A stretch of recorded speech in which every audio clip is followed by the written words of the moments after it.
Hello, how are we, people? Good morning, good afternoon, good evening, whatever is with you, wherever in the world you are. Welcome to the channel.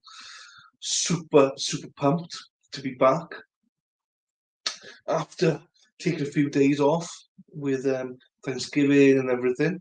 I had a great Thanksgiving, even though I don't celebrate it, but I had a great Thanksgiving on Thursday. Oh my god, couldn't move on Friday. This stream on Friday, but Jesus. Barely move. How do you do it? Jesus. Anyway, it was good. Hope you all enjoyed your holiday. Uh, and yeah, we're back, baby. We are back. Right, hang on. I always do this. I always mess it up. No, I think I've got it. A banner. Where's my banner?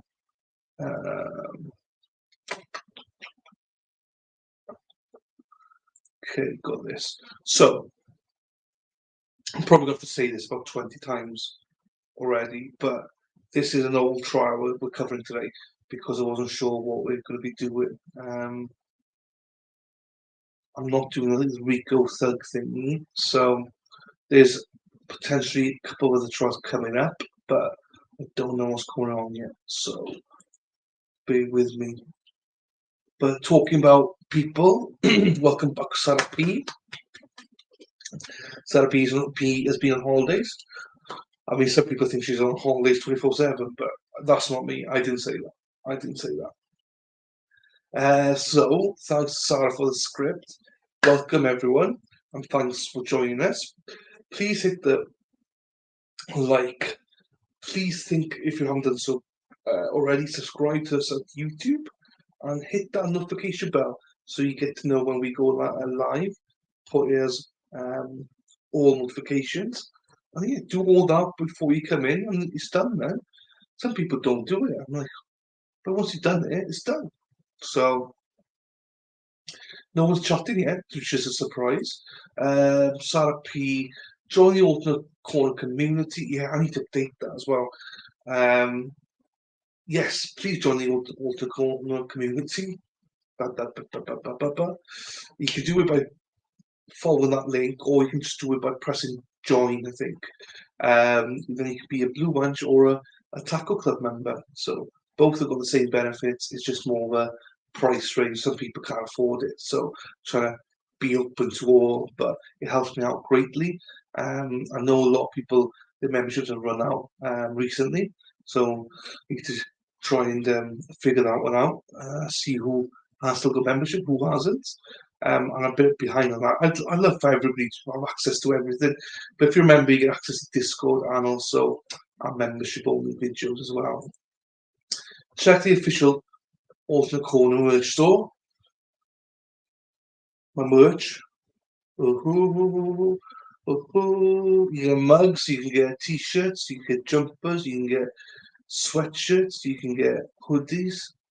Oh, spoil you, check it out, see what you think.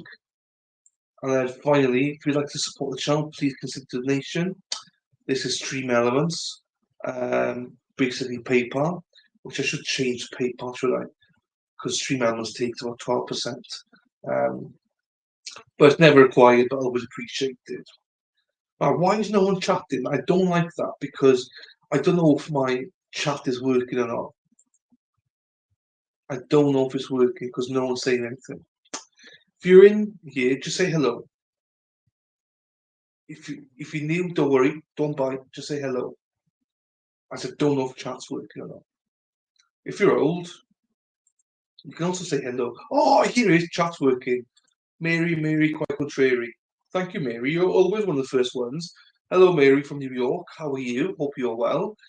Thanks for saying something. So now I know my chat is working. It's just you guys are being lazy as anything, not chatting. Um,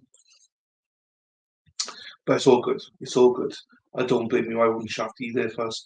I'm pretty tired today. As a birthday this morning, but I'm so excited to see everybody. Or talk about anybody. Look at her, Sarah P's here. She pissed the bed. She's here. Yes, Sarah P's here. Thank you, Sarah, for all the notes to put up. So Sarah P's here, so we're all right. Obviously, you've got to wait for Jonathan to start the stream. Jonathan's been a bit lazy lately. He's never on time. Right. So as you can see, we've got a new trial. Danielle Redlick. I've never heard of this trial before. Danielle Redlick. Never heard of it. Don't know what it is. Don't know what the hell it's about.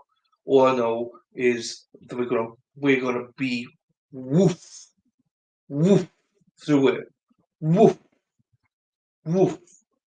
We're gonna stream through it. We'll do the 1.25. I might do a day one and day two today, but we'll see. Good. Good morning to you as well, Frankie. Good morning. I love it. I love typos. Good. I saw you. Good.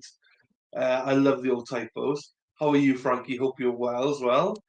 Danny, hello, lovely Danny. I did give you a shout out on Friday. I did tell everyone that you pass on your love to them. I hope your father's okay, or that he's comfortable at least, and I hope you are well, Danny.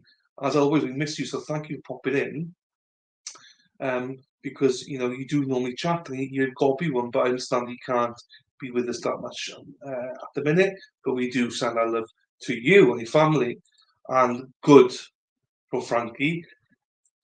Hello, Frankie, the think tank. Hi, Danny. Hi, Sarah P. So yeah, there's more people chatting now. The big mouths are coming out now, so it's good. Um, so yeah, so as I was saying, I am going to be covering this.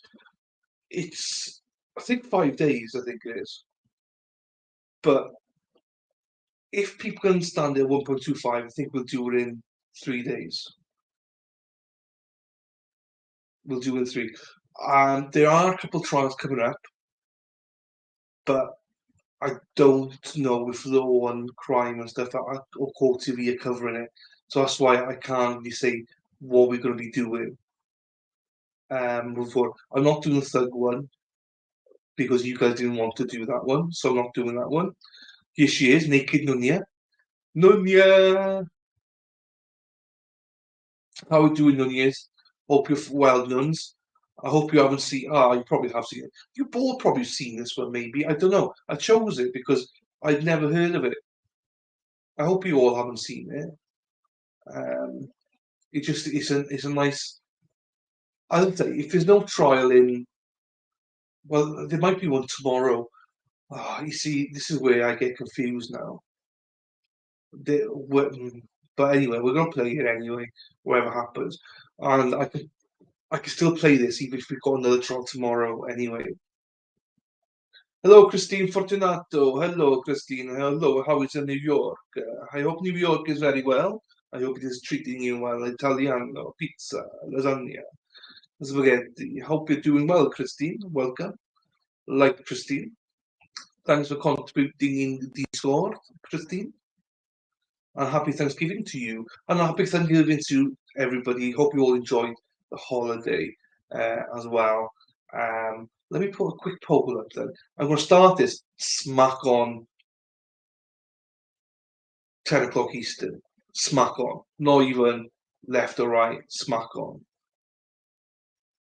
So let me put a poll up to see who has watched this.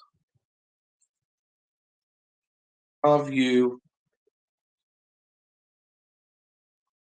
watched this trial before?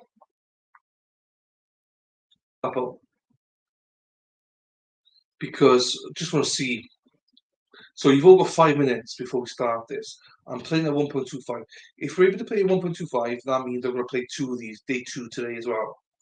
If it's too fast and we have to play it at one, then we're not going to do two of these today because it's like 6.5 hours long.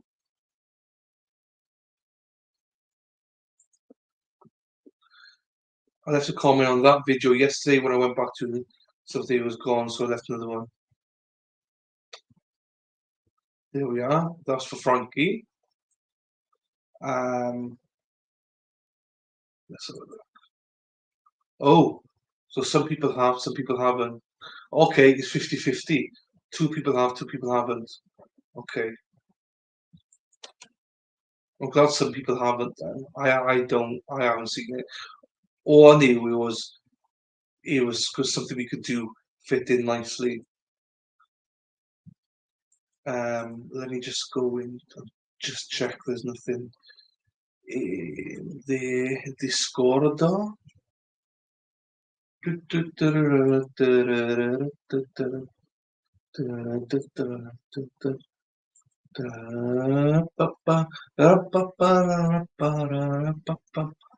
Right. No, no, no, there's no updates on the trials I'm keeping track of. No updates yet on any of them. Oh, hang on, there's one.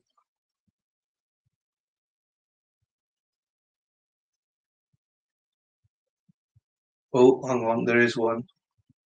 Let me just check. All right, I need to listen to it. I'm not sure if you guys can listen to this as well. But let's see if we're doing this one.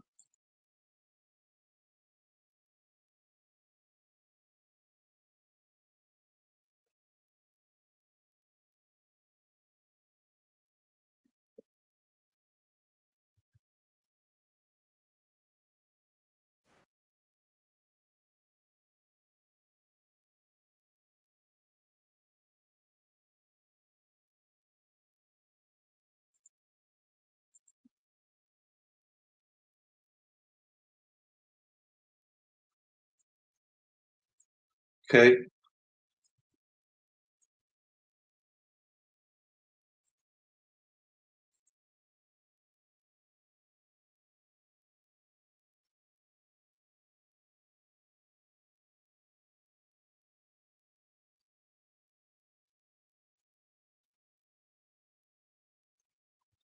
Okay, so we might be having a trial. We might be having a trial, but I need to keep an eye on that then. I need to keep an eye on that. So it might be trial today. Hang on, let me just, you see, look at the stuff I do. Look at me working my ass off here. Look at me. Um,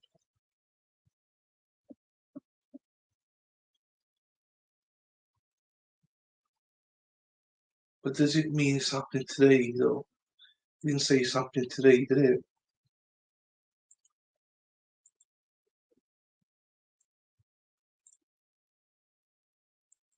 Yes, it is starting today. Right, okay. So, change of plan. We're still watching this trial.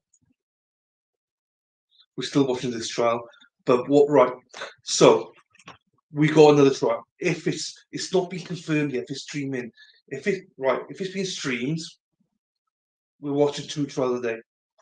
Right, bear with me. I don't know what I'm talking about, but we might have a trial today. We got this trial, but we might have another trial as well. So yeah, we, yeah. So bear with me. 9, 10, 12.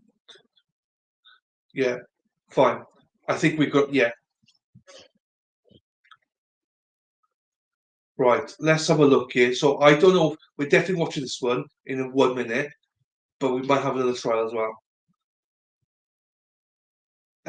So not just today.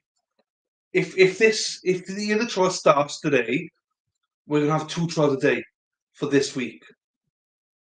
But what it'll mean, right, is that we start at 8 o'clock Central every day. Because the one I'm watching, keep an eye on, is in Washington. So it doesn't start until 9 o'clock. Doesn't start till 9 o'clock Pacific, which is 12 o'clock Central. So if they stream it, and if they stream it, then you understand we'll still do this, but we'll do it probably over the next 2 weeks then, because I won't have enough time. So I'll commit to doing basically nearly a 12-hour stream then every day. So we'll see. Oh, sorry, I missed chat. Sorry, guys. Sorry. Hi, Christine. Think Tank. Sarah P. Christine. Hey, Christine. Hey, Nunya. Think Tank. Oh, everyone's. Hey, man. Waving. Danny. Hello. Mary. Hello. Mrs. Hi. Hey, how are you? Keeping? So happy to be here with all of you. Thank you, Mary. Happy for you to be here too today. Hopefully, Dillon, yes. Happy to have you, Mary. This is lovely. Oh, it is lovely, Dan. Thank you. Yes, it is. Hi, everyone. Hiya, Hannah. So, Hannah, you've got to be with us. So, right, everyone, stop panicking. Stop panicking. Breathe. So, what's happening? Just so everyone knows, we're going to start watching this trial called Danielle Redlick, right? We're going to start watching that one now. We might also have another new trial today, which means over the next week and a half, 2 weeks, we'll have 2 trials a day. But this is an old one. But the other one is Pacific time, so it's like ages away. I hope that makes sense. But I need to know if they're streaming it. No one's yet showing that they're streaming it yet. But if they do stream it, and we will know hopefully the next 2 hours if they're streaming it, then I'll work around. I'll do something. We'll watch half of this today, half of it tomorrow. Julie will carry on with it. So we're definitely watching this. I'm committed to it. We're doing it, but we might have a fresh one. Right. Are we ready? Let's have a look. We got 62% haven't watched this. Happy days. That's what I like to hear. So it's fresh from everybody. It's fresh. Right, here we go then. If 1.25 is too much, then let me know. I like to slow it down to 1. It's no issues at all, guys. To slow it down, especially if you're going to have another trial anyway. But if there's no new fresh trial today, we might do day 1 and day 2 of this today. This is confusing. January 12th, 2019, at about. Let me put the extension on. 7 in the morning. Mrs. Redlick is awake in her Winter Park home that she shares with her husband of over 15 years, Michael Redlick. The home that she shares with her 2. Hi, Josie. I hope you're well, Josie. Hannah, stop panicking. Hannah, please stop panicking. It's me panicking. I'm panicking because I don't know what I'm doing. So we might have another trial on today. So the other one, I'll tell you all about it if we do watch it. But this one, we're watching this anyway, but it'll be over numerous days. Once I know, give me 2 hours, I'll know more, and then we'll have a chat. In 2 hours' time, we'll have a chat. Happy Monday, everyone. Minor children. Thank you, Josie. And Sawyer Redlick. And she is doing what many of us do when we first wake up in the morning.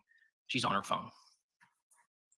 However, this morning is unlike any other morning because approximately 9 hours before this moment in time, that defendant plunged a knife into the shoulder of Michael Redlick, which would cause him to bleed to death in that home they shared. The home that she is standing in this moment in time looks like something from a horror movie. It is 7:22 in the morning. And Miss Redlick opens up her dating website and she views conversations that she's been carrying on. All I know, Nunya, is murder trial. But if we listen to open statements, we should get a good grasp of what it's about. I'm too scared to look because that means I'll probably get to know the results. So, hello, Kathy. Nice to see you again, Kathy. Through the course of this trial, you are going to learn about a number of individuals. You're going to learn about Michael and Danielle and Jaden and Sawyer. And what you'll learn about Michael is this. He was a senior executive with multiple professional sports teams. He left the professional sports arena and moved to the Central Florida area to work as the Director of External Affairs and Partnerships at the UCF DeVos Sports Management Program. He's a dedicated father. He's a husband. He's a person, and like all people, has his faults. But the evidence will show at the time of the murder that the relationship, which had been terrible for so long, was one that Michael had not given up on, was one that he still wanted to make work. You will learn that Danielle was quite a bit younger than Michael. She was a stay-at-home mom to the two children, which of course is a significant job in and of itself. And you will learn that Danielle Redlick had been extraordinarily unhappy in this marriage for a half a decade or more. You'll learn that in January and February of 2018, Miss Redlick comes to believe that Mr. Redlick has been unfaithful. And this would seem to lead to a major decision, which was the defendant's choice to file for divorce. She would ultimately abandon that effort, but in that time period, Michael moves out of the house. He moves to sort of a nearby residence or a nearby townhome and does everything he can to maintain his relationship with his children. But Michael wasn't done with the marriage. Michael wasn't done wanting to live under that roof, under the roof that he would be murdered in. And so in October of 2018, thereabouts, Mr. Redlick moves back into the home. And what you'll hear from the Redlick children is that there's sort of this period where what was frequently a very toxic relationship between the parents seemed to be trending in a better direction. There wasn't quite the number of arguments, and maybe things were starting to improve. But in December, Ms. Redlick, the defendant, makes a fateful decision. She joins a dating site called meetmindful.com. And you're going to hear from the owner of that dating website, Keith Gruen, and you're going to see the records related to Ms. Redlick's membership in that dating website, and that she put herself down in December 5th of 2018, is that she was looking for a long-term relationship. This is the dating website that defendant opens while her husband is laid out dead on the floor. It will be clear from Ms. Redlick's own statements that you hear in various recordings, her activity on that dating website, that Ms. Redlick never wanted to make this relationship work, that she was done.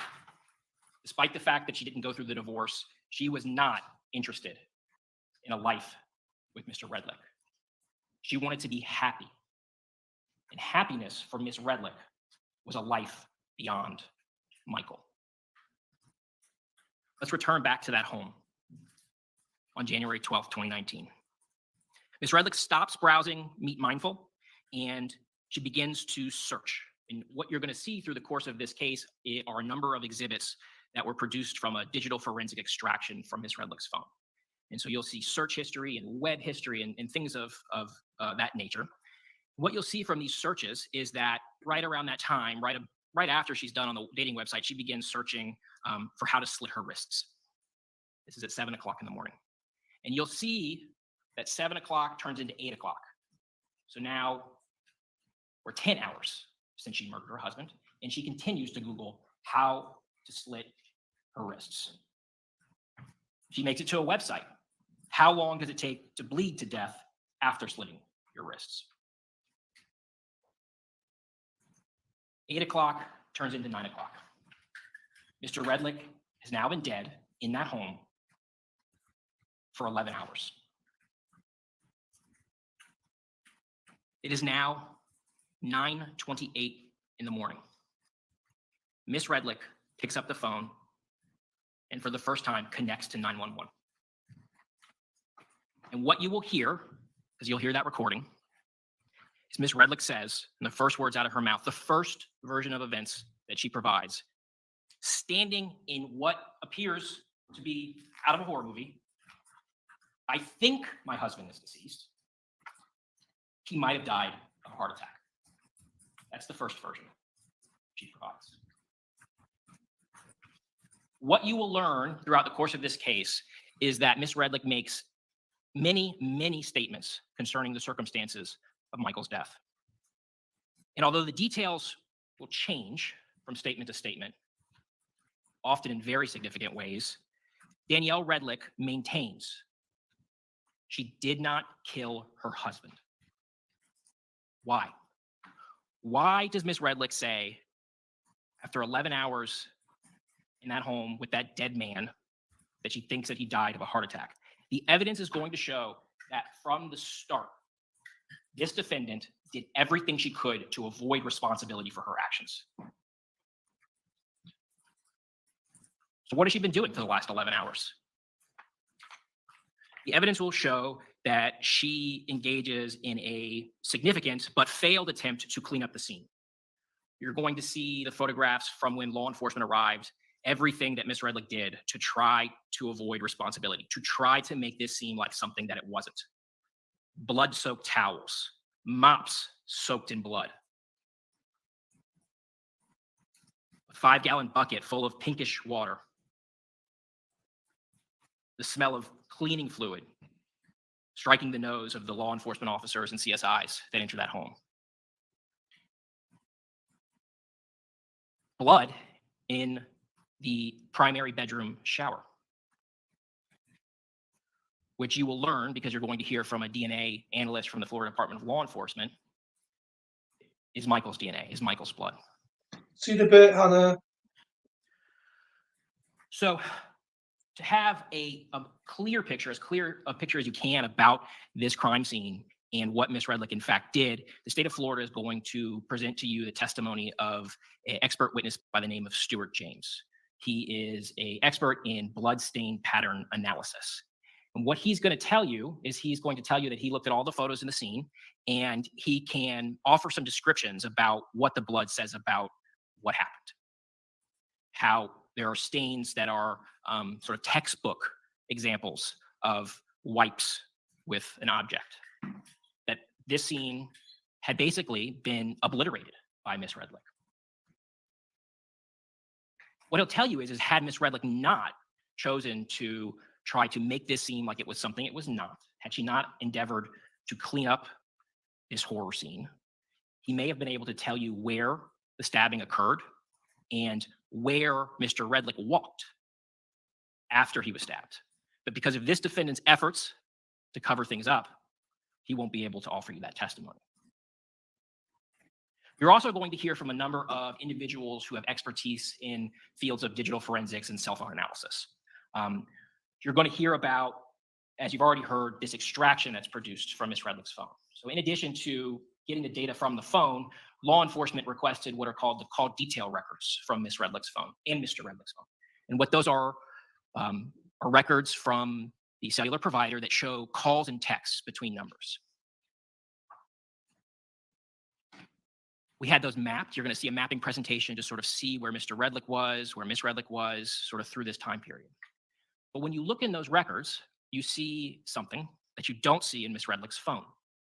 What you will learn is that the records from the cellular carrier show that Mr. and Mrs. Redlick were texting in the day leading up to his death.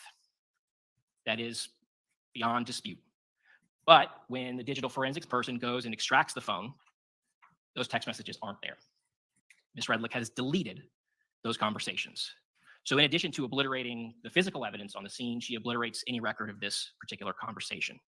And all of this relates to two things: the evidence that the state is going to offer to show Miss Redlick's consciousness of guilt, as well as the evidence that she is guilty of tampering in addition to murder.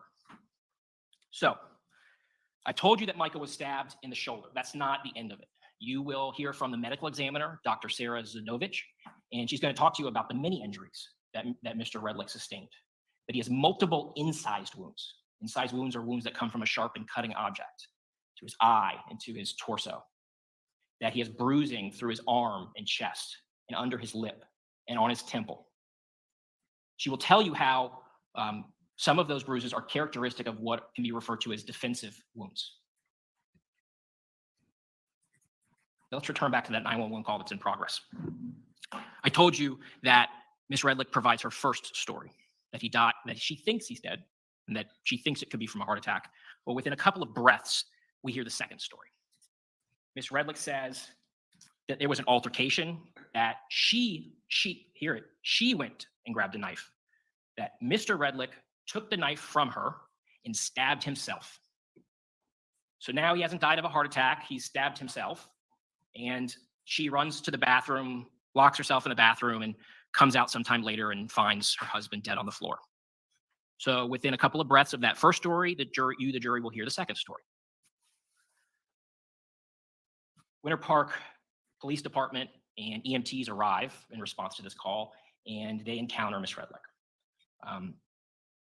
Because Miss Redlick had followed through on those searches and in fact slit her wrists, both of her wrists, and bled all through the scene because of that choice, she's taken to the Advent Health Orlando Hospital. And what you will have an opportunity to review are a number of sort of sources of evidence from that hospital admission. You're going to see photos of Miss Redlick when she was at the scene. You're going to see multiple photos of Miss Redlick at the hospital taken by Winter Park Police Department. But in addition to that, you are going to hear from Dr. Kristen Vandervelde. It's actually going to be a video because she was not available to appear at this particular trial. You're going to see in that video her being the attending ER physician, what Miss Redlick told her about her condition, what Miss Redlick said were her complaints, and what she observed from her examination of Miss Redlick. And ultimately, what you'll find out is that Miss Redlick has slits to her wrist and a bruise on her arm. And that's it. Miss Redlick, when she has had an opportunity to describe any complaints that she has to the doctor, that's all she says. And the physical examination finds nothing else. I told you that Winter Park PD responds to the scene. The lead detective in this case who responds to the scene is Detective Pamela Ware. And Detective Ware responds from the scene to the hospital to try to interview Miss Redlick, in part because the whereabouts of the children are unknown, and in part because they've received this 911 call, a man has stabbed himself, a man has a heart attack. She's trying to get to the bottom of what they've just encountered inside this house. And we get... Quick shout out from good afternoon to Neil in Cardiff. How are we doing, sir? I'm so sorry that you got a stepdaughter like Emma. Hopefully she behaves, because she doesn't behave here, but shout out to you, Neil. Lots of love. More of a story from Miss Redlick. Miss Redlick tells Detective Ware about sort of the events that led up to Michael killing himself, because that's what she's saying. That Michael had found a text from another man on the phone and had become very upset about it. And that led to the argument, and you'll hear all the details she gives. And then that is the precipitating event that leads to apparently his suicide. Some of what you are going to hear about Michael Redlick throughout this case may not reflect positively on him. Certainly the allegations of infidelity, and maybe some aspects of how he reacts to finding out that his wife is talking to another man when they're on the mend is understandable, and maybe some of it will not be understandable. But that's for you to decide how important it is in determining whether Miss Redlick is guilty of this crime. You'll learn that because Miss Redlick has attempted to kill herself, and the evidence will show that this is another example of Miss Redlick's efforts to avoid responsibility for this crime, that she's brought to a mental health facility. She's been Baker Acted. And this Baker Act will lead to 3 additional statements that you hear. While in the Baker Act facility, this defendant calls Detective Ware. You'll hear the call. And I want you to listen closely to the call, because a couple of things are going on in the call. One, you're going to hear Miss Redlick probing for information. You're going to hear her hopeful, somehow hopeful, that this is not going to turn into a murder investigation. That law enforcement is going to encounter that scene and say, yep, this looks like a suicide. Yep, maybe a heart attack, and sort of close a book on it. You'll hear her hopeful that that outcome is still one that's possible. You'll hear her, and it's a small detail, but pay attention. You'll hear Miss Redlick say, "What I told the dispatcher was the truth." She'll maintain that the story she provides in that 911 call is the real story. I've already given you the real story. And she also will say something important. Miss Redlick will say, "I've already told the folks in here what happened." So, what did she tell the folks in the mental health facility? Well, you're going to hear from Frederick Copeland, who was basically assigned to babysit Miss Redlick, completely unaffiliated with law enforcement, a third neutral party. And you'll hear from Mr. Copeland that Miss Redlick gives maybe a slightly different version, but once again maintains that she did not kill her husband. So we have dispatcher, detective, Mr. Copeland.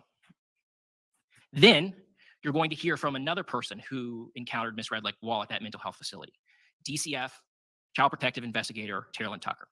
And Miss Tucker has to interview Miss Redlick because the children have no one to be with. They have no local family. Their father is dead and their mother is committed to a mental facility. And so the Department of Children and Families can't just say, hey kids, you figure it out. They have to make sure that whoever these children are going to end up with have been vetted, that the mother has been talked to. Ms. Tucker is not in law enforcement. She has a separate role that relates to the welfare of children. And you will hear the detailed account that Ms. Redlick provides to Ms. Tucker. Once again, I did not kill my husband. I did not kill my husband. You'll also hear jail calls that Ms. Redlick placed while she was in custody. And you'll hear her say that she knew she was lying, that she was lying purposefully. And finally, you're going to hear a recorded statement from Ms. Redlick. Because on the 18th of January, law enforcement, Ms. Redlick has been released. She's at her home, and they've obtained another search warrant to locate some additional items inside the home and to obtain Ms. Redlick's DNA. Credulous that she's under investigation.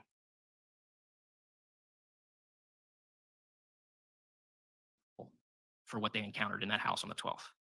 And you will hear her plaintively say, I did not kill my husband. So if it wasn't clear from every other statement, she makes it loud and clear that Ms. Redlick is saying over and over again, I'm not responsible for this. This is 6 days later. She has 11 hours to come up with her first story, and she had 6 full more days to continue to maintain this all along the way, telling people that Mr. Redlick took his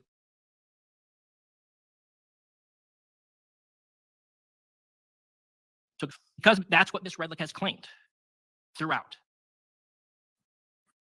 with no qualifications. You're going to hear from a number of witnesses. You're going to hear from witnesses that knew Mr. Redlick from work. You're going to hear from witnesses that knew Michael from his involvement in his children's lives, families that knew him from sports that Sawyer was involved in. They'll shed some light about the relationship. They will also shed some light about how Danielle and Michael were acting just hours before she murdered him. And they'll also shed some light on the fact that Mr. Redlick never would have harmed himself.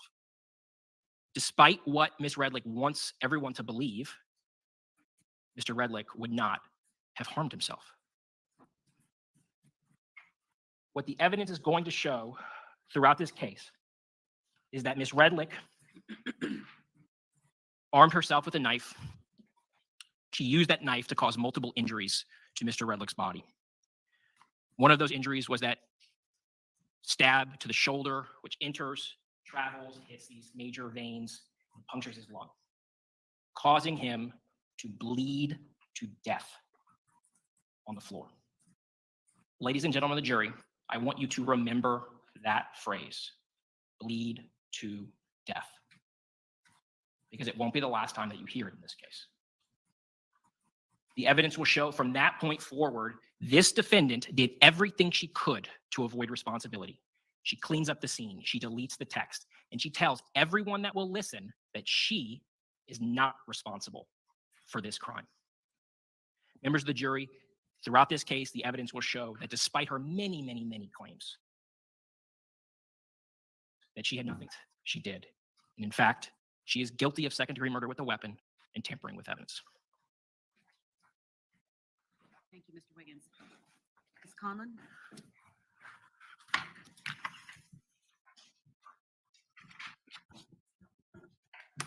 On the night of January 11th, 2019, someone was very, very angry. This someone started to physically attack their spouse. They had rage. They were choking their spouse, smothering their spouse. That someone was Michael Redlick. And Danielle Redlick had no choice but to defend herself because she was afraid she was going to die. And so she did. The state is right. You are going to hear about the night of January 11th, 2019. You are going to hear about anger. You're going to hear about hatred. You're going to hear about rage. You're going to hear about infidelity that made Michael Redlick angry. You're going to hear about a violent attack in the kitchen. And then you're going to hear about Danielle Redlick and how she reacted in confusion, in despair, in trauma. You will hear that, yes, Danielle Redlick did stab Michael Redlick. And you're going to hear how she reacted in that shock, in that confusion, and in that despair. You'll hear that her reaction afterwards, she runs to the master bathroom in fear from Michael Redlick. And this is the room that she had retreated to the night before, where Michael Redlick had followed her and had kicked open that locked bathroom door. And when she came out of that bathroom, when she thought it was safe, she sees a trail of blood that leads all the way from the bathroom to the living room. And you will hear about her emotions on seeing this and that she reacted in confusion because she had only stabbed him one time in the shoulder and he had followed her to the bathroom. But you're also going to hear about how we got to this point, how Danielle Redlick knew and recognized that the danger that she was facing that night was different than the other incidents of abuse that had happened throughout their marriage. So let's go back to the beginning. In Cleveland, Ohio, Danielle's mom is separated. Her name is Kathleen. And Kathleen is separated. She starts dating and she meets somebody. Danielle's mom, Kathleen, and this man love each other, and so they move in together. And they're together for 3 years before they get married. And that person becomes Danielle's stepfather. That man was Michael Redlick. Now, 3 months after they get married, Kathleen passes away from breast cancer. And Michael Redlick still has one of Kathleen's daughters, 16-year-old daughter. So he asked Danielle to move into his house and to help take care of her sibling. And she agrees. So she moves in to help take care of her sister. And Michael worked for the Cleveland Browns. And he promises to help give her references, to connect her with job connections. Danielle has a second job at a bar. And Michael starts visiting this bar at night, more and more frequently to visit Danielle. Concerts, to events, to things that she's never experienced before. And she's worried about how this relationship will impact her family. But Michael dismisses those concerns because it's not really an equal partnership. Michael views Danielle and treats her in an authoritative way. And during this time in Ohio, there was a time where they were driving in the car and Michael hits her and Danielle hits him back. Now, Michael starts to want to go to a different job, the Memphis Grizzlies. So he interviews for a new position there. Right. So how I understood it was this guy was married to her mother, Danielle's mother. Danielle's mother died of breast cancer. And as I understand it, they got married because she could not afford the treatment, but he could through medical stuff. So they got married. She died, and then these two hooked up. So yeah, that's her stepfather. But whether they saw each other as stepfather, but technically, yeah, stepfather. So I don't. Yeah, let's see it. And Hi, he gets the Dandy. job. He moves and he wants Danielle to come with him, but she doesn't want to go yet because she doesn't want to leave her family. So he buys her a plane ticket so that she can come visit him every weekend. And he promises and tells her for a year that with his contacts, she could get a job, a promising job there. And she finally agrees. And so she moves down. And Michael is pretty violent with Danielle on several occasions. You will hear about one particular incident where Michael punched her in the face, bruised her face, and chipped her tooth. It was so bad that Michael had to take her to go see a doctor. So he takes her to his team's doctor, Dr. Frederick Azar. And Dr. Azar sees her injuries, refers her to a dentist and a plastic surgeon. You will hear from Dr. Azar during this trial. And there was another incident that just accidentally happened to be witnessed by someone else. They were living in Memphis. Danielle and Michael were home. Danielle's sister was coming by to pick up her daughter, Melanie's daughter. And when Melanie walked through the doors, she could hear screaming and yelling. And so she walks towards that yelling and screaming. She walks into their master bedroom and sees that Danielle is pinned to the closet by Michael. You will also hear from Melanie during this trial.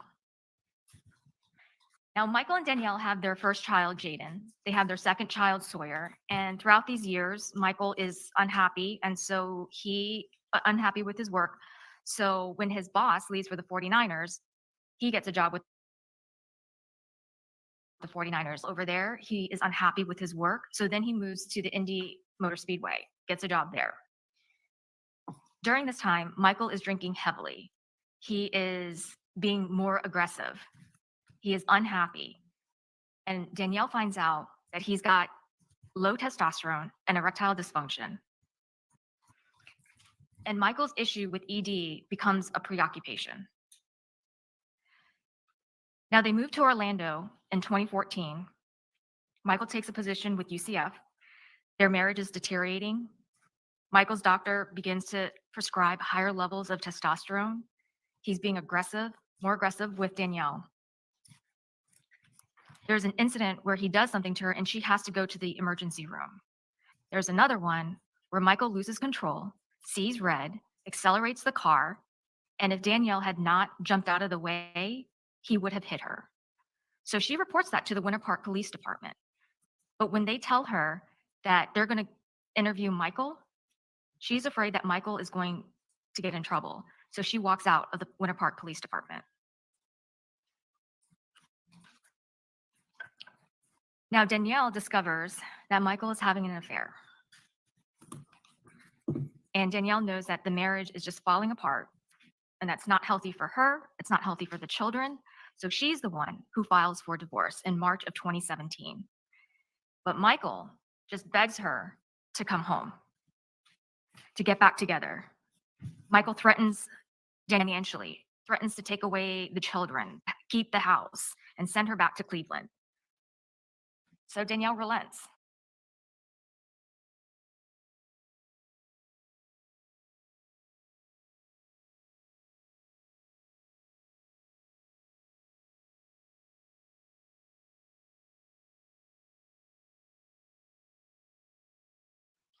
And during those divorce proceedings, Michael avoids service of process of those divorce papers. Now, Michael moves back into the house November of 2018. He's sexually aggressive, he's physically aggressive, and everything is focused on sex, and the injections aren't working properly. And by the end of 2018, Danielle joins dating apps. They're only casual text and flirtation. She never meets up with the men. On January 10th, 2019, Michael Redlick discovers those texts with other men. And that is when all hell broke loose. Hello, Chris. Where have you been? I'm joking. Lovely to see you, Chris. Lovely to have you back. We had a couple of other Australian people in here. I was like, you got to meet Chris. You got to meet Chris. But she's not here. So we've had a few more Australians in. So hiya, Chris. Lovely to see you. On January 10th, 2019, Danielle left her cell phone on the bedside and she goes to shower. When she comes out of the shower, Michael is sitting in the corner of the bedroom. He's angry. He's upset.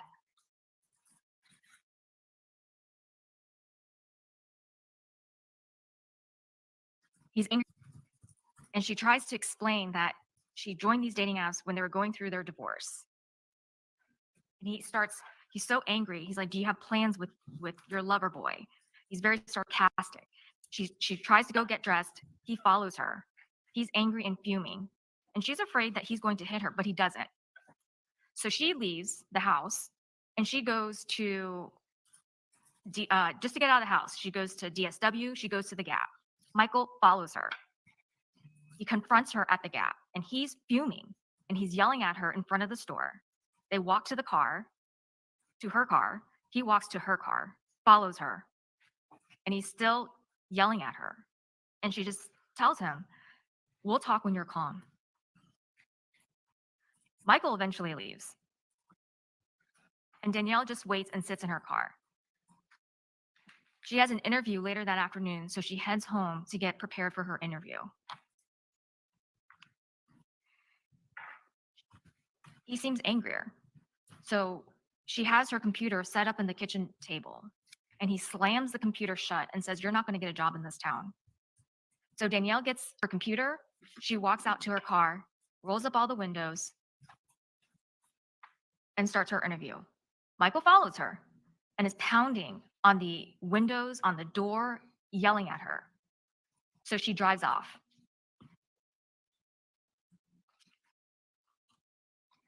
Later that night, she heads home. And Michael is there. He's slamming things. He's drinking. And Michael confronts Danielle. More of the same. Are you with your lover? Asking sarcastic questions about lover boy. So she leaves again. He texts her more of the same questions. Where are you? Are you with your lover boy?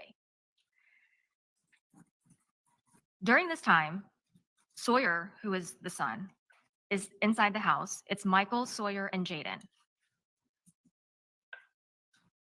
Michael and Jaden are screaming at each other. Sawyer is scared. Danielle finds out about it.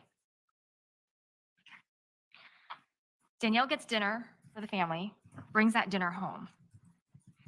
And Michael is still upset. He is still angry. He is grabbing at Danielle. He's getting aggressive. It gets so bad, she runs into the master bathroom, locks it behind her. Michael runs behind her and kicks open the door, damages that locked bathroom door. So Danielle runs to a closet to hide. Now all the kids are in the house, and Jaden lets Danielle know that she has a friend who's going to let her spend the night, so she needs a ride.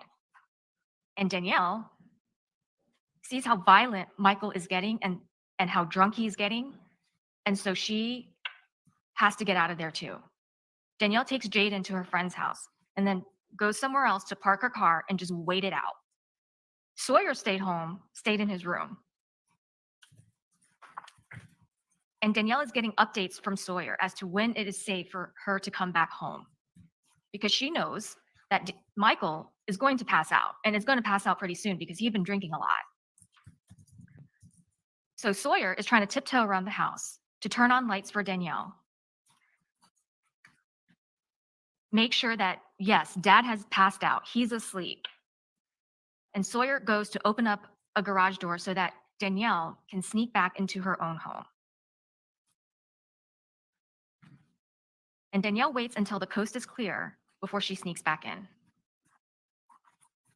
Now the next day, Michael wakes up and he wakes up screaming for Danielle. Where are you?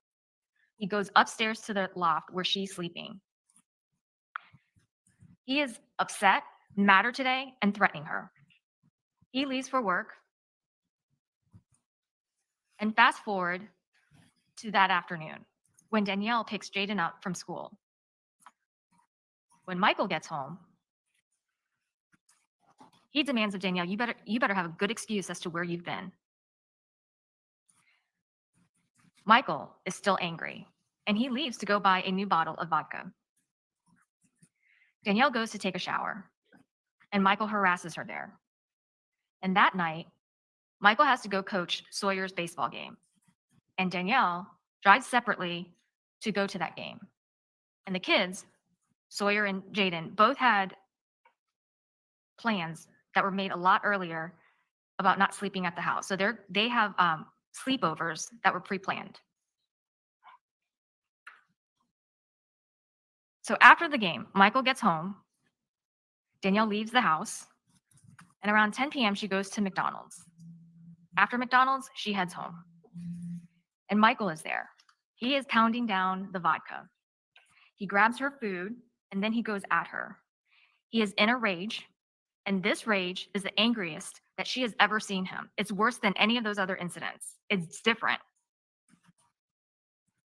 He pushes her down. She goes to her knees. He pulls her up by the hair. He shoves her to the kitchen island. He chokes. He smothers her.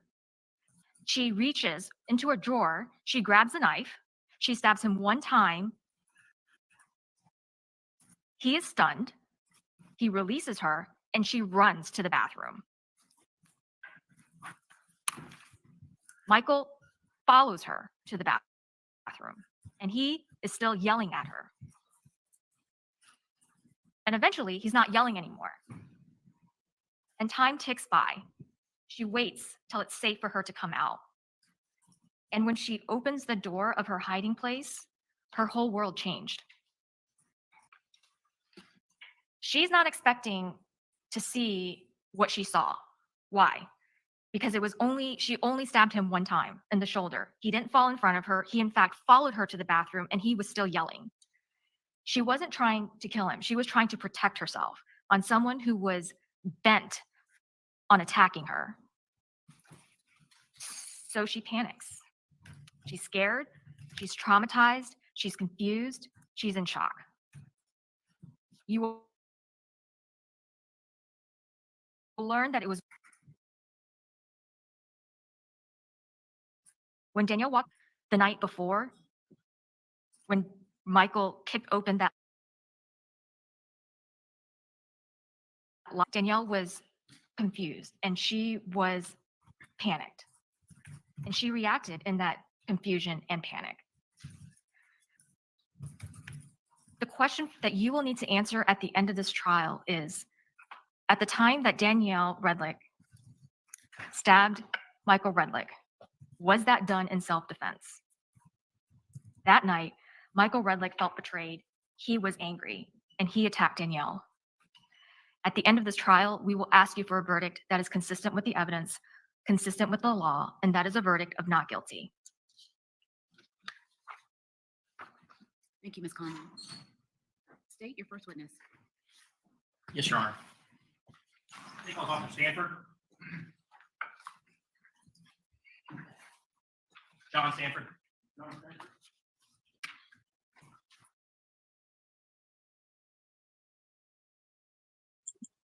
Okay, first witness, John Stanford.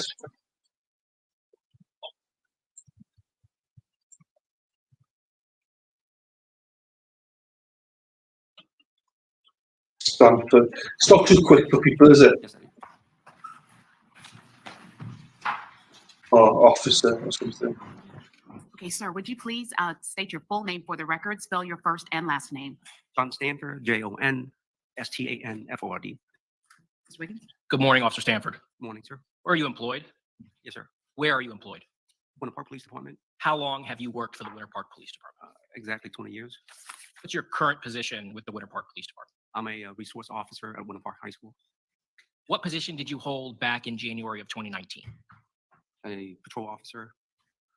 Could you speak to generally what the duties of a patrol officer is? We answer cars. Did you receive a call for service that would lead you to responding to 1231 Temple Drive? Yes, I did. Is that in Orange County, Florida? City of Winter Park, Orange County, Florida. Yes, sir. Would you please explain to the jury sort of how it is that you become aware of this call and what it is that you understand about the nature of the call as you're responding. I heard the radio dispatcher dispatch one of the officer to the house in reference to a death investigation or a death. I decided to respond as a backup. Were there any other details related to the death investigation that was contained in that initial call for service? On the radio, the dispatch was dictating of what they received from the caller and say that the person, the husband, died because of a heart attack. And then I heard a few moments later, dispatch say that the husband went crazy and stabbed himself. So That's what you knew as you were driving up. as I was on my way there, yes, Approximately what time do you arrive on scene? approximately 9:40. Describe for the jury what it is you see now that you've arrived on scene. As I arrived, I parked my car, walked up. I knew my sergeant was there already. Just maybe a minute before I did. Who's that sergeant? Sergeant Lena Struby. So she's there first. Tell the jury what happens next. She was standing on the side of the door. I walked up to the door. I saw a shadow behind the glass door of somebody walking back and forth. It appeared to be probably holding a phone to the ear. Hi, Tim. Bike in the way right by the front door. Let me stop you there. How you doing, buddy? You're on permission to publish what's in evidence as Defense Exhibit 1. The objection? This is defense exhibit number 1 Yes, from ma'am. earlier? Yes. Can we approach very briefly? Sure. So anyway, welcome back, Tim. You always keep Dunya in a place. So keep putting Dunya in a place, Tim. So, Josie, it is, I believe, second-degree murder and tampering with evidence. But it could be more. I don't know if there's manslaughter and everything. I think the highest is second-degree murder. She's been done for. Lots of love to Tim from Denmark. Press this at 2.0 now, so we can get. Jeez, crying already. You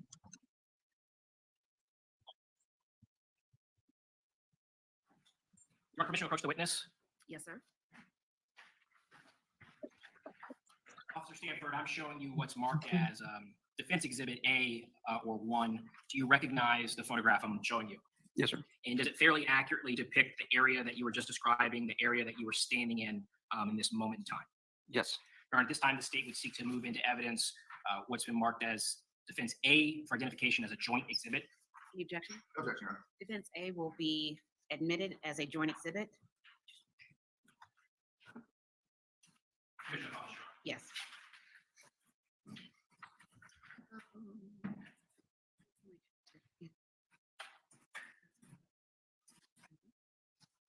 So, Officer Stanford, where are you standing now using this photograph to assist in the description of your testimony? To the right of the front door, nearest to the bike, right by the wall there. All right, so not sort of right up at the door at this point. Correct. And you've seen this person walking back and forth, but they haven't come. As I approach and I place myself there, yes. Are you or your sergeant making any announcements? My sergeant does, yes. Okay. What happens next? She announced, Winter Park Police, can you step outside? Eventually, she stepped outside. Then my sergeant escort her toward walking out and toward the left of the picture. That's the garage there. Can you describe, well, first of all, did you later come to learn that that individual is Danielle Redlick?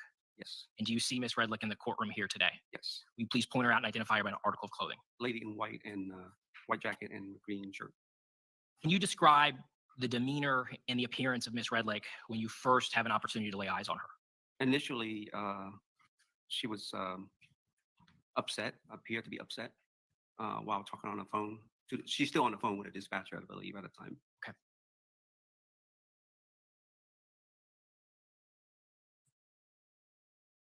The garage, which is to the left side, is the garage. All right. What can you see now that the door has been opened and you're still standing in this position? At that moment, I saw a foot of a person on the ground, laying on the ground. I'm still trying to place myself. I don't know who's in the house of officer safety, so I'm still scanning. But initially, I see a foot, I think, Are other officers arriving on scene at this point? None I know of yet. Eventually, do some other officers arrive?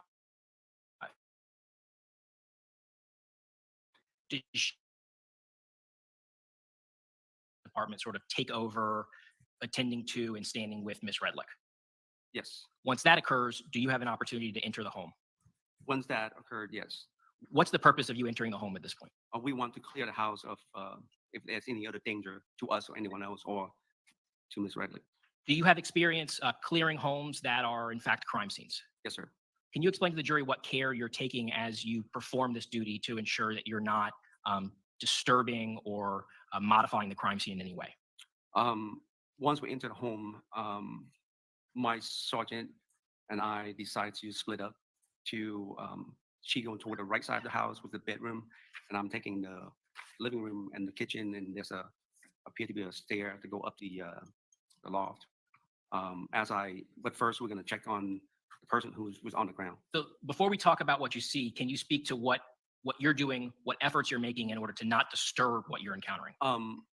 There was blood on the ground, so I knew not to. First of all, I want to have on my boots, and I tiptoe around spot where I'm not going to step on it. Is it hard not to encounter blood in this house? It was hard.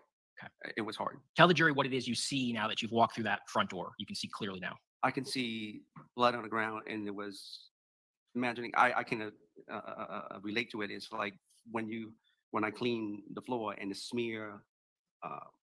Say if I use a rag to clean something that's spilled on the floor, now I see smear lines of blood on the ground. That looks like somebody really cleaning. So I'm trying not to step on that and tiptoe around that. You mentioned a foot. Do you see a person On the ground, yes. and where?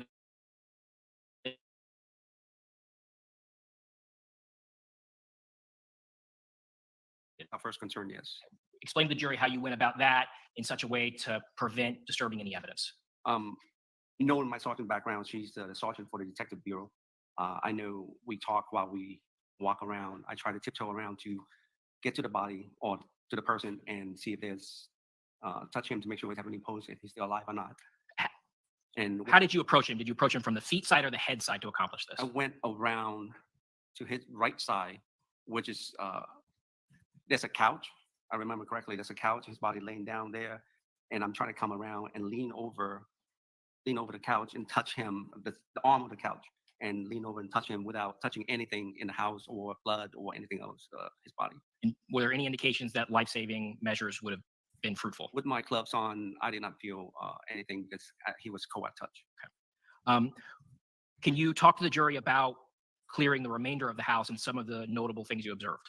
After that, my sergeant went to the right side of the house to clear the bedroom, appeared to be the bedroom. I went around, retreat back to the front door, and then went to the left side. As you take a look at the picture there, the front door, to the left side of the house, to the kitchen, and then there's stairs that go up to the loft. I cleared the kitchen. As soon as I walked in, I can see there's a knife on the ground. And I cleared the kitchen, and I called out to my sergeant, like, there's a knife on the ground here with blood on it. And then I went up to the loft and cleared that.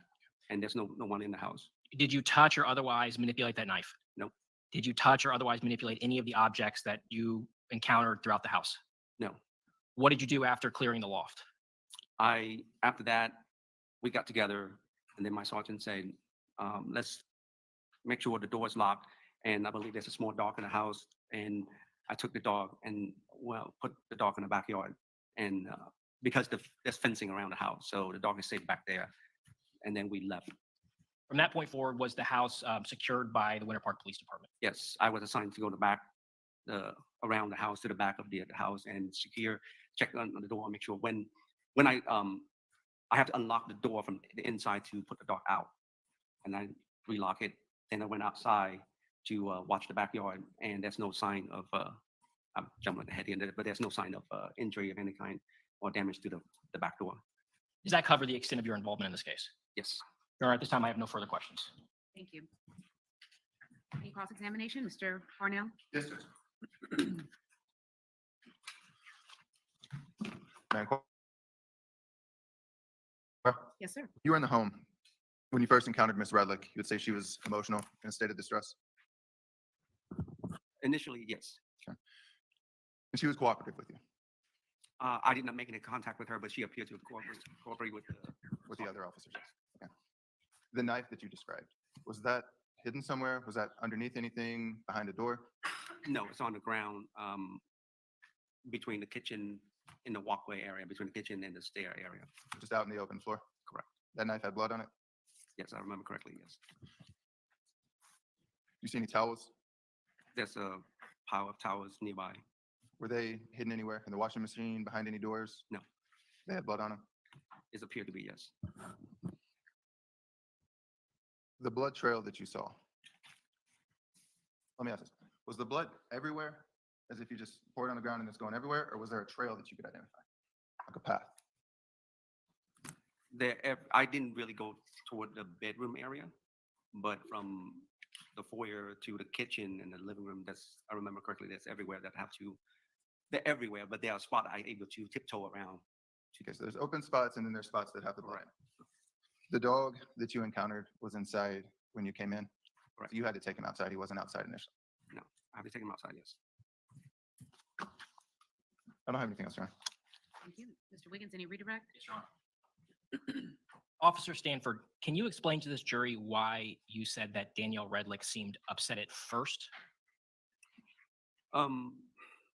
At first, she's on the phone. She's walked out, and I can see that she was upset. I don't know, she was upset. And then later on, after we searched the house and standing there watching her, she didn't appear to be in distress or upset anymore. So initially, behind the door and open the door, she seemed to be in distress, and that's it. How would you describe her demeanor when you had a chance to observe her just a little bit later? A little bit later, in my own word, is nonchalant. No further questions of this witness. Thank you very much. You may step down. State your next witness, please. Officer Cherie Slaughter. Right, I'm going to get this spelling name wrong, aren't I? Charisse something. Right.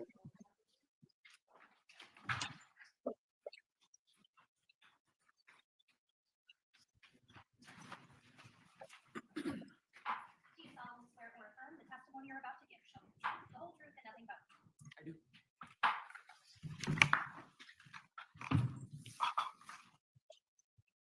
Slaughter, would you please state your full name for the record, spelling your first and last name? First name is Cherie, last name is Slaughter. First name is spelled Sheree. Last name is Slaughter. Thank you. Mr. Wiggins. No, I didn't capture. Good morning, Mrs. Slaughter. Good morning. Hang on. First name is spelled Sheree. Last name is Slaughter. Thank you. Mr. Wiggins. Good morning, Mrs. Slaughter. Good morning. Didn't get Officer it. Slaughter. Where are you employed? Winter Park Police Department. And what do you do for the Winter Park Police Department? I currently work uniform patrol. Did you occupy that position back in January of 2019? Yes. In that position, did you have a reason to respond to 1231 Temple Drive? Yes. Why was it that you responded to that address? We got a call regarding a deceased male. And did you have any additional information or additional context about the nature of the call that you were responding to? The reporting person stated that the male had possibly had a heart attack and then possibly stabbed himself. Who'd you go with? Anyone? I was in field training at that time, so it was my FTO, Sergeant Holly. Describe for the jury what's going on scene upon your arrival. When I arrived, I made contact with Officer Stanford, Sergeant Struby. They told me I didn't need to go inside, so I stayed outside, started processing the scene. Before you get to the processing that you conducted, did you receive some information from those two about what they had encountered and what they knew at this point? They did tell me that the scene was secure and there was a unidentified male on the floor in a pool of blood with possible stab wounds. Did you see a female standing out front? Yes, she was standing in between kind of like the garage and front door area. Approximately what time is this that we're talking about? Refer to my notes. Would referring to your report help refresh your recollection? Yes, for the exact time. I'm not sure the exact time. With permission from the court, may she refer to her report? You may. It's about 9:36. It's when I made contact with Struby and Stanford, Sergeant Struby and Officer Stanford. Did your supervisors request that you document the exterior of the scene and also the female that was standing out by the garage? Yes. And do you see the female that you would end up taking some photographs here in the courtroom? Yes. Will you please point her out and identify her by an article of clothing? She's right there. She's wearing a white jacket and looks like green top underneath. I am showing defense counsel what is marked as states in for identification purposes. Permission to approach? Yes. Officer Slaughter, I'm showing you what's marked as states in. Prior to your testimony here today, do we have an opportunity to review the contents of states in? Yes. And does it contain the photographs that you took during your response to the scene? Yes. And are those copies of those photographs fair and accurate depictions? Yes. Your Honor, at this time, the state would seek to move into evidence what has been marked as states in for identification purposes. The objection? No objection. States in is admitted as the next numbered exhibit. State Exhibit 2.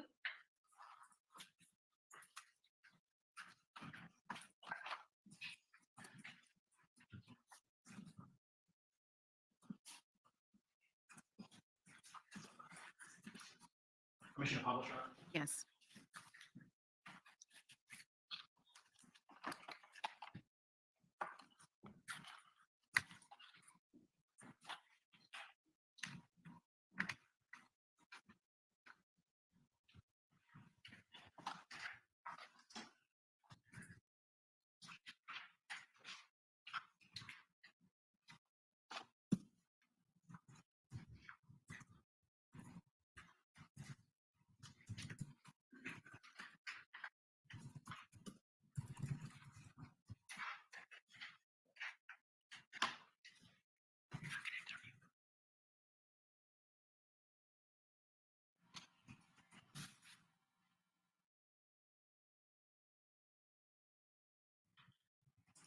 I'm just having some technical difficulties. If I can have a moment, Your Honor.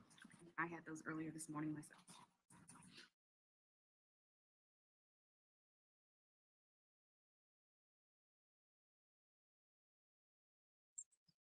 Hmm. It's a bit of a weird one with a stepfather, then husband, then step grandfather, step wife.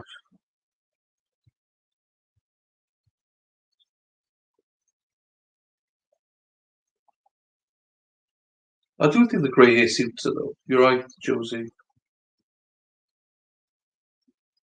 It's weird to me that most people haven't seen this trial. So Evidence of states 2.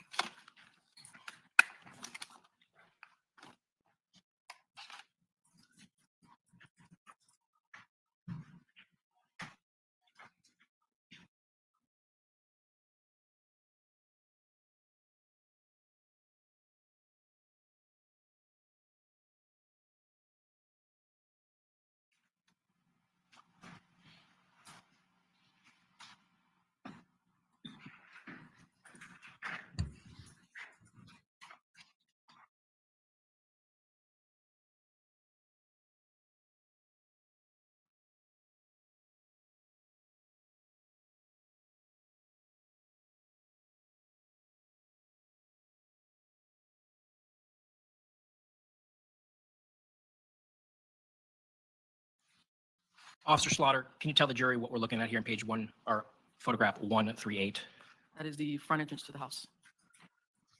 and photograph 139? no, it's not death penalty. It's second-degree murder.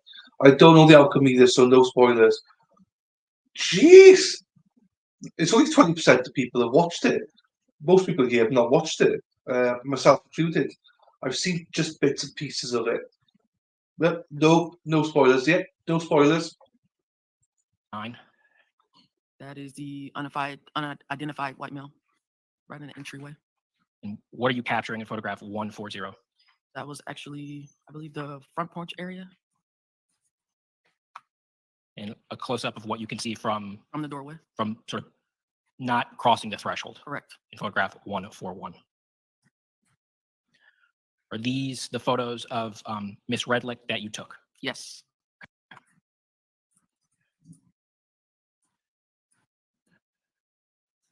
Photograph 146, sort of a closer up on her face and neck, Correct. and turning her around in photograph 149. Yes, sir. And again in 151. Yes. Okay. And what are we seeing here? Lacerations to both wrists. Were these wounds actively bleeding whenever you encountered them? Not profusely, but dry, somewhat wet. Okay. And another photograph of Miss Redlick and those wounds displayed in 155. Yes. Okay. In the back of her hands in 157 Yes. and her feet in 159. Yes. We're getting a close up of those feet in 160 Yes.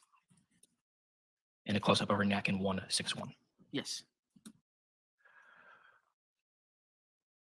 What are we seeing here in photograph 163? The back of her arm. Is this the only injury that you observed, well, other than the injuries to her wrists that you observed on Miss Redlick? Yes. Had you seen other injuries or had she identified other injuries, would you have documented them? Yes. And what are we seeing here, photograph 165? One of the vehicles that was in the driveway. There's something in the driveway and related to this vehicle that sort of caught your attention as you're taking this initial set of photos. Eggshells. Is that what we see here in photograph 171, these eggshells you're encountering? Yes. And some more in 172? Yes. And some more in 173? Yes. And 176, did you believe this might have some connection to the eggshells that you saw strewn about? Possibly, yes. Was this the extent of your involvement in this case? It is. I have no further questions of this witness. Thank you very much. Mr. Parnell on this comment? Thank you very much. Officer Slaughter, you may step down. State your next witness, please. Yes, Your Honor, mistake of Carla Sunball. Carla, eggshells. She must be throwing eggs. I don't know. Carla Sunball or something. Approach. Carla Sunball. I'll just put it in as a guess for now. Till she gets there. Save it. Put it there. To exit so we get back quicker. Hey, hey, hey, hey, hey. Hey, hey, hey. I hope everyone's well. Say hello in chat, people. It's nice to see so many people here.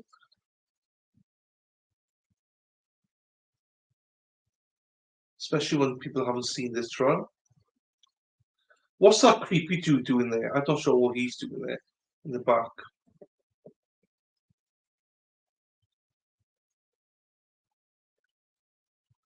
I'm 2xing. I'm 2xing. I'm 2xing this. All right, we're about to take a break. Sorry about that. I called you too soon.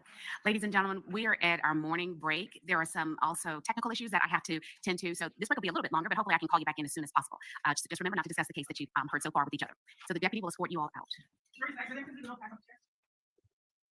And oops. Off the record, can handle some AV issues. AV issues.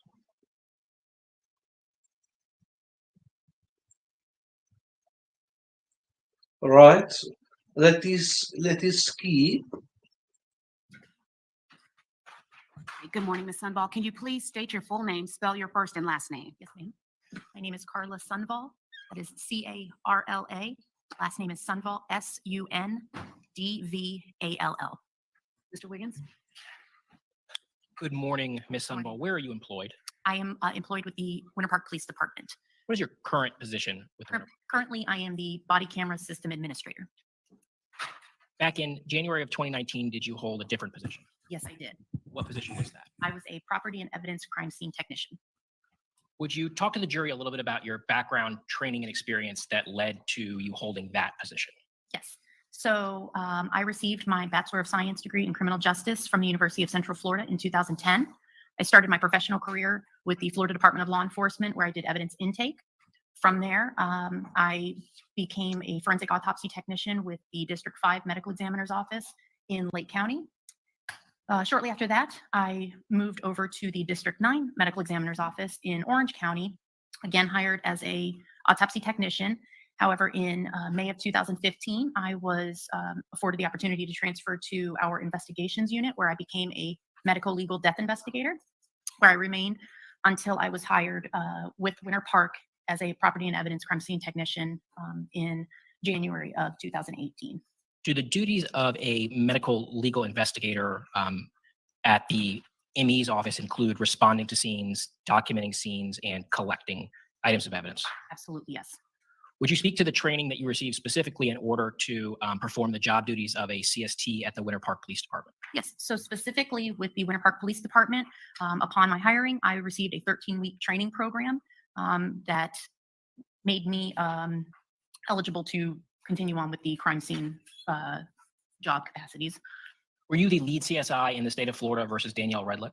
I was the lead on this case, yes. How was it that you ended up being assigned as the lead in this particular case? So I was on call that week. We alternate on-call weeks, and that happened to be my week on call. And I received a call from my Lieutenant Volkerson at the time, who informed me that my response was going to be needed to this location in regards to a deceased person. You mentioned this location. What location? 1231 Temple Drive. And is that where you responded to initially? Yes, it was. Approximately what time did you arrive? I believe I got there around 10:45. Did you have any assistance in the documentation and processing of the scene?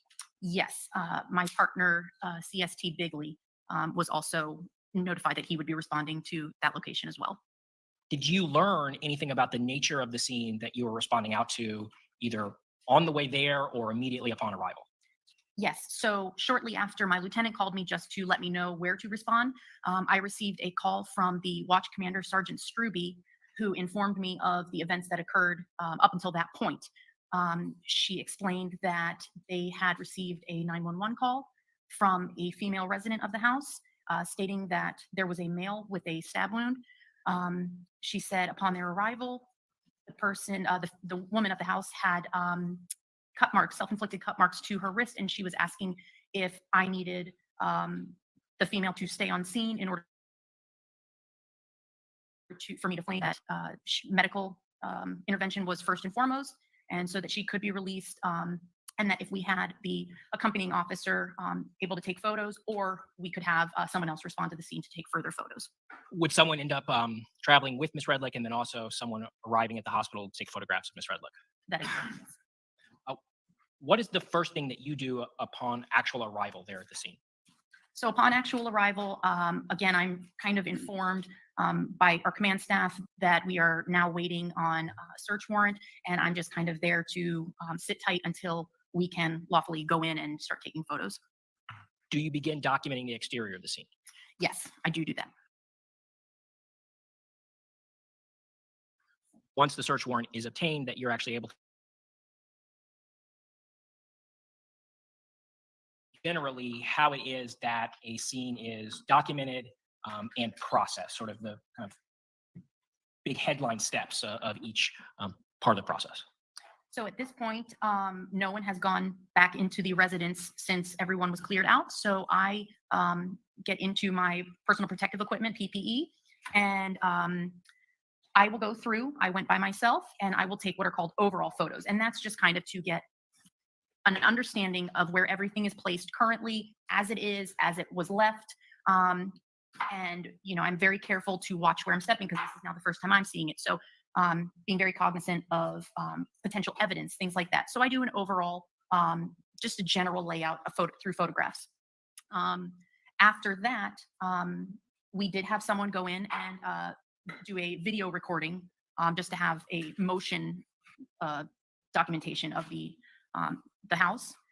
Then I went in and kind of after having made mental notes of some of the things that I had seen, I will take a little bit more, I'll go in and make sure that I'm photographing things where you could see the progression of how I got to that. So I'm a little more detailed. And from there, once I'm photographing everything, we kind of, again, just come out, make sure we've seen what we need to, and if there's anything of interest that we might need to look into. Is it at this point that you start putting down what are referred to as markers next to certain items of interest or areas of interest? At that point, no, we do not. When does that begin? That happens after the medical examiner arrives because we want them to be able to see the scene as I did. And if I'm putting down my evidence markers, I'm technically altering the scene for them, and their photos aren't going to look the way mine did. So Can you explain to the jury the protocol as it relates to the body that's on scene at a homicide vis-a-vis the medical examiner? absolutely. So as I have been in that role, I'm very familiar with the procedures that are taken. The decedent is the jurisdiction of the medical examiner's office. That is their scene. So with that, we do not manipulate the decedent in any way. And forgive me, I just don't like to use the word body, so I say decedent, but we do not manipulate the person in any way. I can take overall photos of the person and make notes of what they might be wearing, things like that. But we wait until the medical examiner investigator arrives on scene so that they can photograph, do everything they need to do, and we work in conjunction with them, but I am asking them permission to do things with the decedent on scene. Is it at this point that you have an opportunity to begin putting markers down next to areas of interest or items of evidence? After, in this case, after the medical examiner's office removed the decedent from the scene, that is when we went ahead and started putting down markers. At sort of this stage of your documentation processing, are you moving items, or are they still remaining in the exact place where you found them? They are remaining in the exact place that I found them, as I'm going to document them photographically to show that this evidence marker is for this item. I'm not going to manipulate anything at this point until I make sure that I am showing the scene as it was at that step, and making sure that it's kind of frozen in time now through my photos. Once that is completed, do you begin actually engaging in the processing, collection, and moving of things to see if there are other things to be found or processed? Yes, in a very organized fashion, we will go through each number, and we document on our evidence marker log that we have. And so we will make notes of what we were collecting. And then after that, yes, because it's a large scene. So, there was stuff that we saw when we were over with another marker, and you say, oh, well, that might come into play. So absolutely. And did you have assistance in this effort from CSI Edward Bigley, Yes, I did. as well as the videos you mentioned? Yes. All through each step of the process that we've just outlined, you've mentioned taking photographs. Yes. Okay. I'm showing defense counsel what is marked as states Q for identification purposes. Permission to approach with states Q. Yes. Ms. Sundvall, prior to your testimony here today, do we have an opportunity to review states Q? Yes. And does it contain the photographs of sort of each step of your documentation of processing of the scene? Yes, it does. And does it fairly and accurately depict those photographs? Yes, it does. Your Honor, at this time, the state would seek to move into evidence what has been marked as states Q for identification purposes. Any objection? No objection. States Q will be admitted as the next numbered exhibit. State Exhibit 3. Permission to publish? Yes, sir. Well, actually, before I publish, in connection with the processing of the scene, documentation of the scene, was a diagram produced of the home there at 1231 Temple Drive. Yes. I'm showing defense counsel what's marked as states M for identification purposes. And if defense counsel wants to see AN,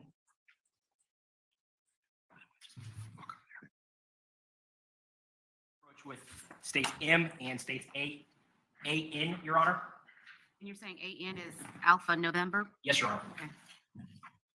You have permission.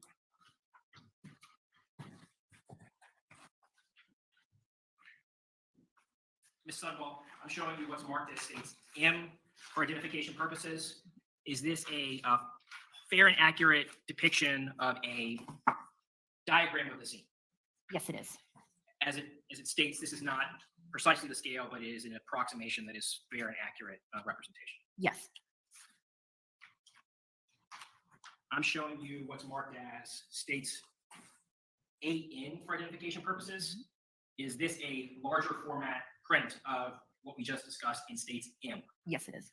Your Honor, at this time, the state would seek to move into evidence what has been marked as M for identification purposes and AN for identification purposes. Any objection? No objection to either. States M and states AN will be admitted as the next numbered exhibits. M will be State Exhibit number 4. AN will be State Exhibit number 5. Permission to publish states 5, Your Honor. Yes.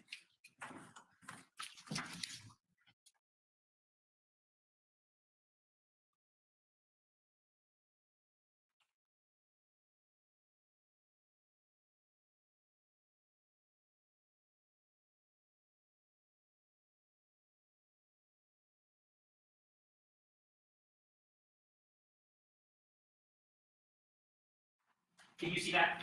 Yes, I can. Carter, can you inquire to ensure the jury can see it? Can all of you see the diagram? Okay, thank you very much. You may continue. Permission to approach the witness with a laser pointer, Your Honor? Yes. Ms. Unball, I'm providing you with a laser pointer. Feel free to use it as we are going through your direct examination to assist in understanding where we're at in the scene as we're looking at the photographs. There we go.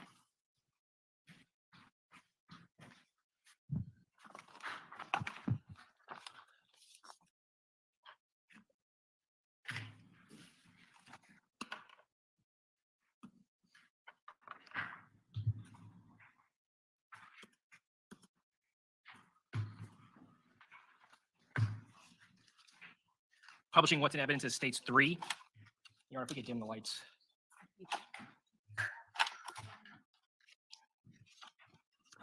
that the Wiggins, or do you need the well lights off too? I think that's good enough. And you could invite the jury to tell you otherwise if it's otherwise at any point. Let me see what you play first.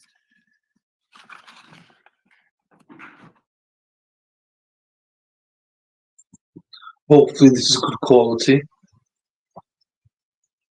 Hopefully we get to see it. Fingers crossed we get to see it.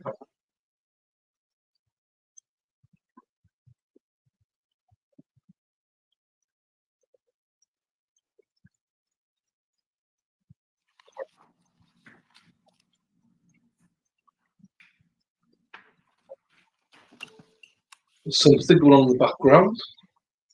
We can't see it. Okay, starting with photograph ending 3011.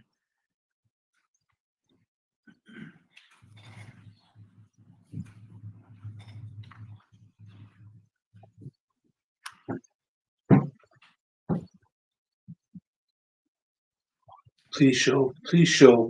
I want to just see it. Eventually. There we go. What do we see here?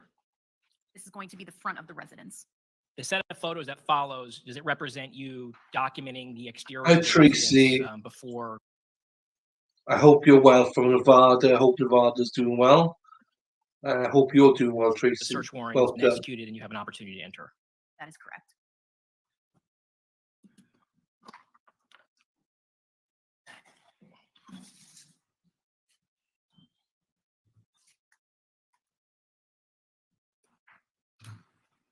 Documenting the vehicles that are parked out front. Yes.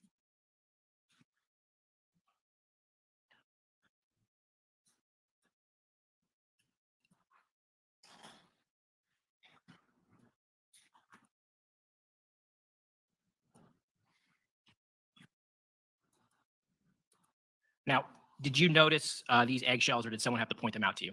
I noticed them. And you proceeded to document the presence of these eggshells? Yes, I did. And that's what we see here in photograph 3033 That is correct.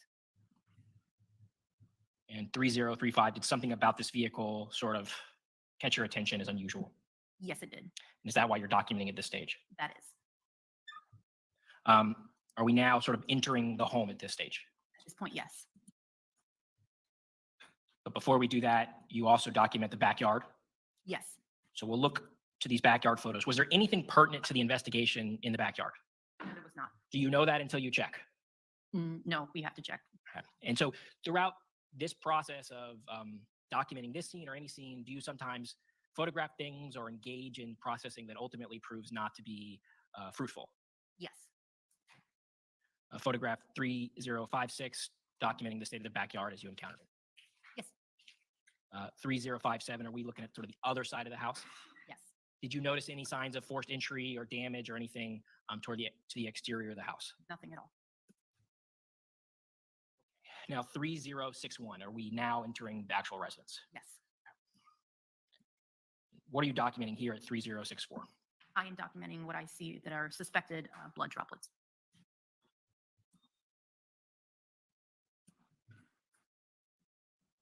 Moving sort of now into the home in 3067. And we would be, again, feel free to use your pointer in this area. Yes. So what I'm doing is I walk in and I have been trained to do a sweeping motion from left to right which is how I photograph. And we see an example of that here in 3070, you standing in the sort of formal dining room and Down here in this corner, yes. sweeping right, sort of right to left, Yes. From the left. left, yes. left, yeah, okay, whatever it is. Yeah. 3074, photographing within that formal dining room. Again, at this point, I'm in this corner then. At this point, have you smelled anything that sort of is catching your attention? So immediately when I walked in, there was a very clean smell. Not like a house that just smells nice. It was a chemical, like Fabuloso, or it had like a lavender smell, something. It was just a cleaner kind of smell. But yes, I did. It was very apparent. Photograph 3076, the closet that is in that area that we were just looking at. Mhm. And nothing pertinent in that area. Exactly. Yes. Okay, now what are we looking at? So this is going to be this living area right here. So I'm about this area right here, and I am photographing as is, and just showing the overall status of the room. This is that half bath right here. So I've turned around and I'm now photographing that. And that's photograph 3080. Okay. Now are you kind of turned around and looking the other way? Yes, that is correct. Are you observing the floor to be covered in what appears to you to be consistent with the appearance of blood? Yes. Are you trained when you are moving through and documenting a scene like this to try to minimize any impact or disruption to the scene? Absolutely. Very much. Well, I mean, they don't really care about covering stuff up, so we can see the deceased there.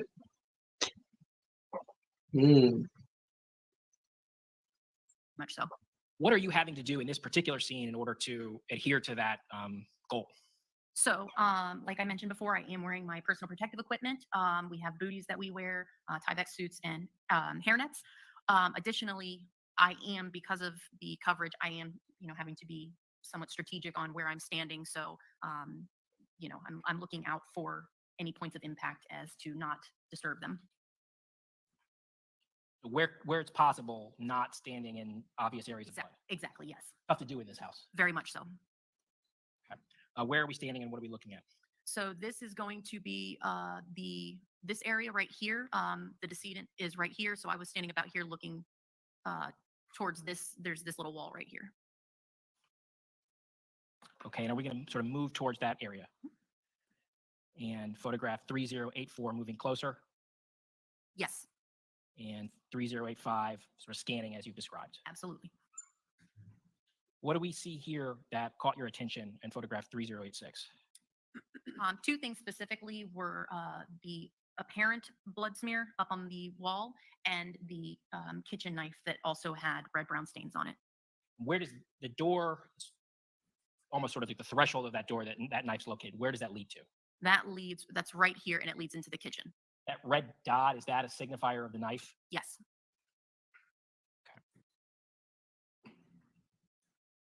3088 and the photographs that we're going to review following this particular photograph, you document the contents of 2 rooms that appear to be children's rooms. That is correct. Anything pertinent within those rooms that you saw? No. When I'm using the word pertinent, you understand that to mean items of evidence or apparent blood. Yes, that is correct. And didn't see anything of that sort in these. I did not. Okay.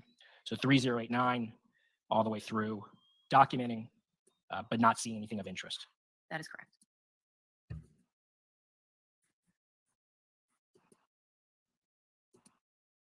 Okay, where are we at and what are we looking at in particular? So this is going to be the doorway here facing out to the staircase. So it is Jaden's room, and I am looking out at the corner right here of the staircase. And do we begin to zoom in on this particular area of interest? Yes. 3112. What do we see down here? So that appeared to me to be a pile of towels with reddish pinkish stains on them, and they were damp. Within this stage of the documentation and processing, you would not be touching, moving, doing anything with those items. Not at this point, no. You would, though, later after everything has been documented all the way through in the manner you described. Absolutely.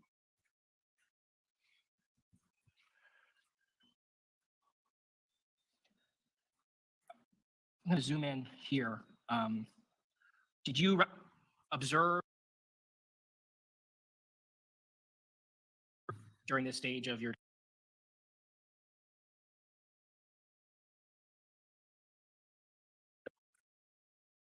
in order to not disturb something like that as you're walking?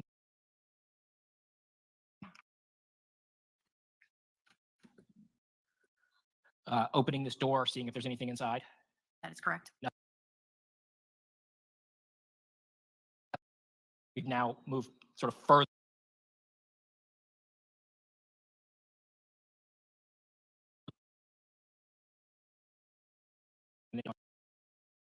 Eight, nothing pertinent there? No. And then documentation of the laundry room in 3112 or 3122. Yes.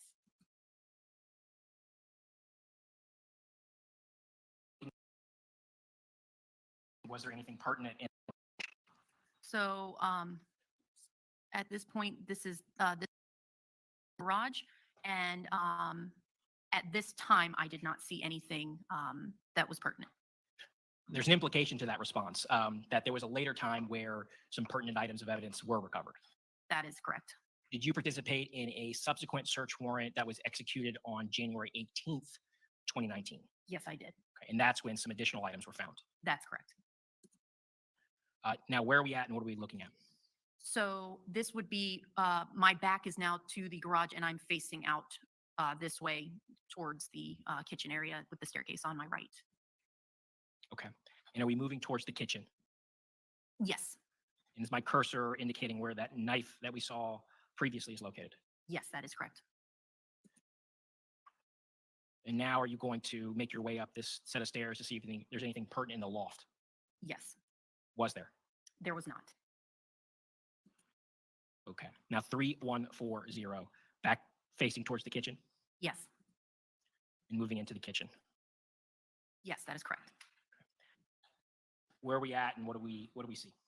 So from here, I am standing right here with my back to the family room, and I am looking in at the overall status of the kitchen area. And are you at this time and at this stage observing what appeared to you to be these shapes consistent with a footprint having the appearance of blood? That is correct. Continue your documentation of the kitchen at 3147. Yes.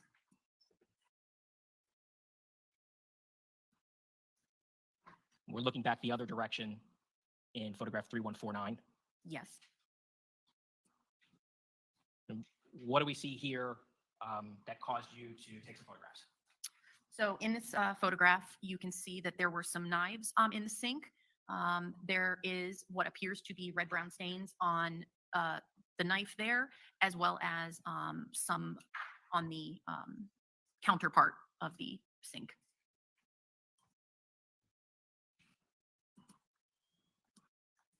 Okay. Now I think it's clear where we're standing, but what room are we looking at? So now we are looking into this family room right here.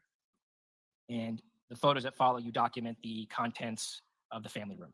Yes, I did. Anything pertinent in the family room? Not that I found, no.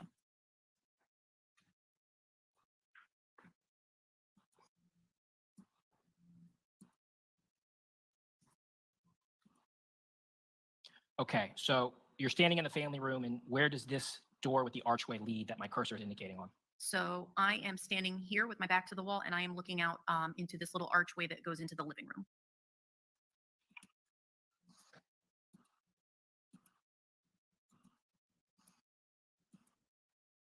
Okay, back up a photograph. We have photograph 3170, and then we see that archway. The next photograph that we look at, have you moved sort of into that archway? That is correct. And what do you see? Immediately, I notice the couch is directly in front of me, and it appeared to be in an odd position. It was kind of a tight fit for where I was at, but that was the first thing that I noticed there. Because where it's at, you couldn't walk through that space in any sort of natural way. I could not. Photograph 3174, we're on the sort of other side of Mr. Redlick at this point, That is correct. and kind of turning towards him in 3175. Yes. And what did you see here that caused you to take a photograph? It appeared to be more footprints that had a red-brown stain to them. Where are you standing and what are we looking at in photograph 3177? So from here, I am standing in this corner and I am looking down here. Staying in that corner and kind of sweeping to document the space Yes, and looking back the other way. that is correct. Is this an example of sort of the very seemingly awkward location of this particular couch at this particular time? That is correct. Okay. Are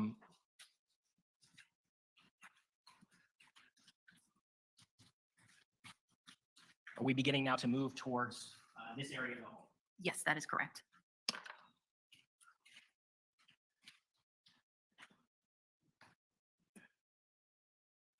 The office? Yes, that is the office. Would an item of evidence ultimately be collected from the office? Yes, And we'll see that with a marker a little bit later in the photos. yes. And now, where are you standing and what are you looking at? I am in the office doorway right here, looking out towards the doorway to the master bedroom.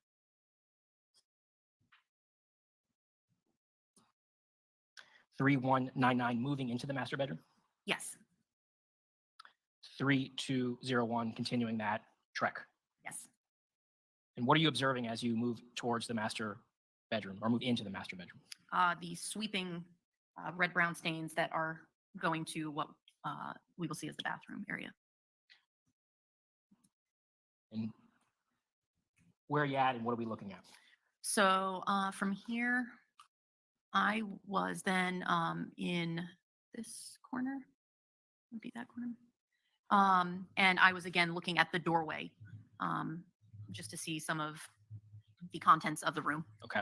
And we can sort of see that what appeared to be trail of blood and what looks like a bathtub in the distance. Yes, And you'll go on to document that. yes, I will. Another angle of that sort of sweeping trail of apparent blood in photograph 3206. Yes, 3209 moving closer to the bathroom. yes. And where is this closet at in the hallway? So that was the men's closet, or appeared to be a men's closet, here on the, that side. And this closet would be on the opposite side as depicted in photograph 3213. That is correct. Anything pertinent within the what appeared to be the female's closet? At that time, no. Would we later come back on the 18th and find something within the closet that was a relevant item of evidence? That is correct. Now moving into that bathroom 3217 Yes, and documenting the condition of the bathroom. yes.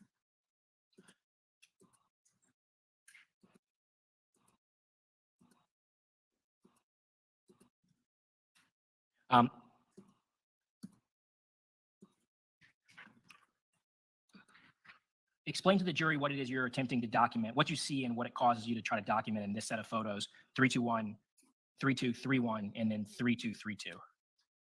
So, again, as I explained, where I observe some things and keep mental notes of it, knowing that there were towels and they appeared to be somewhat wet, shower area is wet. So I was looking to see if the shower had water on the floor as if it had been somewhat recently used. So that was what I was attempting to document to show that there was water on the tile floor in the shower.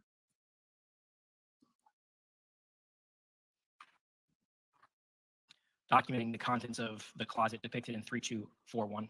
Yes, Anything pertinent inside that closet? it appeared to have towels that were also out by the staircase. In the back of the bathroom door. Mhm. All right. 3245. Obviously, we're back near the decedent.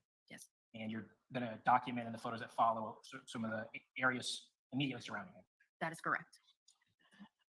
And that's what we see here, photograph 3246 Yes, and 3248 yes,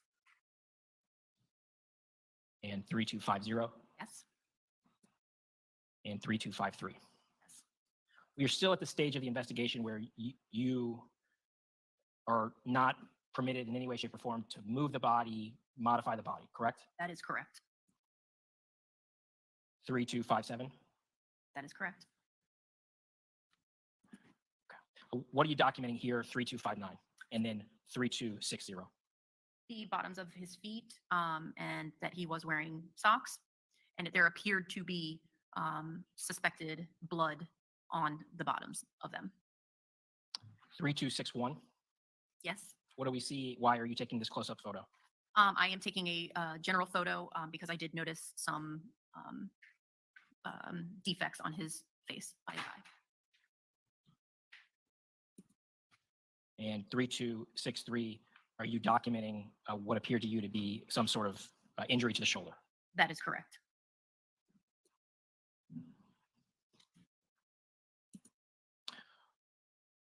$3270, explain to the jury what's happened at this point.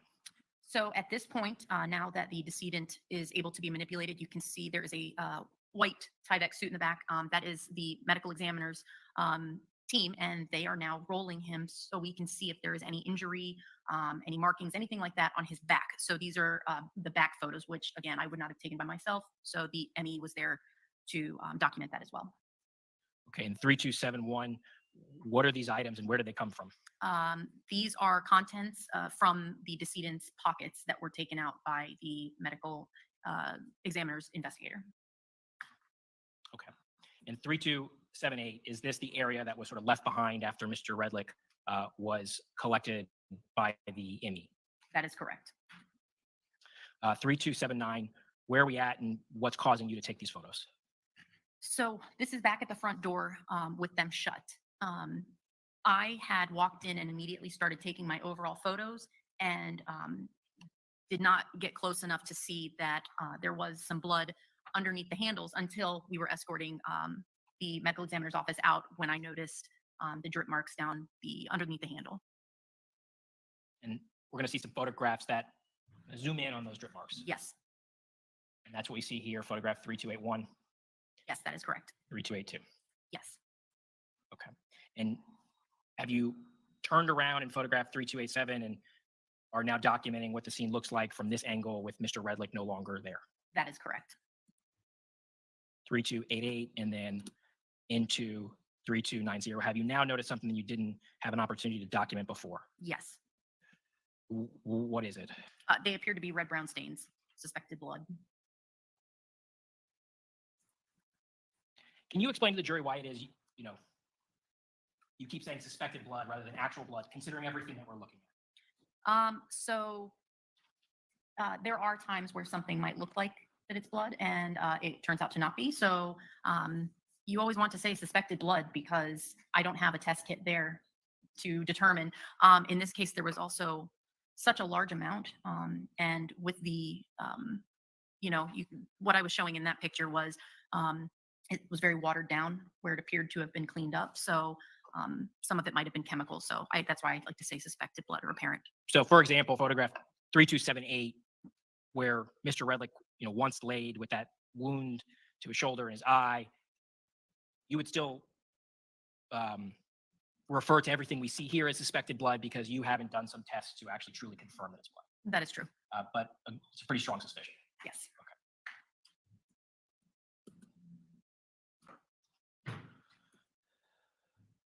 Okay.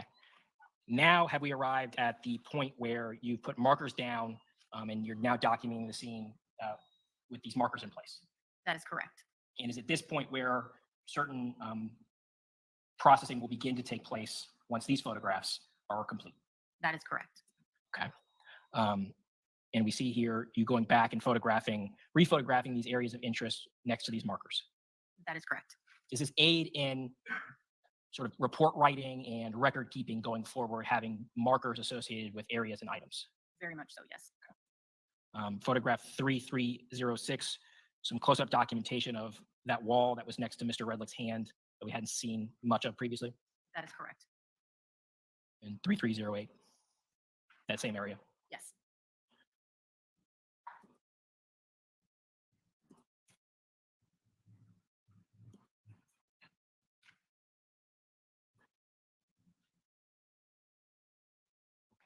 Now moving back towards the master bedroom, Yes. and we now have markers there. Yes, that is correct. Tell the jury sort of what you noticed on this carpet and what it caused you to do. And we'll look at photograph 3331. So upon further inspection, I did notice a footprint, what appeared to be a footprint on the carpet. It also appeared to be a larger one than what was around the house. So Later in the set of photos, will we see other examples of what appear to be footprints where you've placed the same size scale down? yes, that is correct. And would that allow you to sort of compare the relative size between that apparent footprint against other apparent footprints? Yes.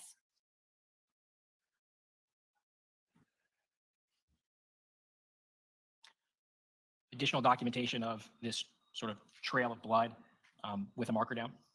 Yes.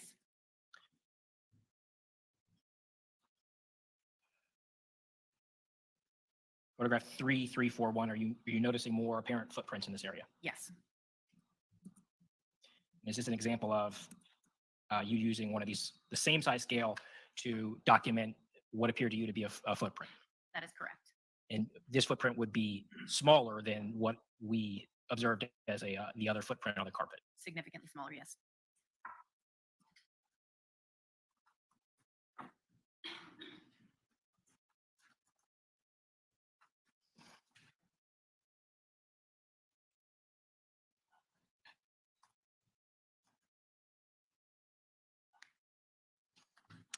Additional examples of markers being placed near items of evidence in photograph 3346. Yes, And we're now moving into the bedroom that is correct.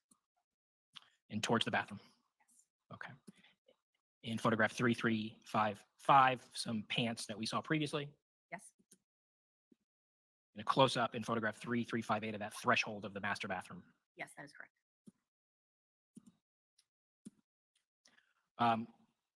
3362. We don't have a marker here yet, and I don't believe that there was a close-up photo of this area. Tell the jury what you encountered and what caused you to take these photos. So we noticed some suspected blood over by the right side of the bottom of the sink area.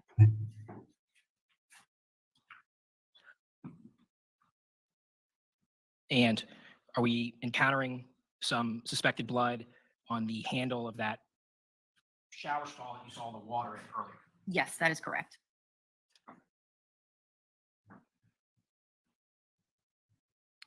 And some documentation of this broken piece of the door. Yes.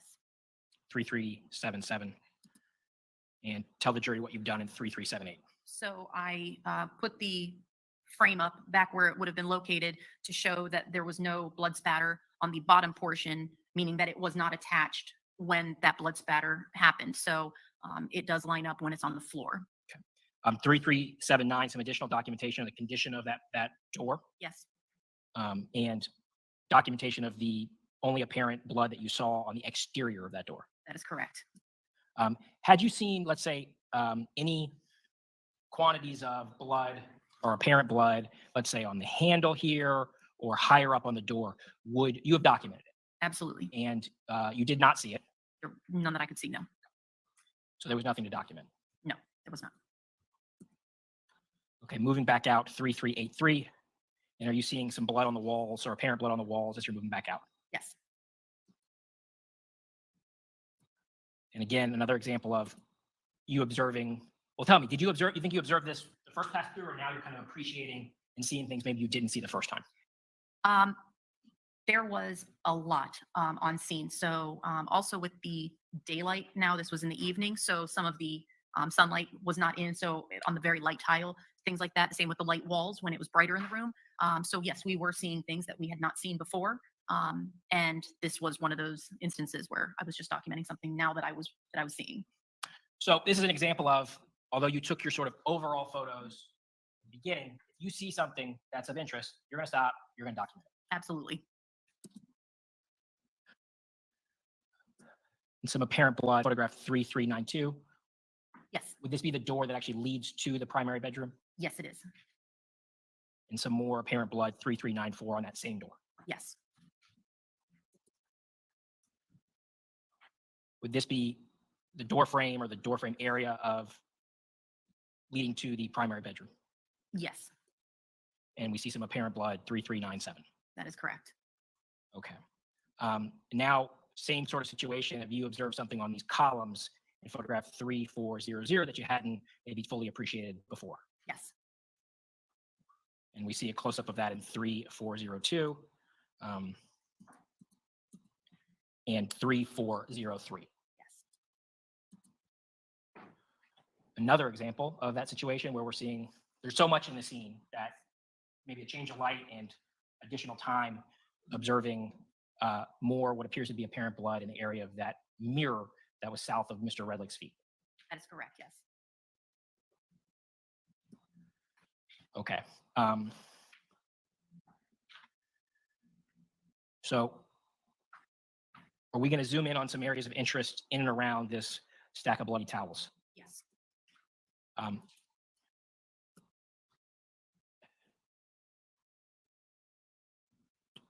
Talk to me about this water. What did you observe? It was a pinkish color and with a chemical smell to it. Okay. And this mop, The mop appeared to be still wet and had reddish pink staining on it as well.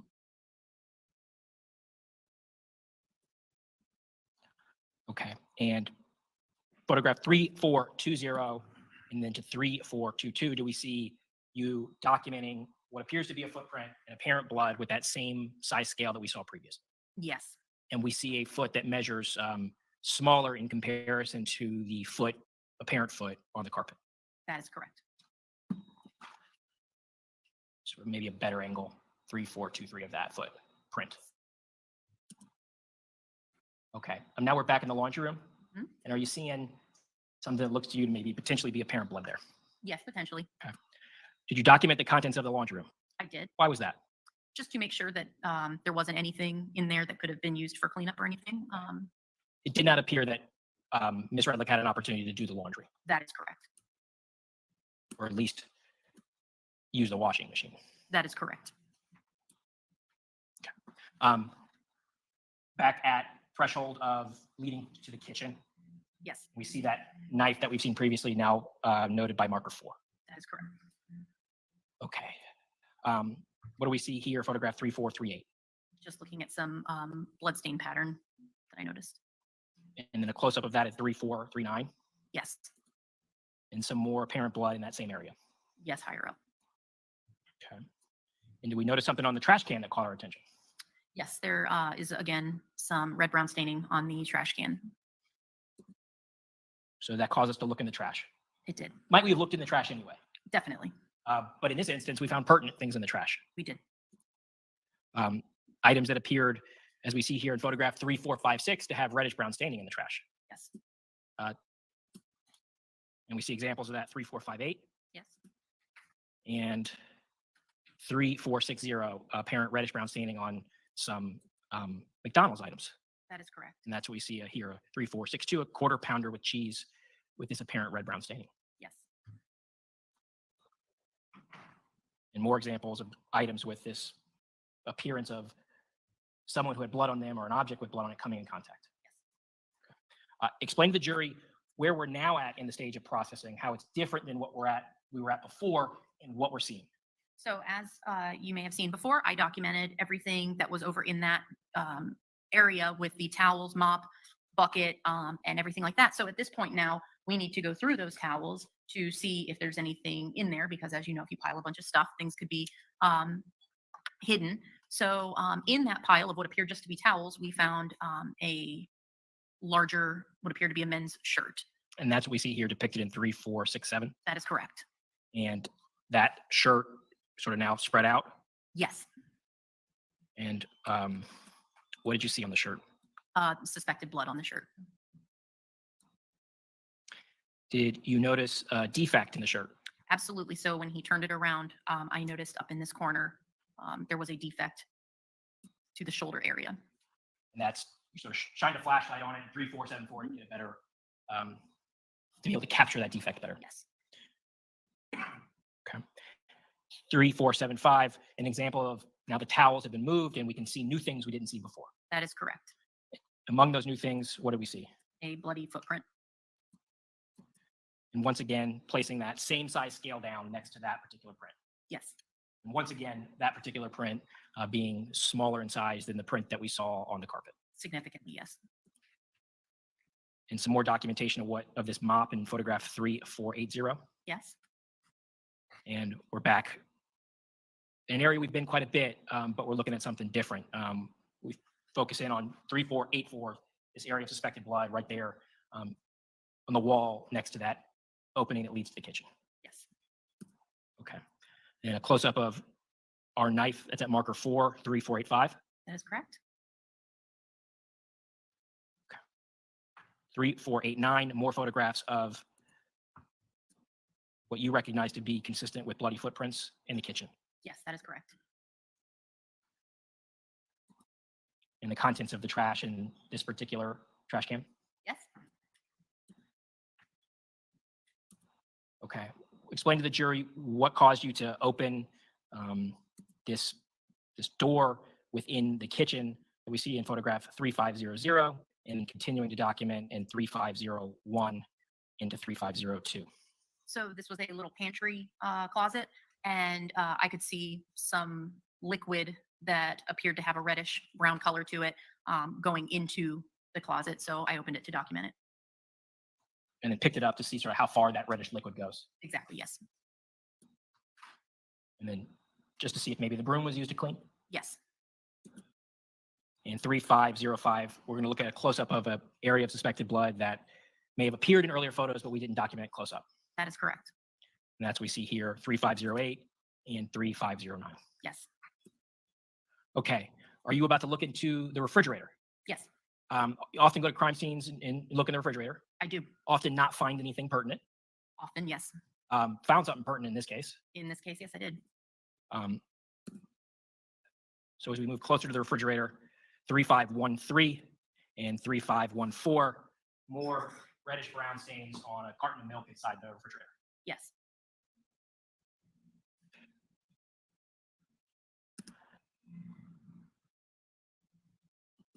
And additional photographs of that reddish brown staining on that carton of milk. Yes.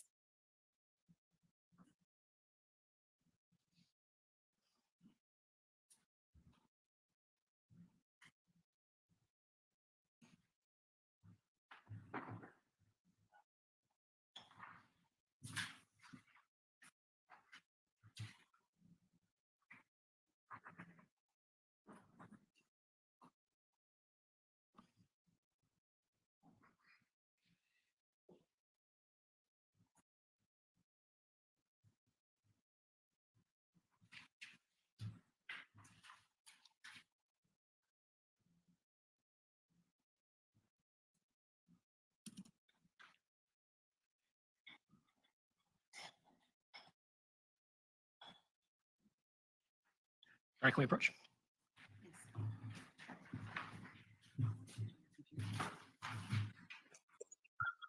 Okay. Damn. The trial I wanted to watch doesn't seem that's going to be on.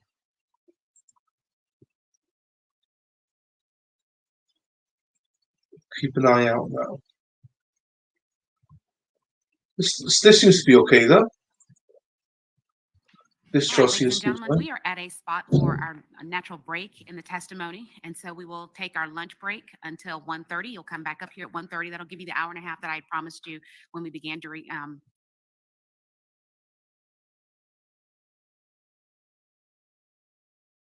are we returning back to the sink with those items of interest now having been marked? Yes, they were. In a sort of a more centered view of that reddish brown stain that looked consistent with the appearance of blood in photograph 3523. That is correct. And some additional photographs of the knives in the sink.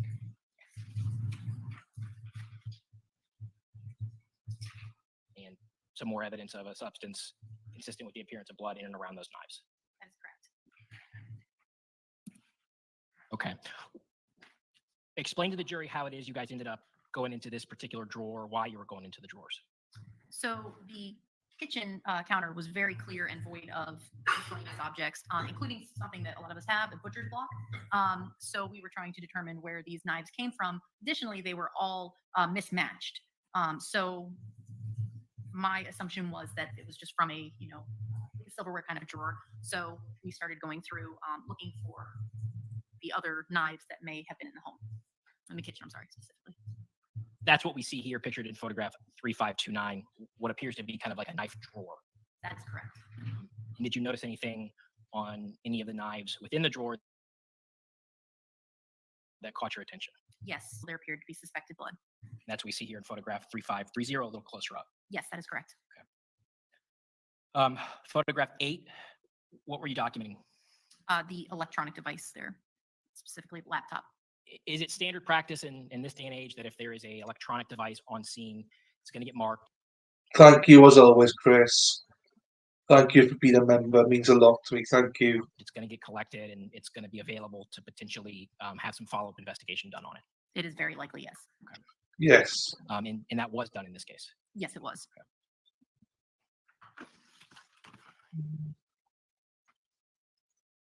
Yeah, true enough, Mary. True enough. Photograph 8, we're looking at a Samsung laptop.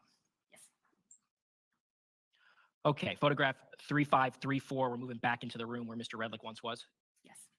and some additional documentation of those footprints. What are you doing now that you hadn't done previously? Thanks, Chris. So now I'm documenting my view with the footprints that were, I believe at this point we had moved the couch, and there were some more footprints that were underneath the couch that we had not seen previously because of its location, and that lined up with the direction path of where I had taken before.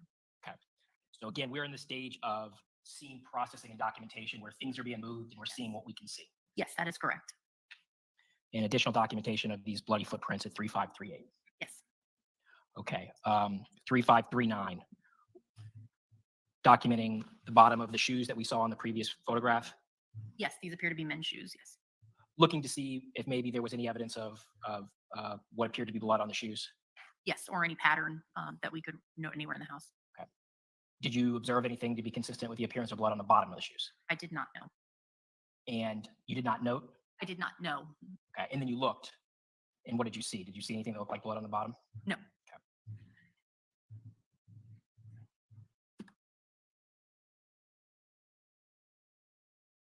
Close up of this kind of end table that we haven't quite seen up close yet in photograph 3544. Yes. And his glass that was on the table in photograph 3546. Yes. Some additional documentation of this area where Mr. Redlick once was in 3547. That is correct. And some staining on top of the lamp, close up 3.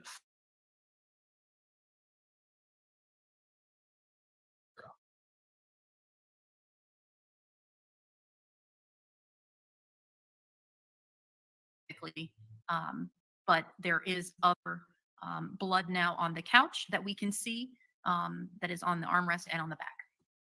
And some close-ups of what appeared to be blood in 355. That is correct. Okay. All right. So photograph 20.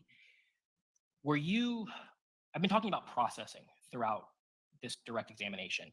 Does processing include taking swabs of various items or surfaces so they may later be processed for the presence of DNA? That is correct. Can you explain generally how that is done? So using our clean gloves, PPE, we will use a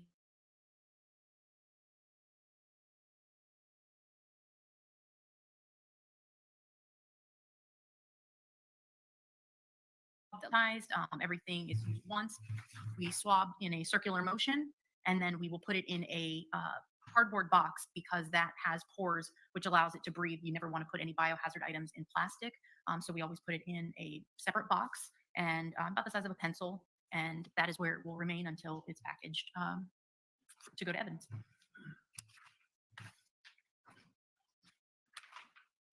We have a marker here at marker 20, and then a close-up photo of that marker 3557. Did you take a swab, as you just described, swab this area so it could be later processed by the Florida Department of Law Enforcement for DNA? That is correct. And permission to approach the witness. What is marked as states AZ for identification purposes? Yes. You recognize what's marked as states AZ. Yes, I do. And how is it that you recognize it? I have signed the outside of the label down here with my name. And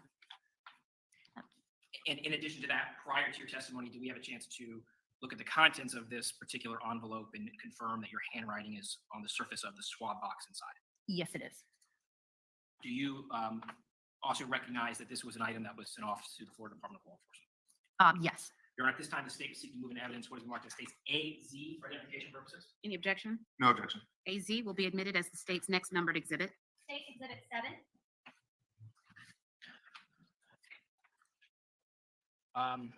Moving into an office that we've been in before, we now have a marker next to a computer. This is an example of a digital item of evidence that's going to get collected and made available for processing later. Yes. Photograph 3562 and 3563, some additional documentation of that bloodstain pattern. That is correct. And what do we see here, and why are you taking a photo of it? This was a brown decorative chair that was in the living room, and there was a suspected blood drop on the cushion.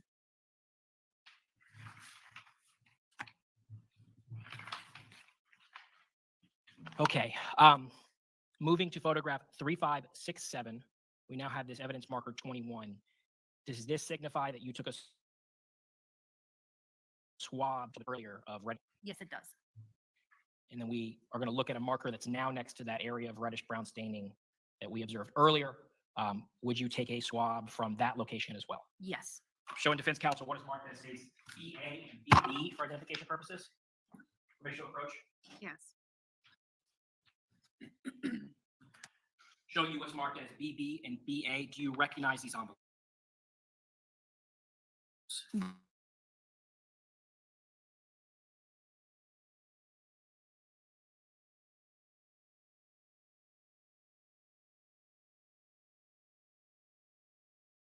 Your Honor, at this time, the state seeks to move in evidence with marked as states BA and BB for identification purposes. And BB will be admitted as the state's next numbered exhibit.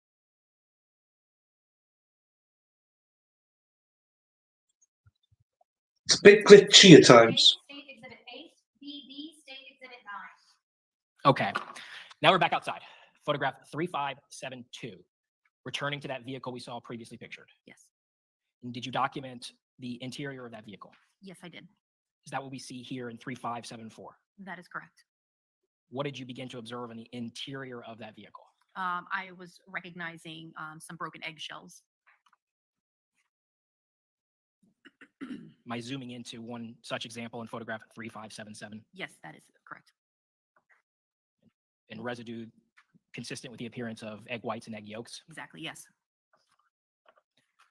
3579, another example of a broken eggshell inside of that vehicle. That is correct. You find eggs or eggshells rather nearby and document them in photograph 3582. That is correct. Now we're back inside 3584, some additional documentation of that area that you can see now that the couch has been moved. Yes. And we see some additional staining and some additional areas that appear consistent with footprints. That is correct. Okay.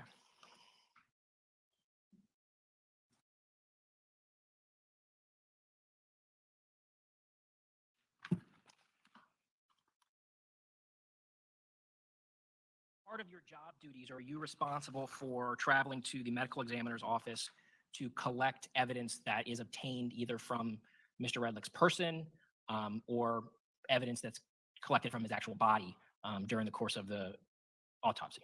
Yes, I am.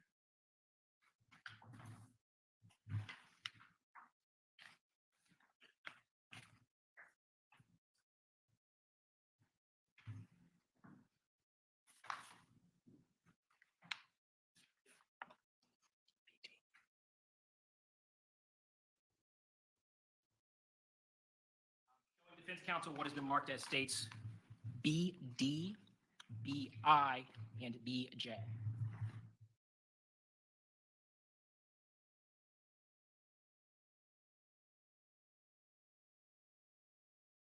Permission to approach, Your Honor. Yes.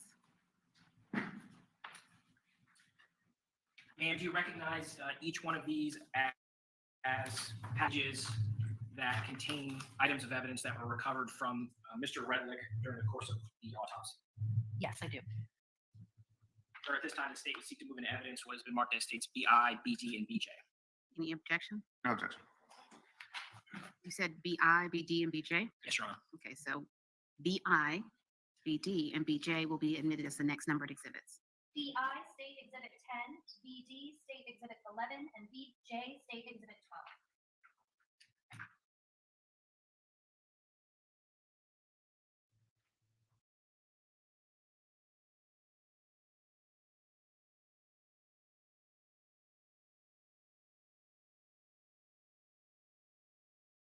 These items are in evidence. Ms. Sunderwall, can you tell the jury what they are?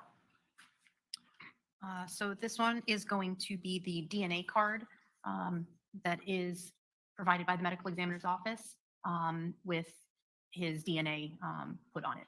So we're talking about states 11 there. So what is in evidence in states 12? States 12 is going to be swabs from Michael Redlick's hand. And then states 10? Is going to be the fingernail clippings from Michael Redlick.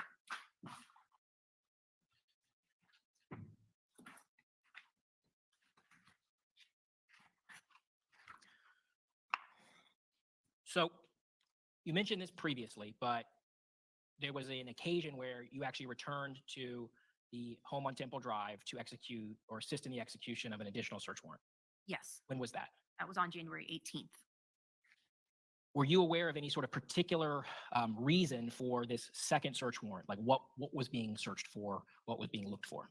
My understanding was we were there to collect the trash as it had not been put out to the curb for them to do what we call a trash pull. So we were going there.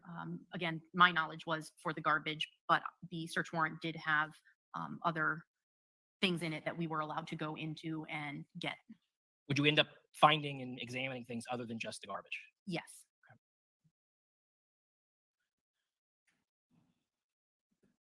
Do you recall Ms. Redlick being home when the search warrant was executed? Yes, I do. We see here photograph 3645, markers 1 and 2 on the garbage. Yes. Would this garbage be exhibition? It- Documented the vehicles Mhm. while you were there, and began to document what was laying around during the course of this search warrant. Yes. So at the direction of some of our detectives who divide up rooms, they will look for objects that they know are search warrant and they're to document items for them. So some of these were the items. Yes. So you were called over to document, the papers that were in the stack. Yes, I was. We see an example of something that you found within that stack. Yes, that is correct.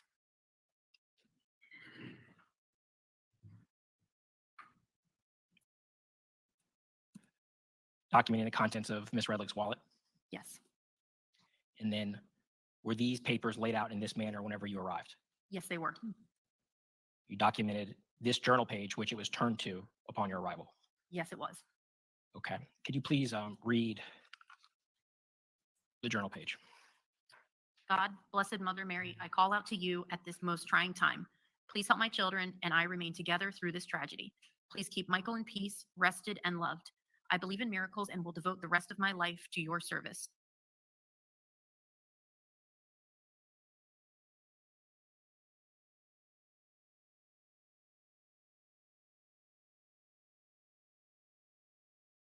Given to me and am ready to be as gracious for your blessings in this as I have ever been. I pray and believe you may keep me home with my children and have the opportunity to sort through our lives and take care of everything. I have faith. Just guide me and I will listen and act. Carry me away. Forgive me for wrongdoings, for I am heartily sorry.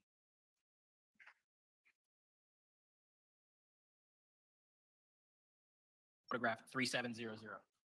We are back in the master bedroom along the wall where the entrance to the bathroom is. So depending on how you look at the bed, it would be the right side of the bed on this way.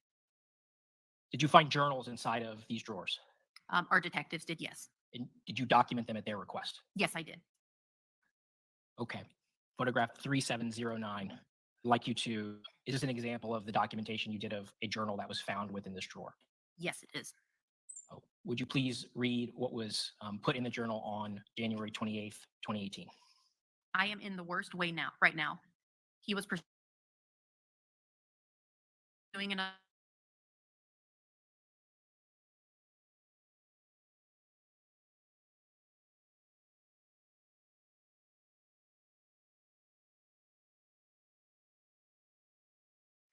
I filed for divorce last week. Mike should be getting papers served soon.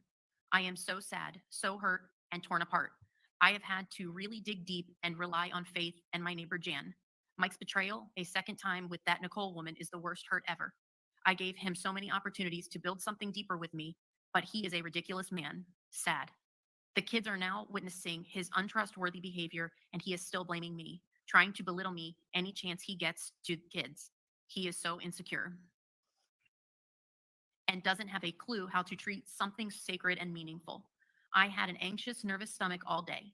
He said he is looking forward to moving out and living in the fancy Lake Killarney apartment. He makes me so sick. There were days with his working out, meetings, lies, girlfriend, delusions, threats, and reckless abandon of his family. It seems like he will always try to tear me down, hurt me, win the power. He's relentless, but I think people are starting to see how transparent he is. I wish I could elevate to some peace finally. I love my kids so much. They deserve it as well. I can't believe where I am. What does God want? I keep telling myself he needs me. People, my life the last 8 years or so has been so hard, scary, and unpleasant. Michael is moving out April 1st. I wish I could never see him again. I feel like he, if given any opportunity, will end up destroying me totally. He really has done a number on me. I tried to connect with him this last time. I was so needy and even laid with him, allowed him to touch me, hold me, and he basically took advantage. He always selfish, narcissistic, and unconscious. I'm so alone. I've cried to Robert the other day about the other woman. It's the day I actually filed for divorce. He has been so cruel to me. It's so disturbingly weird sometimes, irrational even. Why am I writing about this depressing stuff? I think about it way too much in my head as it is. I can't wait until I can write that something wonderful happened. Although I'm grateful for many things like the news I got about the cyst on my ovaries. Sawyer is laying next to me right now, and I can hear his breath, and he is so precious. My heart aches. Good night. And then reading continuing on 3/14/18. Things are so bad between Mike and I. Never imagined how our family could come to such a tragic place. I have so much guilt about the kids. We were so toxic together and still are. All I ever wanted was a closeness and bond, one that I could feel, honor, and cherish. I'm afraid he isn't going to continue paying the bills. He often threatens me financially. Will this horrible relationship ever end? Absolutely, the marriage will, but we still have to deal for the kids. I am not sure he is sane. Extreme narcissist. Spell check, sorry. Fluctuates Dr. Jekyll, Mr. Hyde. I need money and not quite sure how to play cards for divorce. Credit card is high. I'm going to have to get something in case Mike tries to stop paying my bills, our bills. Of course, I want to work, but I might have to wait out the dream job until later.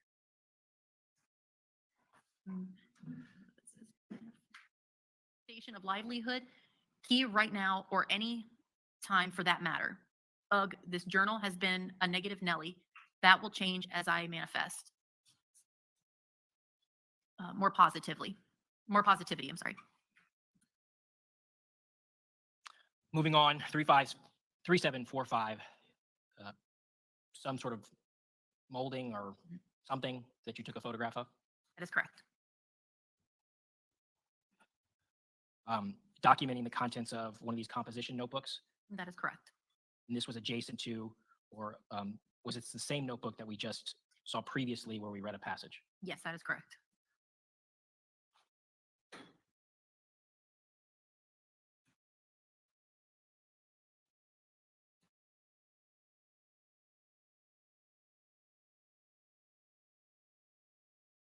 We see some sort of accounting of some costs related to a funeral here. Yes, those are funeral homes listed. And could you please read the list that followed the information related to the funeral home? Marla, Jeremy, PNC, car leases, life insurance, Vegas ticket, Van M tickets, funeral. Now we're back at the closet, and you sort of predicted that we would see this closet again, and there would be something that caught your attention. This is the man's closet, or the men's closet. Yes, it is. And do we see something that you did not observe the first time you were in the home? Yes, there was a red-brown stain. Did you swab this red-brown stain? We did. I'm showing defense counsel what is marked as BE for identification purposes. Permission to approach. Yes. Do you recognize states BE as the envelope containing the swab from the reddish-brown stain we see pictured here in this photograph? I do, yes. Or at this time, the state would seek to move into evidence what has been marked as states BE for identification purposes. Any objection? No objection. Letter BE will be admitted as the state's next numbered exhibit. State Exhibit 13.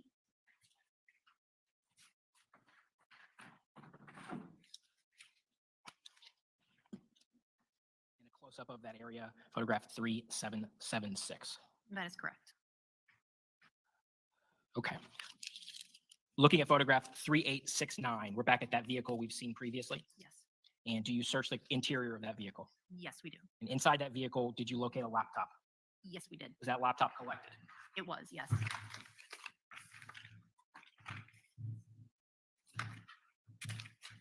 I'm showing defense counsel what is marked as states BF for identification purposes. Permission to approach. Yes. Ma'am, I'm approaching you with BF. Do you recognize states BF?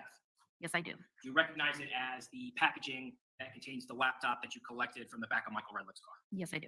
Your Honor, at this time, the state is seeking to move in evidence what is the marked as states BF for identification purposes. Any objection? No objection. BF is admitted as the next numbered exhibit. State Exhibit 14.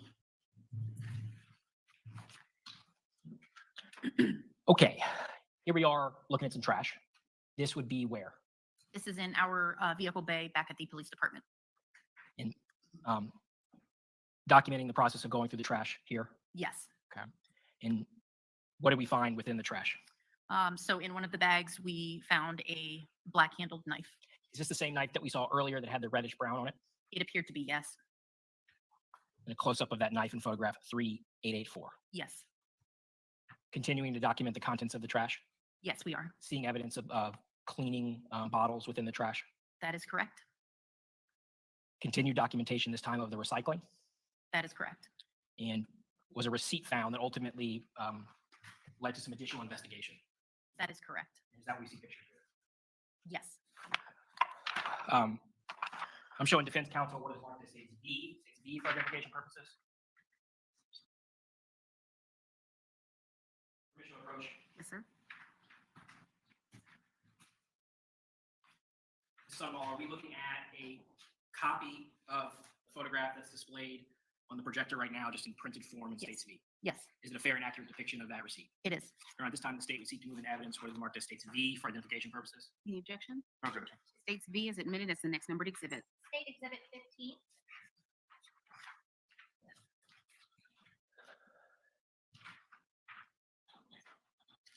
And this was a McDonald's receipt Yes. from what particular McDonald's? It was the location at 2472 Aloma Ave in Winter Park. Any follow-up that would have been done, that would have been responsibility of the investigating detectives, correct? That is correct.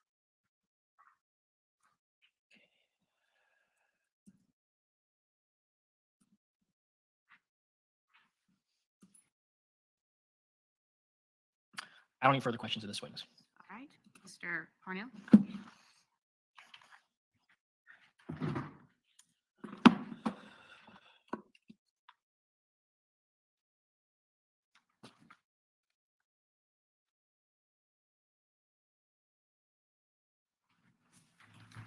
Good afternoon. You agree with me that the primary concentration of the blood that was found in the house, or the suspected blood, was going to be in the living room near the body and then on that trail to the bathroom area? I would say that it was accurate that the most of the blood was around the decedent and in that trail, yes. The blood or suspected blood that was found on the scene, whether it be on the furniture, on the wall, on the floor, you can't speak as to when that was deposited in those areas, correct? I was not at the home with them, so no. The phone that was found, or I guess Michael's phone, was found in his pocket when you did the search of the home, correct? Incorrect. It was found when the medical examiner went through his pockets. Okay, so you were present for that. I was, yes. It was located in his pocket Yes. just 5 minutes later than what I had just asked you, or a little bit later than what I had just asked you. Sure. But nobody had taken it out of his pocket, and the medical examiner found it That is in correct. that location. That was right before the medical examiner, you said, manipulated the body, helped turn him over. Yes. Part of what you said in direct was that that was done for the purpose of determining are there any wounds or any injuries to his back. So we heard that question, but I don't think we heard an answer on that. So were there any wounds on Mr. Redlick's back? He was covered in blood, so it was kind of hard to distinguish. We have what we call dirty photos, things like that, when the decedent is not cleaned. So at that point, it was hard for me to tell if there was anything else. But what I saw, I did not see anything other than regular lividity.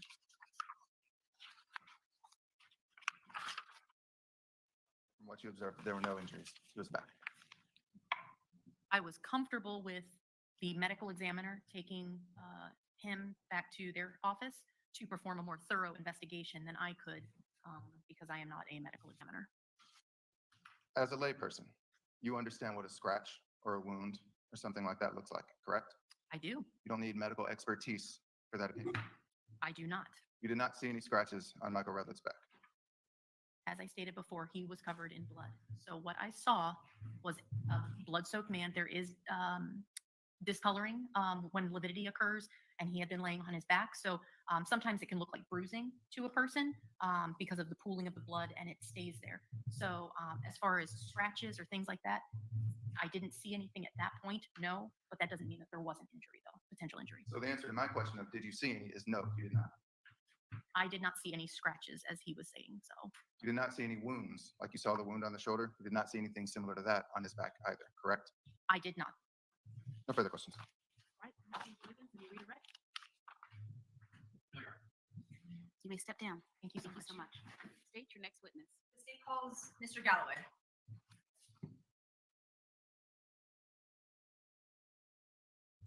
That was a simple no. No, I don't actually, Hannah. I don't. Hi, Dave. Hi, Dave. How are you, sir? Think you're probably top of the world, aren't you? Go, Pack, go. Dave Umberger. Daddy. Testimony you're about I do. Please be seated. Sir, would you please state your full name, spelling your first and last name for the record? Lauren, L-O-R-N-E, David Galloway, G-A-L-L-O-W-A-Y. Ms. Garcia? What do you, where are you currently employed? At Aries Training Facility in Leesburg, And where were you previously employed? Winter Park Police Department, And how long did you work with the Winter Park Police Department? 5 years, And when did you leave the Winter Park Police Department? August of 2020. And what type of education and training did you have? And actually, let me go back. You said that you worked for the Winter Park Police Department. What did you do at the Winter Park Police Department? I mainly did road patrol. So you were an officer? Yes. Okay. So what type of education and training did you have that qualified you to be an officer with the Winter Park Police Department? I completed the police academy and was certified by the state. Now, I'd like to direct your attention back to the morning of January 12th of 2019. Were you working that morning? I was And Hey, Mike. what was your job capacity in that morning? road patrol. Hi, Mike. Welcome back, Mike. I haven't seen you for about a week, so welcome back to you, sir. Hope you're well. Could you please describe to the jury what some of your duties and responsibilities were as a road patrol deputy? Answer calls, handle disputes, patrol the streets and meet with the citizens. Now, on that particular morning, were you ever called to go to a hospital? Yes, And which hospital were you told to respond to? Florida South, Orlando Health. I knew it as Florida South. Okay. And do the hospitals sometimes change names over time? They do. Okay. And when you were told to go to a particular hospital, what were you told to do when you arrived at the hospital? I was going to meet with somebody from a call. I wasn't told if it was a victim or suspect, just to collect the clothing and get pictures. And when you arrived at the hospital, was that individual already there or did you beat them to the hospital? I believe I beat them to the hospital. And do you remember what time you got to the hospital that morning? I know it was probably around 10:30, 11 o'clock-ish. Okay. Now, you said that you believe that you beat the individual there. When the individual arrived, did you at some point in time take photos? I did. And was the purpose of taking the photos in order to document if they had any injuries Yes. and document how they looked when they arrived at the hospital? Correct. Permission to approach the witness, Your Honor? Showing opposing counsel has been marked as for identification as state zone.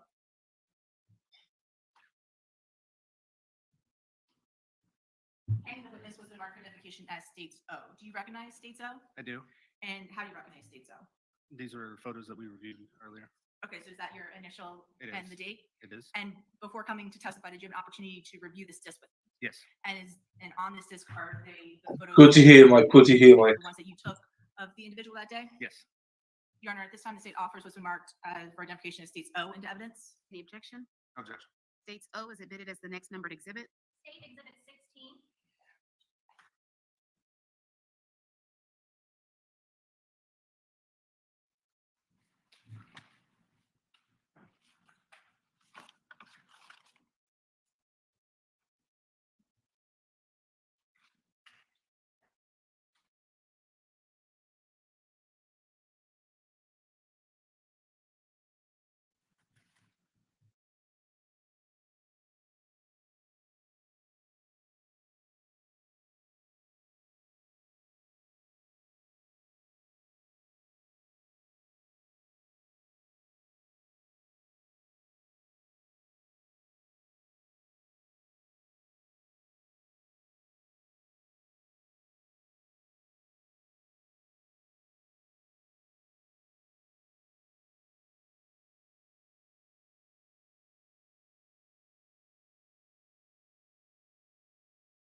I'll fast forward there. Taking this Oops.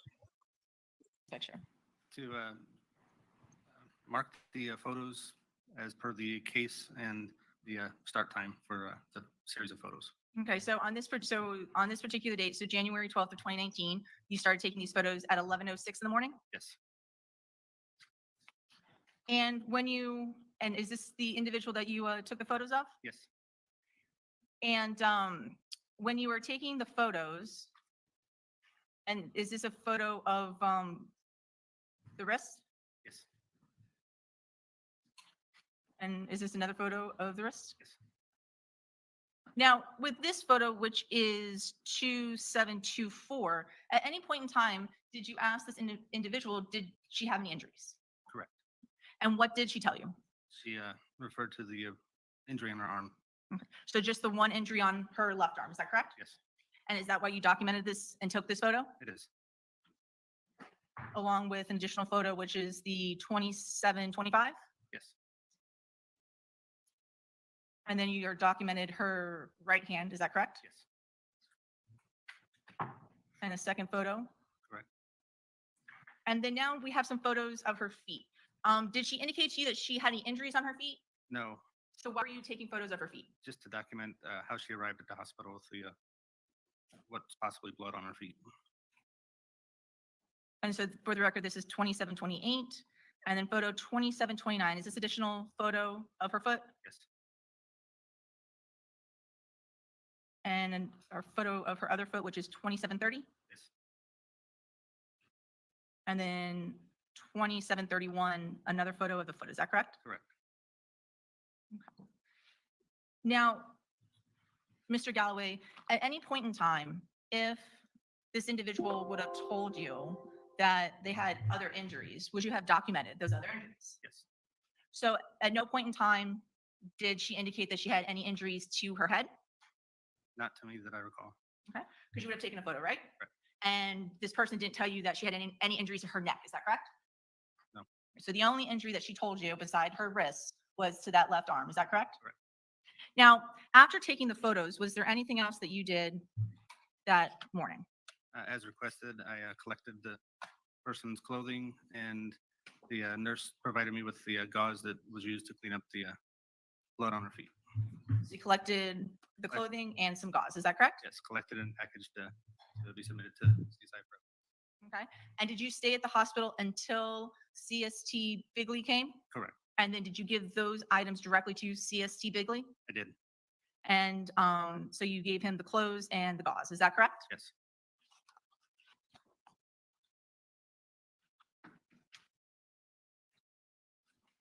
One moment, Your Honor. Nothing further, Your Honor. Cross-examination?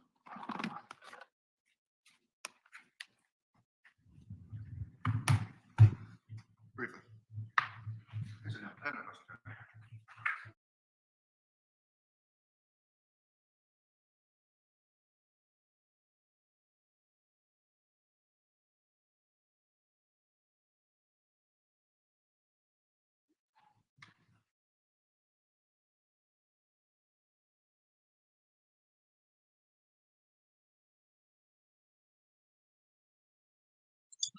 Whilst they're going to discuss, we'll just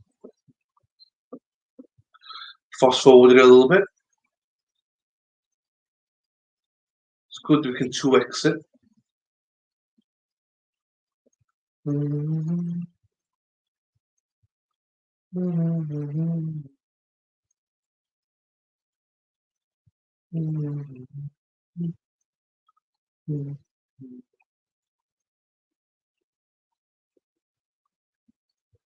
Come on, come on. So in this one, there's no breaks or anything, which is quite good. It's already done it.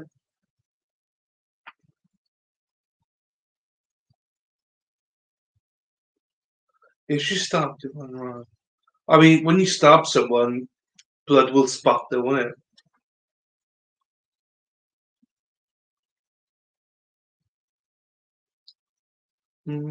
Or I presume, I would guess.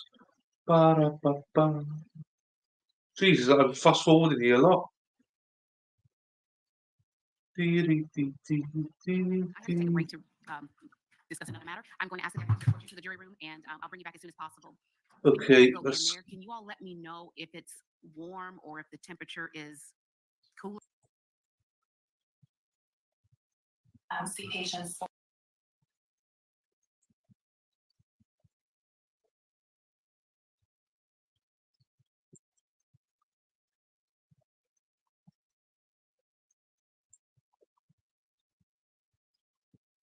Presume this is an online person.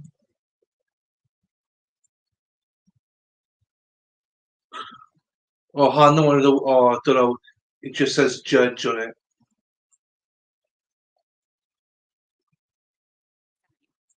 Do you feel a difference?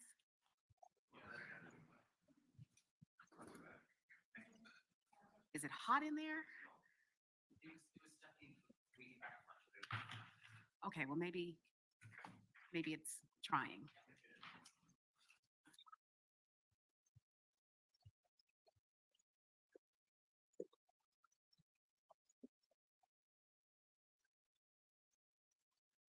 Right, who's this next witness? Oh, hang on. I thought they were ready.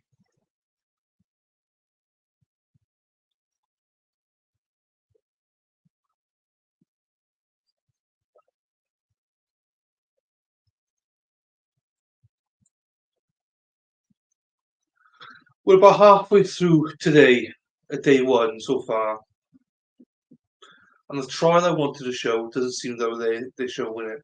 The sworn testimony of Dr. Kristen Vanderveld given before trial will now be presented. Kristen You are to consider Vanderfield. and weigh this testimony as you would any other evidence in the case. Kristen Vanderfield. Kristen Vanderfield. Your Honor, this time the state would seek to move into evidence what is marked as states B in for identification purposes. Any objection? No objection. BN will be admitted as the next numbered exhibit. State exhibit. I just guessed the name. Permission to publish state 17. Yes. Thank you. Please be seated. All right, Doctor, would you please state your full name, spell your first and last name? First name is K-R-I-S-T, and last name is V-A-N-D-E-R-V-E-L-D. Thank you very much, Mr. Wade. Good afternoon, Dr. Randall. Where are you employed? At Advent Health Orlando, What do you do for Advent Health Orlando? I'm an emergency medicine attending physician. What are your job duties as an emergency room attending physician? I see patients for acute care in the emergency department, so basically anything that comes in the door. How long have you occupied or held that position? I've been an attending physician since 2014. Would you tell the jury a little bit about your educational background and experience that led you to that particular position? Yes, I did a undergraduate degree in biomedical science at University of South Florida in Tampa, Florida. I then went to Lecom College of Medicine in Bradenton, Florida, and attained my doctorate from that school. I then completed a residency at Advent Health East Orlando and on Lake Underhill here in Orlando.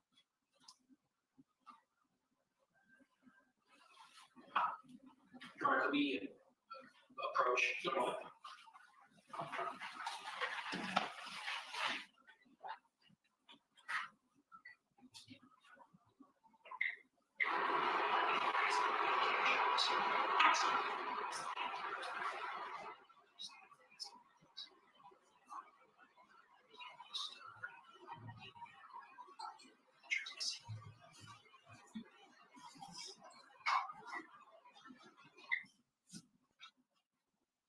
Okay, so let's go back on track, please. Yes, Dr. Randall, what are your job duties in your position at Advent Health? So I take care of patients, anything that comes in the front door. So any acuity from basic clinic care to trauma to active resuscitations. And you're a little soft spoken. It's very important that the audio Okay. picks up. So I'm going to lean forward a little bit and just make sure that Should I look at the camera? make sure you're talking loud enough that Okay. you're going to pick up.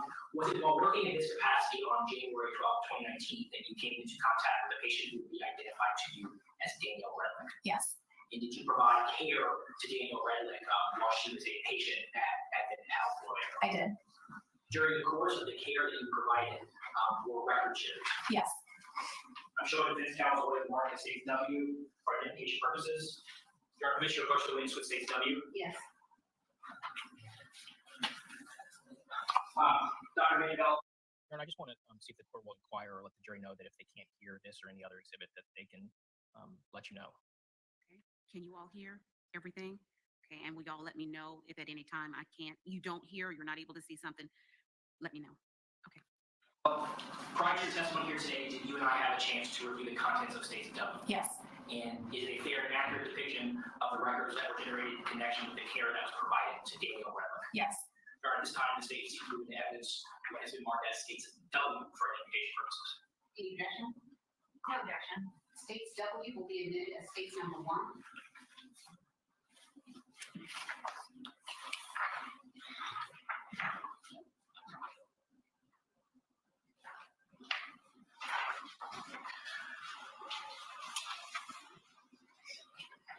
Doctor, we are going to review this record and talk about what it tells us as far as this Redlick's condition and what you learned about her presentation at the hospital that day on January 12th. Okay. Okay.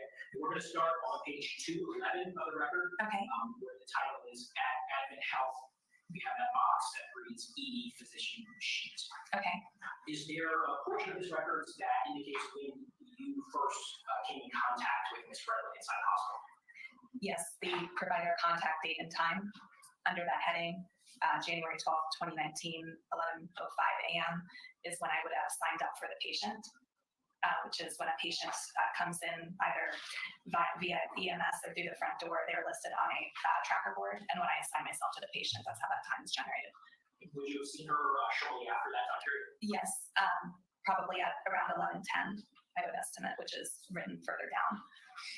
The next block of text is titled History of Present Illness. Does this contain a history as it was made known to you and the hospital related to Ms. Redlick's admission? Yes. Could you please read through the history of present illness? Yes, the patient presents with self-inflicted SI times 2 hours.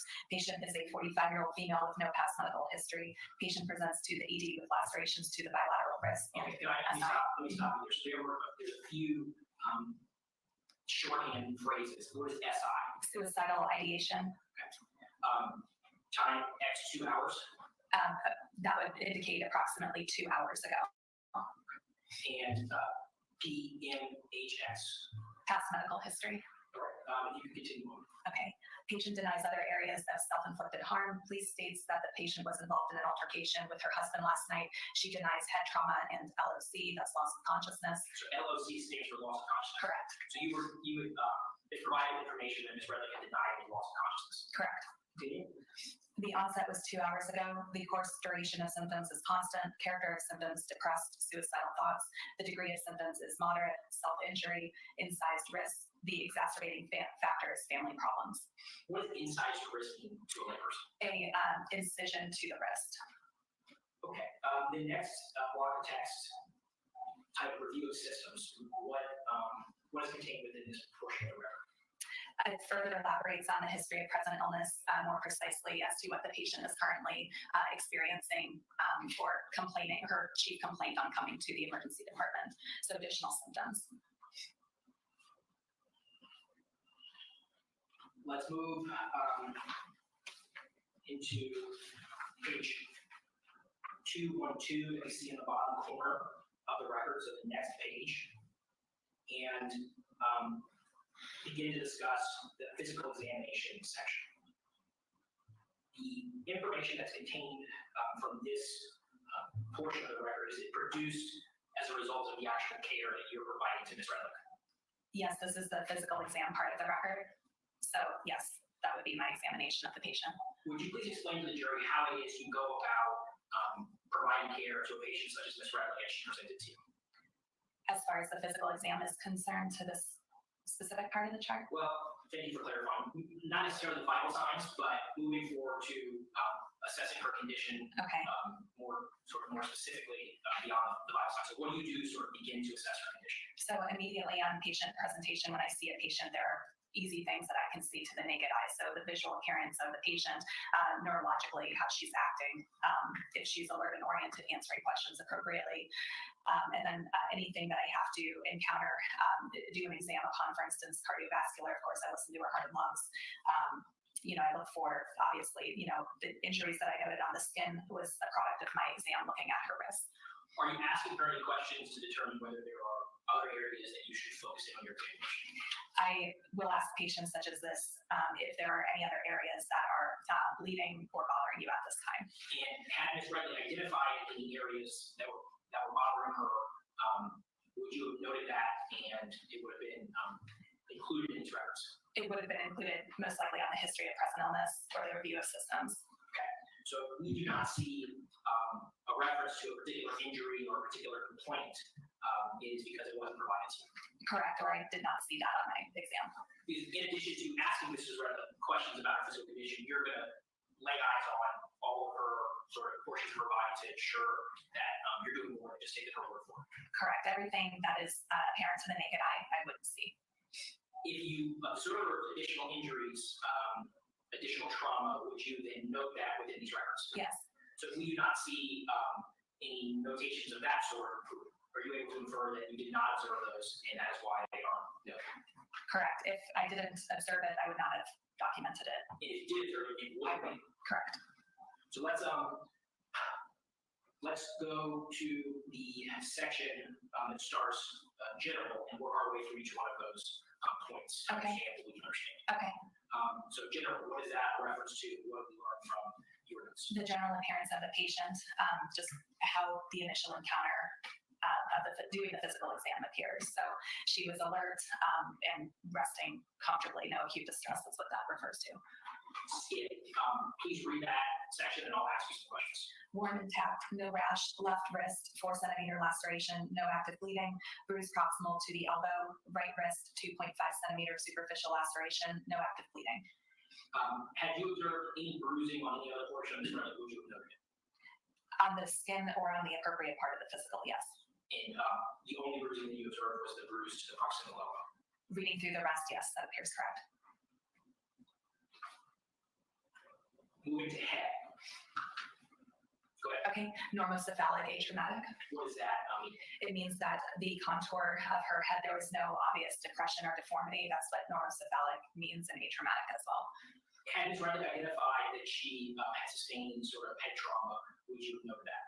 Yes, anything that was visible or obvious, it would be in that section, yes. And so the absence of that indicates that Ms. Redlick did not identify any head trauma to you? Correct. I did not see anything. And she did not indicate? No.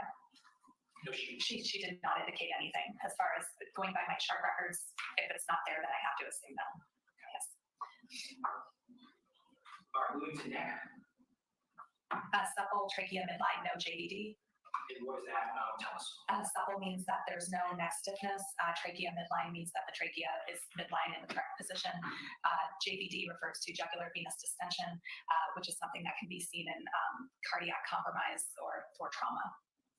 And if there was any trauma to her neck, any outward appearance of trauma, once again, you would have noted it. Correct. And you did not. Correct. I did not. Eyes. Pupils are equal, round, and reactive to light. Extraocular movements are intact. Normal conjunctiva, vision grossly normal.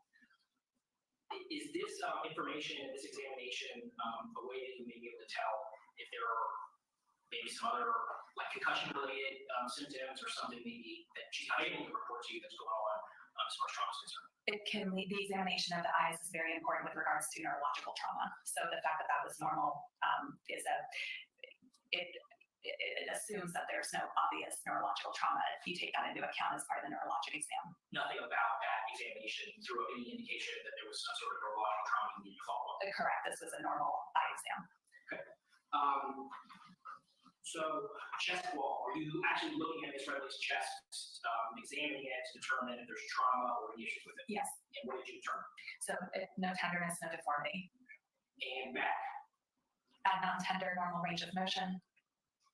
When you say non-tender within this section of the record, are you relying on Ms. Redlick to tell you, are you hurting in this area? Do you have tenderness? So typically, if there's a trauma evaluation, we palpate the spine. And if the patient tells us a certain area is hurting, then we focus on that.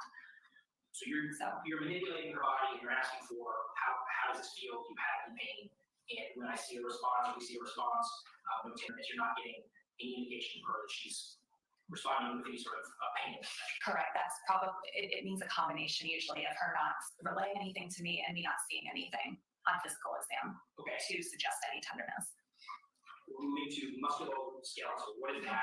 And could you explain this portion of the record? Yes, so it says normal range of motion, normal strength, no tenderness, no swelling, no deformity, hand bilateral, full range of motion of hand and wrist without any identifiable motor and sensation deficit.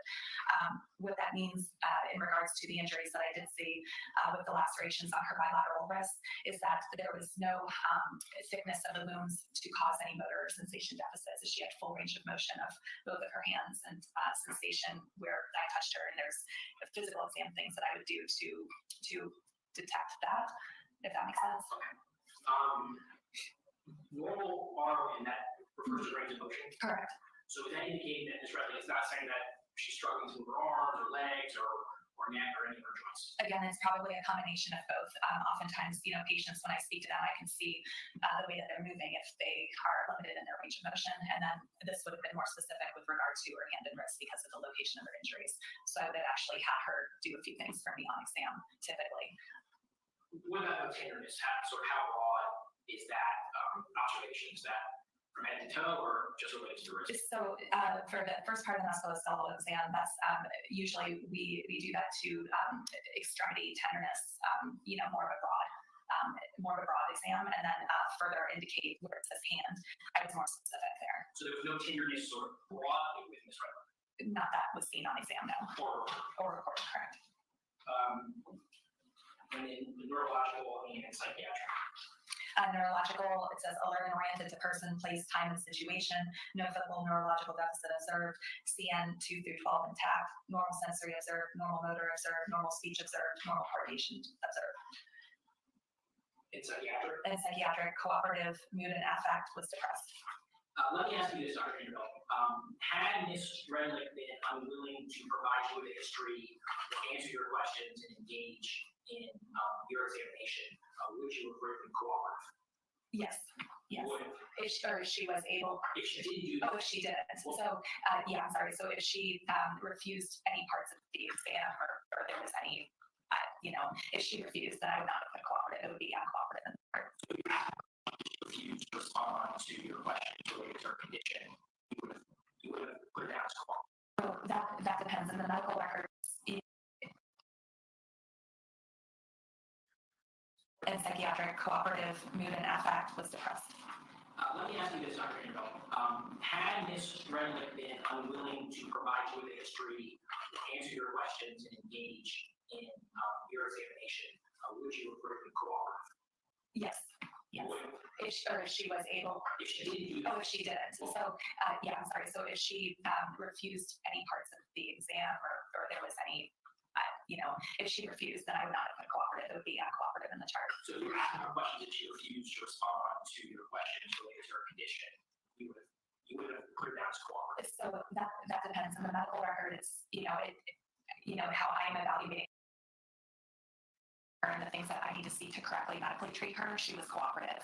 A lot of the time patients hold, they may not say, they may not feel comfortable answering other questions in the clinical encounter. Understood. But she, to your recollection, she answered the questions you needed her to answer. For the physical and to correctly treat her in an emergency medicine standpoint, from the standpoint, yes.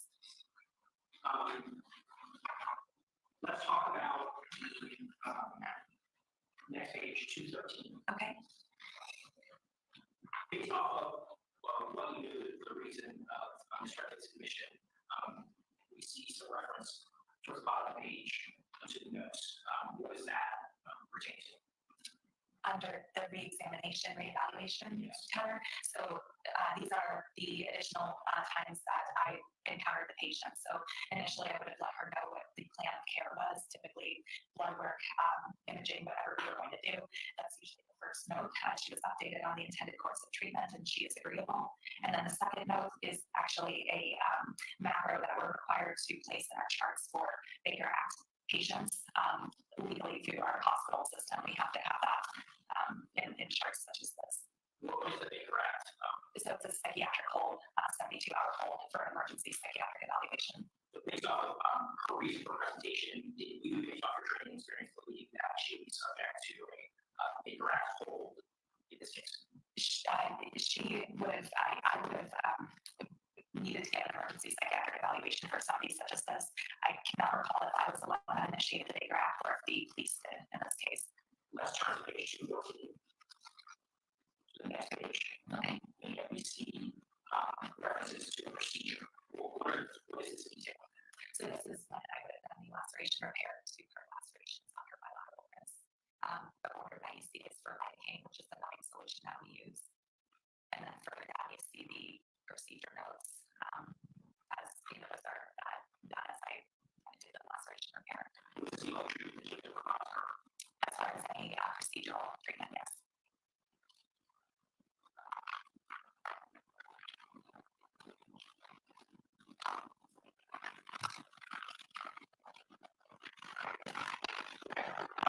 Moving to page 215.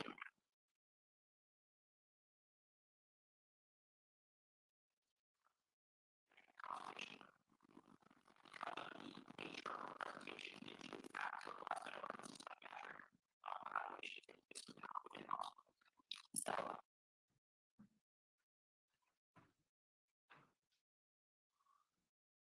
you can just rewind it back a little bit, then maybe it'll catch up with the buffering. If that's the issue. Can I approach this briefly? That's yes.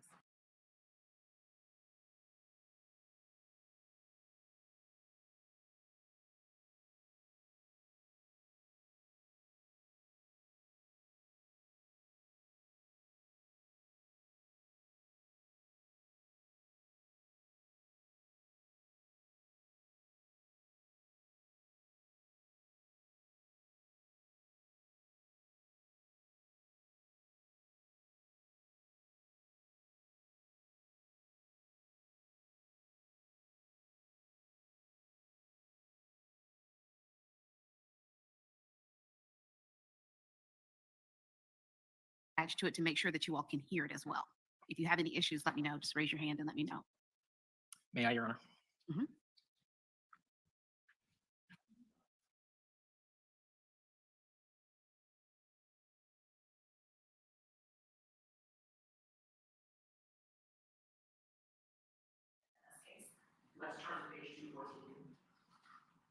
the next page, Okay. and we see references to the procedure. What is this detail? So this is when I would have done the laceration repair to her lacerations on her bilateral wrist. The order that you see is for lidocaine, which is the numbing solution that we use. And then further down, you see the procedure notes. As those are done as I did the laceration repair. Was this the only treatment that you had to provide for? As far as any procedural treatment, yes.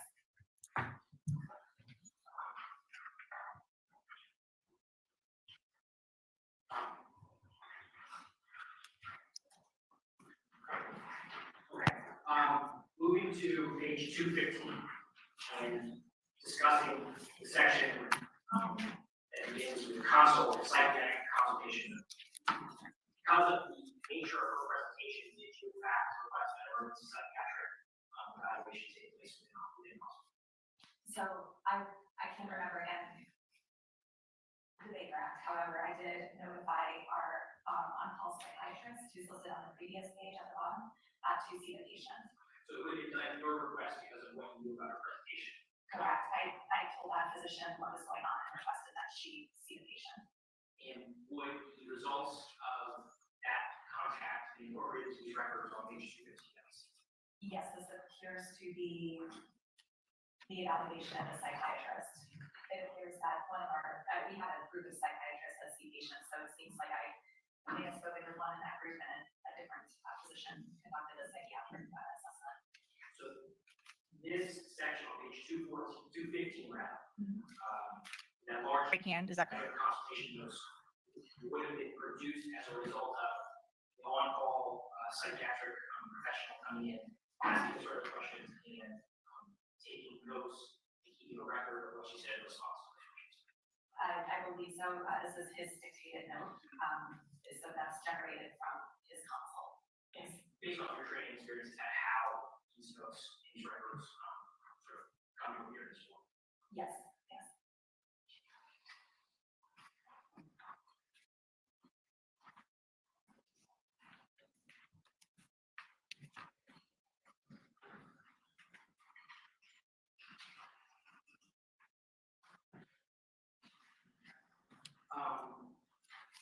So moving to page 216.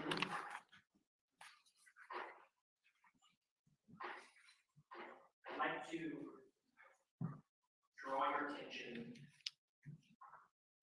to the entry app that starts 01/12/19/11/07, and they read that and explain what this information pertains to. Read it. I'm sorry, I just found it. Read it out, please. Patient arrives by EMS from home, A&O ×3, crying.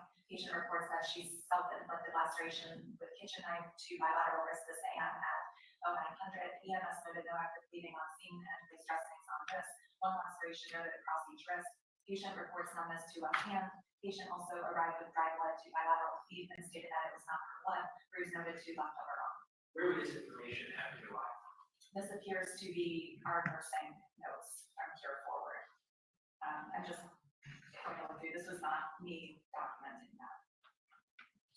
Typically, the nurses' triage notes and then their time event notes would appear in this area of each other. This information would have been available to you and you to refer to it for Yes, yeah. aspect of the issue. Correct.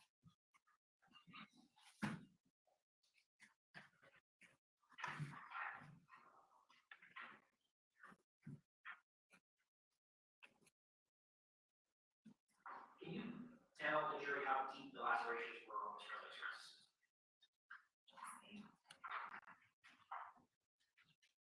So they were both subcutaneous, which means that typically to be into the subcutaneous fat, so through the dermis and epidermis of the subcutaneous tissue.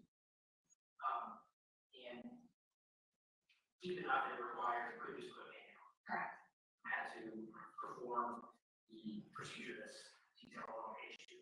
Correct. Is this the type of injury that is deep as it can go?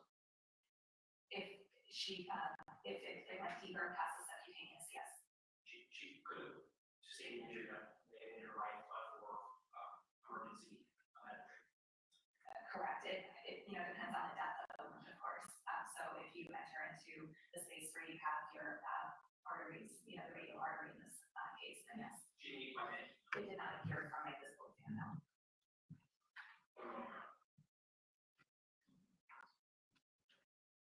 I have a further question to this.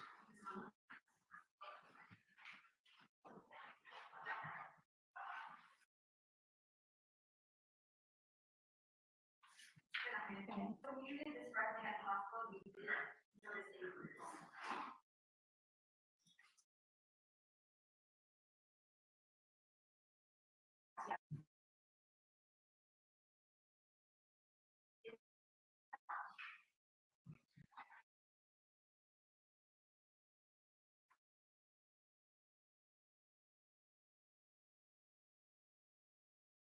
So the indentation.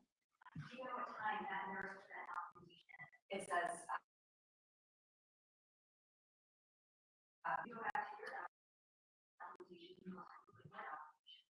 It looks like the physical exam. And 0608.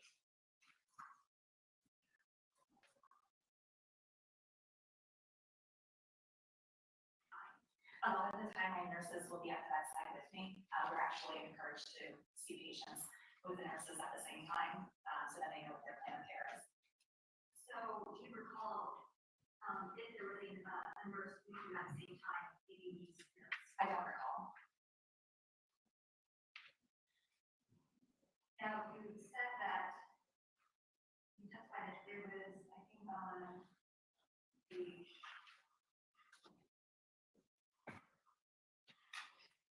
12. If you had heard Ms. Redlick complain about numbness to her left hand, where would you have noted that? In the physical exam on page 212, that's my exam there. So I did a physical exam to determine if there was any numbness. So on my exam, there was not. If she indicated to me there was numbness, then it would be indicated in the IOB history of present illness or the review of systems on page 211. On page 216, again, that was 1/12/2019 was mark. That was a nurse's note. That's a nurse's note, correct. And the nurse stated that patient reports numbness to left hand. She did put that in her note.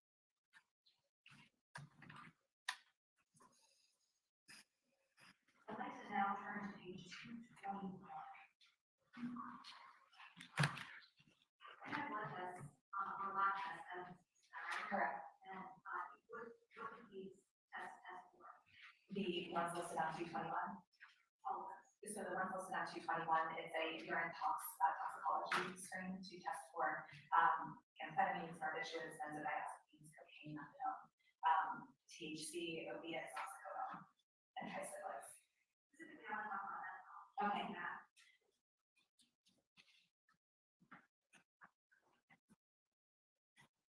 This page is the top ethanol. Okay, so one of the things that we tested for was ethanol. Correct.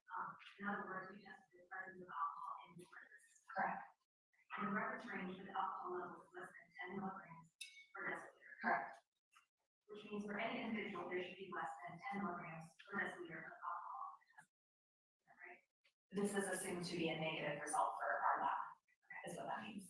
So if someone consumed 0 alcohol, that test result for alcohol would be the one that's on. Correct. Yes.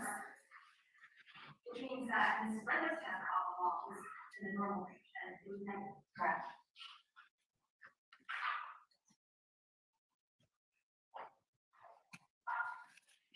I would like to turn to page 212.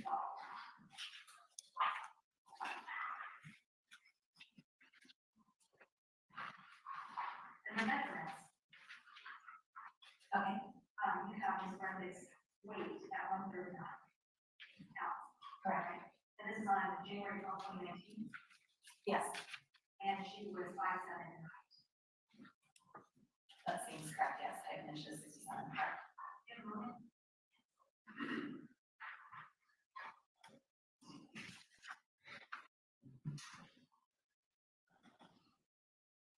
No other questions? Yes, ma'am, Mr. Williams, any redirect?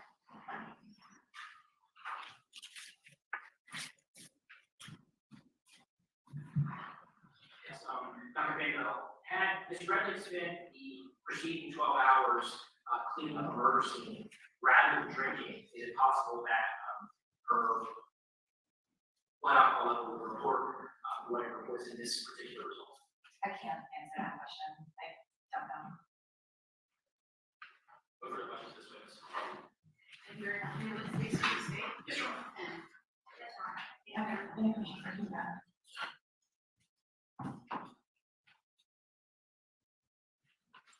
Mr. Wiggins, your next witness. Your Honor, at this time, the state calls Edward Bigley. Edward Bigley. We're going through this quite fast, to be fair. I hope everyone's okay with it. I know this isn't a trial that suits everybody. Edward Bigley. Edward Bigley. I'm not sure how to spell his name. Also, I've got to go back to law and crime after this because this audio, well, not this audio, but this video is not great. Full name for the record, spell your first and last name. Good afternoon. It's Edward Bigley, Bigley. Oh, I Would got you it. please tell the jury where you are currently employed?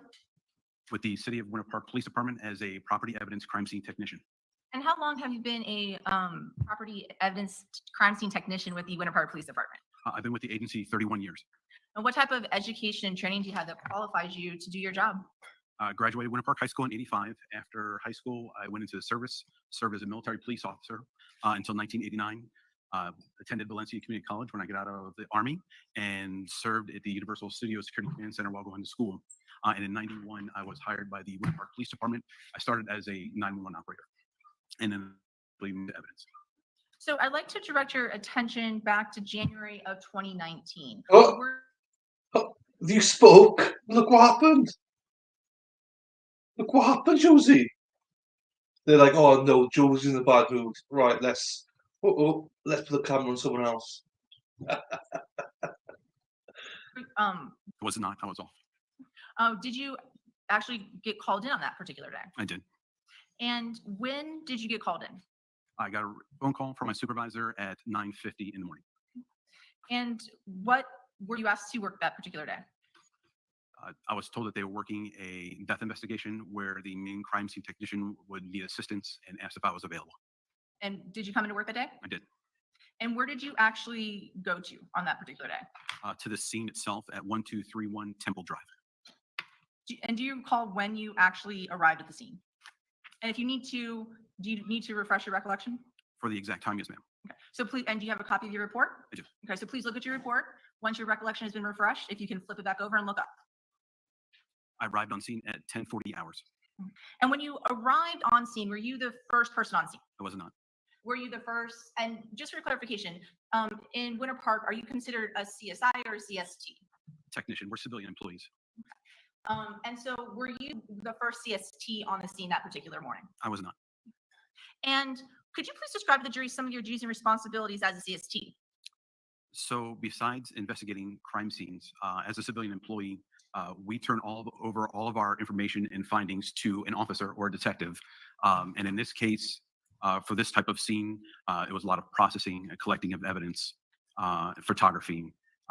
Then once we have all that evidence, it's our job to also maintain all that evidence back at our evidence room. When you arrived on scene, could you describe the scene to the jury? Yes, it is located at the corner of Elm and Temple in a nice area of Winter Park. It's a larger home. The officers had already set up their barrier tape, the yellow tape that you see, and I stayed outside of that tape until I was needed. And when you arrived on scene, did you speak with anyone when you first arrived on scene? I didn't. I met with crime scene technician Carla Sunball and Detective Pam Ware. And after speaking with them, were you briefed about what had occurred thus far? I was. At that point in time, did you actually stay on scene or did you go somewhere else? So I stayed on scene while they were obtaining a search warrant. And then during that time, I was asked to go to the hospital to photograph injuries. And why did you go to the hospital? I didn't. I said, why did you go to the hospital? To photograph injuries from Mrs. Redlick. So someone had already been transported? Correct. And that was somebody who was found on scene that morning? Correct. And did you go to the hospital to photograph these injuries? I did. And do you remember what time approximately that you arrived at the hospital that day? May I look at my report? Did your recollection need to be refreshed? It's around 2:20, but I can tell you specifically if you'd like. I mean, do you remember? It's around 2:20. And when you arrived at the hospital, was Ms. Redlick at the hospital? She was. Was there any other officer at the hospital when you arrived? Yes, Officer Lauren Galloway. And when you got there, did Officer Galloway already have some evidence for you? He did. And what type of evidence did he already have collected? He had the evidence turned over to him from the hospital, clothing, some gauze, and he had also taken photos as well, which did not turn over to me, but we talked about him having photos. So he had already taken one set of photos. Since he had already taken one set of photos, did you still take additional photos? I did. Permission to approach the witness, Your Honor? Yes. Let the record reflect I'm showing counsel's mark for identification as states P. And the witness was marked identification as states P. Do you recognize states P? I do. How do you recognize states P? My initials are on the disc that contains the photos. And prior to coming to testify today, did you have an opportunity to review this disc, and did it contain the photos that you took on that particular day? It did. And are those photos a fair and accurate depiction of what Ms. Redlick looked like that day at the hospital? They are. Your Honor, at this time, the state offers us mark identification as states P. Any objection? Objection. States P will be admitted as the next numbered exhibit. State exhibit 18. Commissioner Hudson. Yes, ma'am.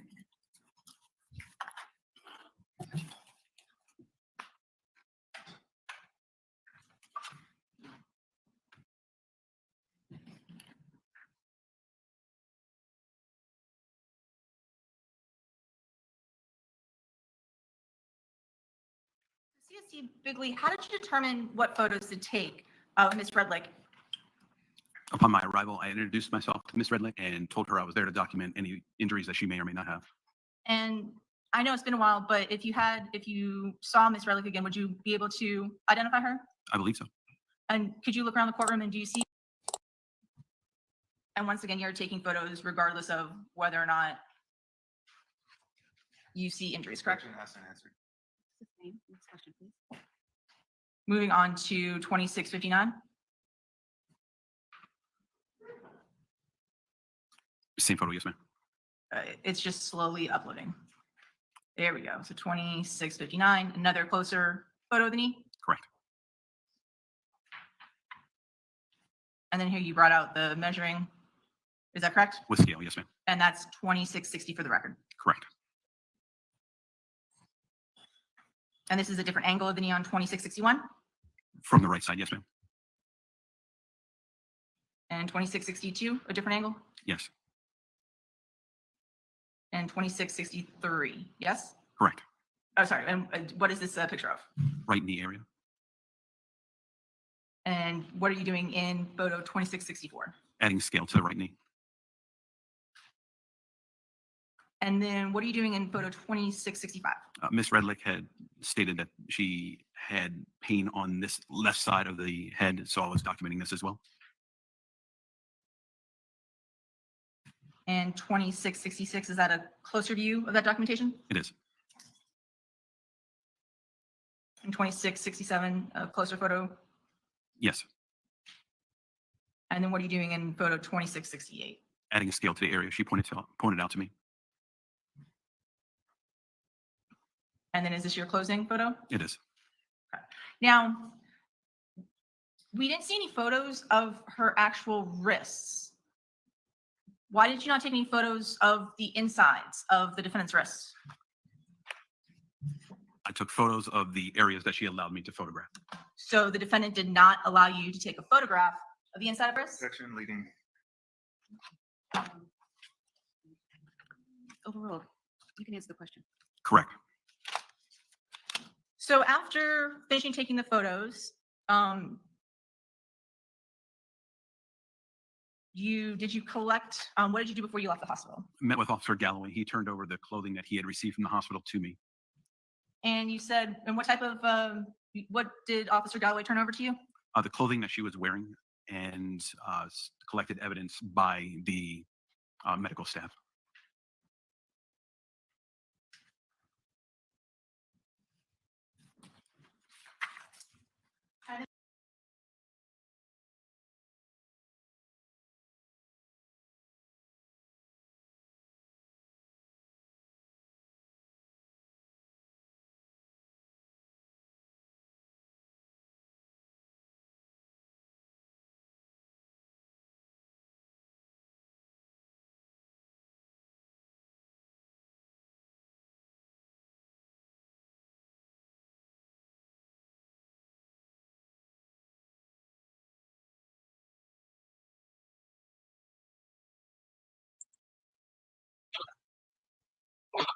Can you hear that?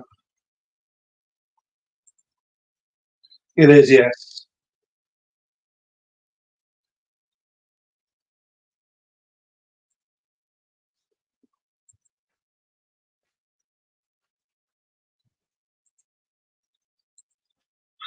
Right. So the trial that I wanted to show everybody, which is a good trial from Seattle, we can't show. It's a webinar, which I was like, oh yeah, cool, that's right. I'll stream a webinar. Unfortunately, they banned me. Not banned me, but they won't give me authorization to stream it. And Law Crime and no other networks seem to be streaming it. So gone is that trial, unfortunately, and I don't want to get into trouble. I have requested to the clerk that I can stream, but there's nothing come back. So it doesn't look like we're streaming it, unfortunately. But there we are. And besides the clothing, did you also collect some gauze? I did. You're gonna have permission to approach the witness? Yes, ma'am. Let the record reflect, I'm showing opposing counsel what's been marked for identification as states AO and AP.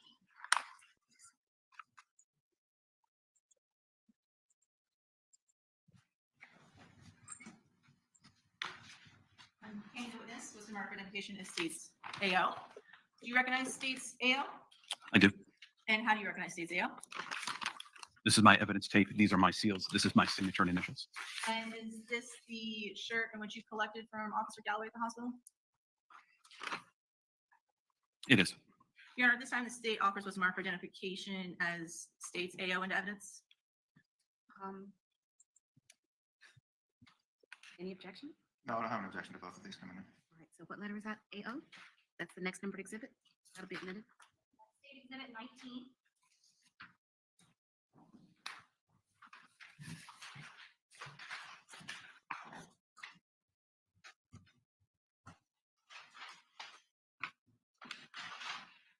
And I'm now showing you what's been marked for identification as states AP. Do you recognize states AP?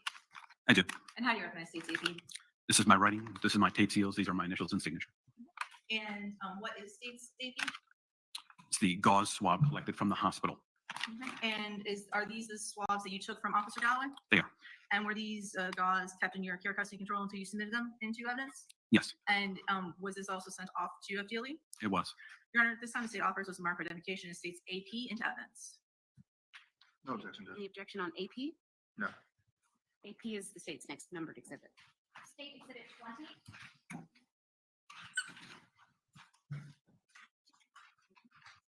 So after collecting the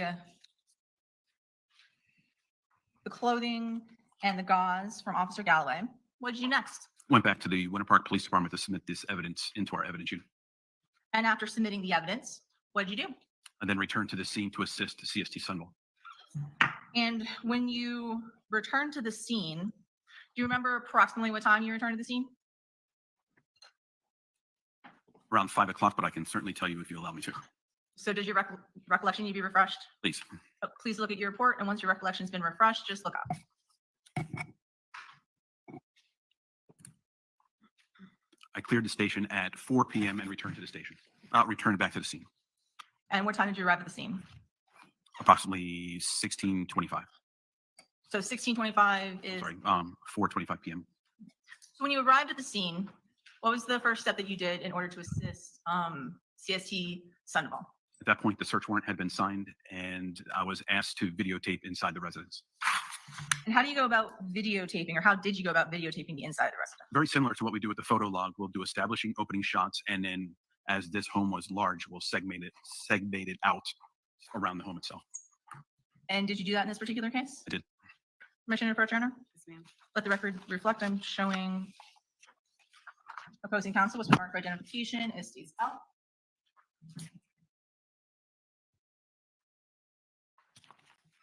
I'm having the witness was marked for identification as states L. Do you recognize states L? I do. How do you recognize states L? This is my initials on the disc I reviewed earlier. And when you reviewed this earlier, did it have the video in which you were just speaking of? Yes, And was this video a fair and accurate representation of the scene as you documented it on that day? it was. Your Honor, at this time, the state officer was to mark the identification as states L in Any objection? No objection. L is the next numbered exhibit. State Exhibit 21.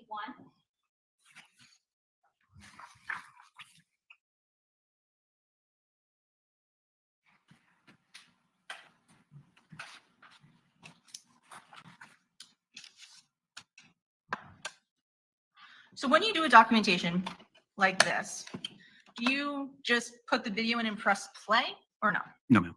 So how did you document the scene? First thing we're going to do is set up an establishing date and time, just like you saw in my photos, what time we open the video log, and then we will segment it as we go through the residence.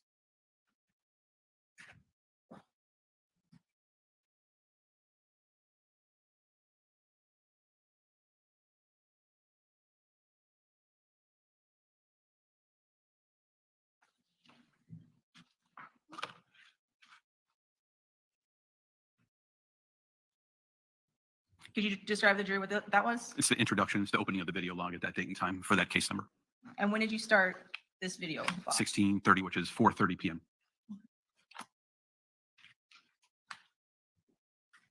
So moving on to video 10. This is the front of the residence from the east side.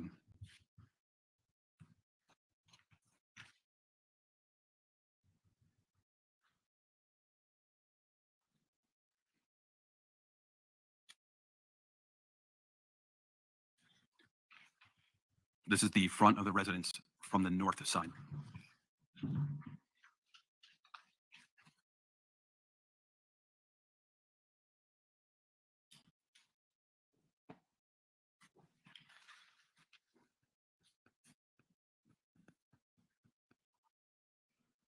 Video 12.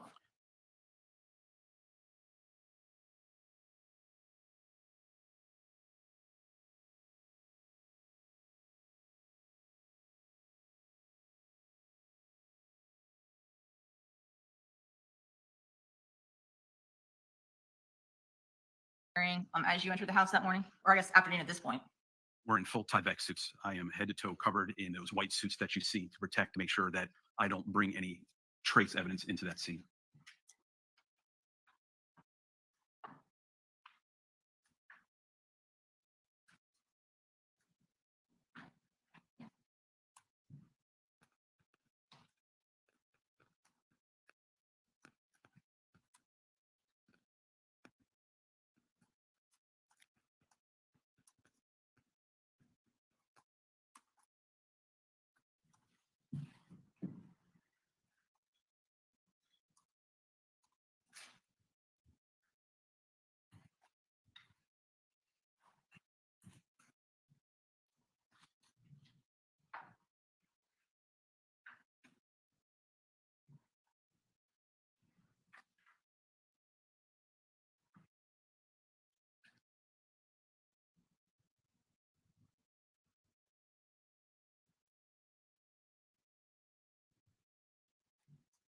Video 14.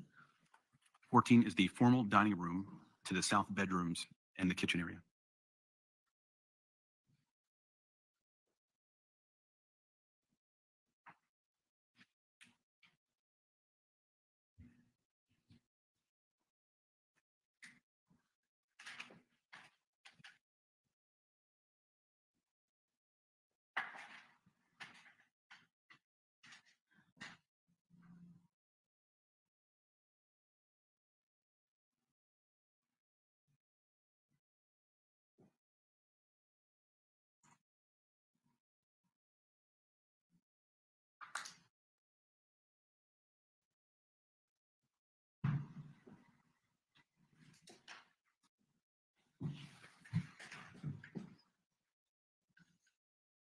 Now, CST Bigley, at this point in time when you're making and creating this video, has the initial photographs already been done by CST Sandoval? I don't know that. I can tell you that there was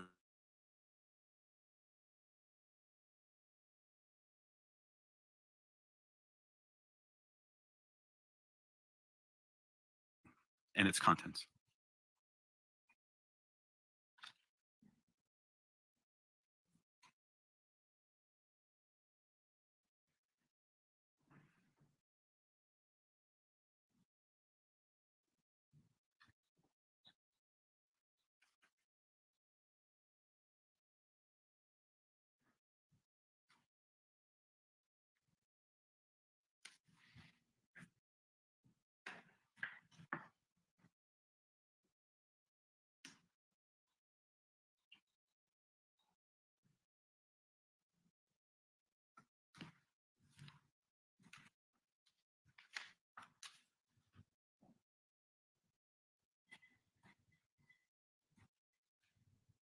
video.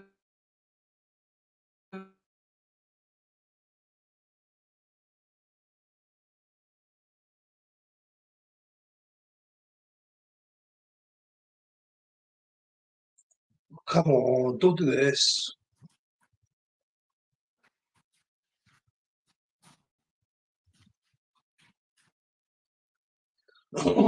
Next one, I'll switch it over.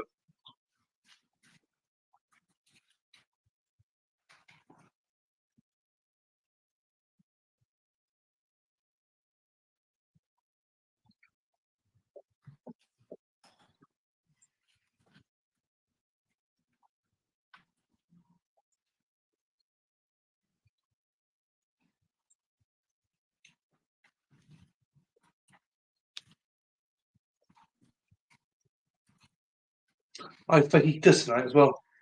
It was nice. Chicken. Yes, typically, as you're walking through the house, what, if any, steps are you doing in trying to avoid stepping on the evidence, the blood? So we're wearing protective clothing. So I'm wearing Tyvek boots, but doing my best to, of course, avoid any evidence that we come across. So moving on to file 17. This is the family room back to the kitchen.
I'm 2Xing it as well.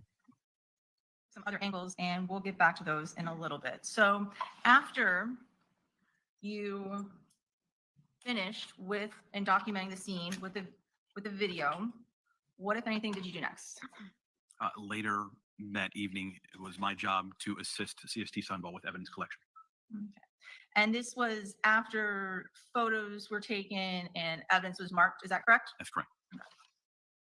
And did you assist at all in deciding what pieces of evidence were going to be marked or how that was going to occur? I was more of a collection role than actual marking. That was Carla that would do that. And is that because she was kind of the lead CSI on this case? She was. So you went through and you collected some different evidence, is that right? I did. Okay, so and I'm going to chat about the different evidence that you collected. Let's start with the office. Well, let's see. You're under permission to approach the witness? Yes. Let the record reflect. I'm showing counsel was marked as composite EM.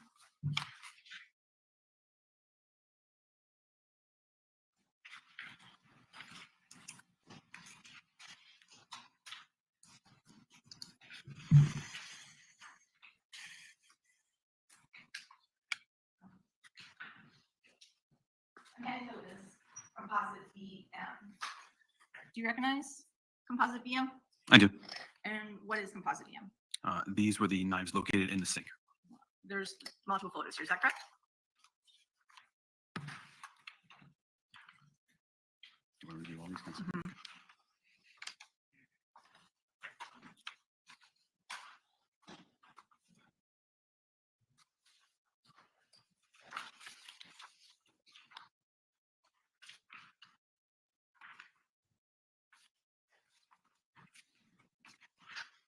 Yes, ma'am. These are all evidence items that we collected on scene. And are these photos of those items? They are. And do these photos fairly and accurately depict where those items were located on scene? Yes. Your Honor, at this time, the state offers was a marker identification as composite BM into evidence. Any objection? Objection. The M is admitted as the next numbered exhibit. State Exhibit 22. Yes, ma'am.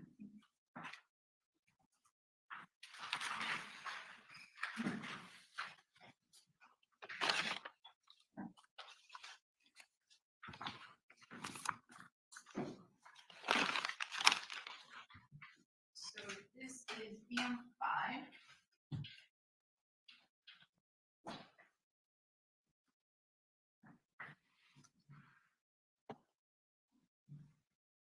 And can you tell the jury where this is located?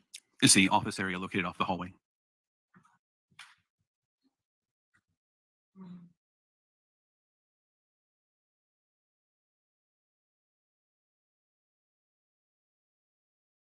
Permission to approach the witness?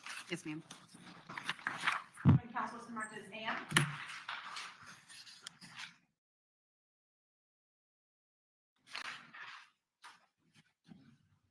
Okay, the witness was been marked for identification as AM.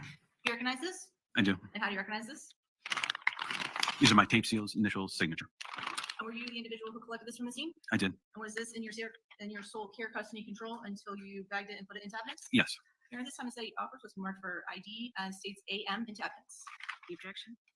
No, Your Honor. The objection, okay. AM is admitted as the next numbered exhibit. State Exhibit 23. And where was this located? In the house. That was located in the office area.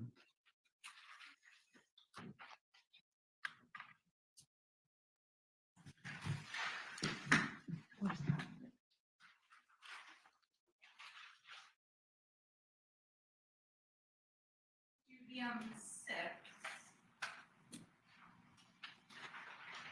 Do you recognize BM6? I do. And what is BM6? A black shirt And where was the black shirt located? at evidence marker 1, which was underneath the towels. And could you describe it to your witnesses? Appears to be a hole in the shirt. And is this a close-up of this? It is. And where was this located? In the hallway adjacent to the cleaning bucket. Permission to approach, Your Honor? Yes, ma'am. Approaching opposing counsel to mark for identification as state AR.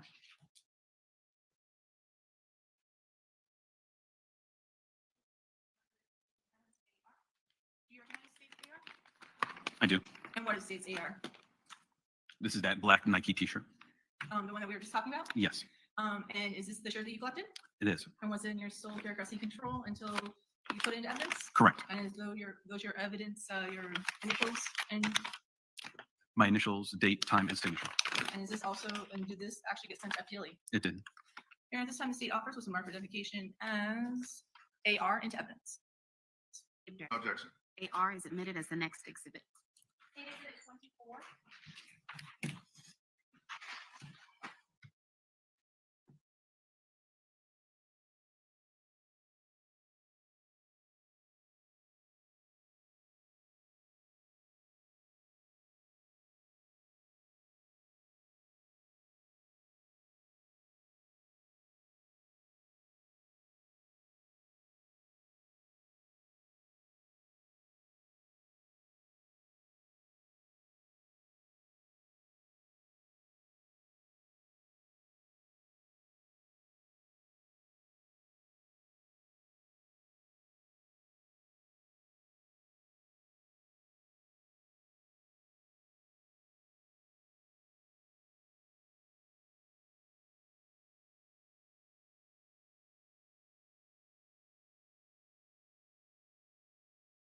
Do any of you need to take a comfort break right now?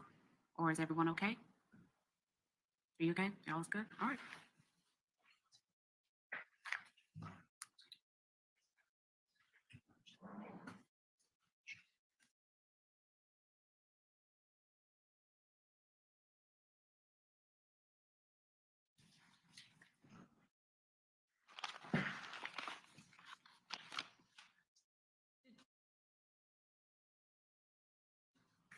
Going back for just a quick moment to what's now states 20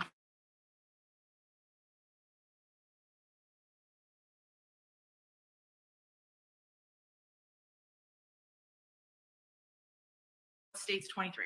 It's the Samsung laptop with power cord. It's marked as evidence marker 8, which is evidence tag 9. Okay. And so where was this actually located? One Samsung laptop with power cord was recovered from the kitchen table. Okay, so it was not found in the den? This was not from the office, no ma'am. Okay, so because before you said it was found in the office, it was actually found on the kitchen table, correct? Correct. Okay, just want to clarify that.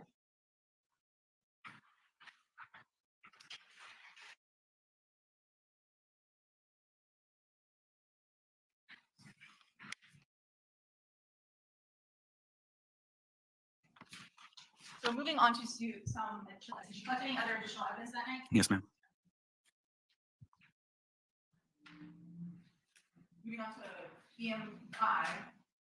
You did tell the jury what this is At the hallway outside of the kitchen, in front of the downstairs bedrooms and towel location. and did you collect any evidence from, Correct. and what did you collect from this location?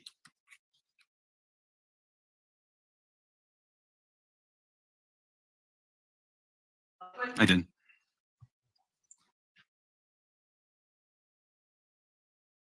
And then also in the same location, looking at EM number 2, describe what this is, Evidence marker 1 is 9 towels. and did you collect the towels? I didn't. Commissioner Prodan? Yes, ma'am. Personal marker identification is AQ. Any the witness was marked identity. You recognize AQ? I do. And how do you recognize AQ? It has my markings and my writing on the outside, including my tape seals. And what's the marker identification as AQ? Was collected from evidence marker 1. It's listed as evidence tag 22, which is those 9 towels And where was this located again? in the hallway. And did you collect this item? I did. And was it in your sole care, custody, control until you submitted evidence? Correct. And was this your evidence? At this time, the state offers was marker identification as states AQ. Any objection? No objection, Judge. AQ was admitted as the next numbered exhibit. State Exhibit 25. Commissioner Proturner? Yes, ma'am. States. Joint opposing counsel's marker identification states AS. And what is the marker identification as states AS? Do you recognize this? I do. How do you recognize this? These are my tape seal, signature, and initials. And what is in AS? This was the liquid sample collected from that bucket. And were you the one who collected the sample? Yes, And did you collect the sample and put it into this larger bag? I did. And was in your sole care, custody, control until you put it in this bag? Correct. Until you sealed it? Correct. And did you send this off to FDLE? Yes. Your Honor, at this time, the state offers was marking to evidence the state AS. Any objection? No objection, Your Honor. AS is admitted as the next numbered exhibit. State Exhibit 26.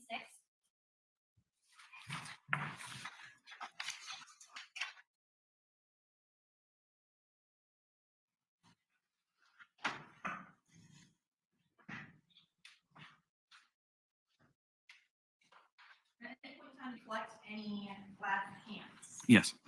At this time, the state's showing EM3 for the composite. And where were these located?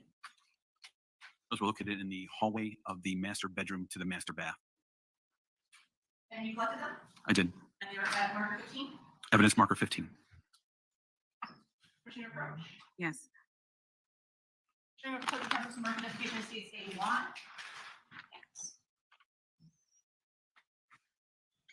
And the witness's mark identification states AY. Do you recognize state AY? I do. And how do you recognize state AY? This is my information on the outside. This is my signature and tape seals. And were you the one who collected this? Yes. And was in your sole care, custody, and control until you put it in that bag? Yes, And did you submit this to FDLE? I did. At this time, the state office was marked as evidence that states AY. Any objection? No objection. AY is admitted as the next numbered exhibit. State Exhibit 27.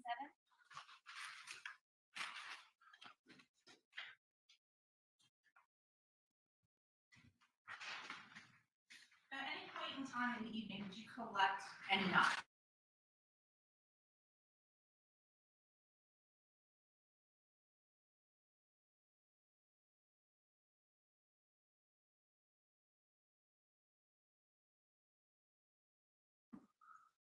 Can you tell the jury where this one was located? Evidence marker 4 was the one that you saw in the video on the floor in the kitchen. And then we're going to be looking at BM 8 and 9. So could you describe to the jury what this is a photo of? In the kitchen, these were the knives that were in the sink. And then the other photo, could you describe to the jury what this is a photo of? This is documenting them with evidence markers. So it's the same knife, just the other markers? That's correct.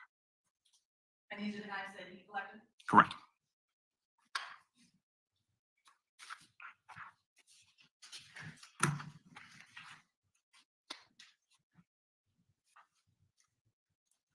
Commissioner Burgana? Sam?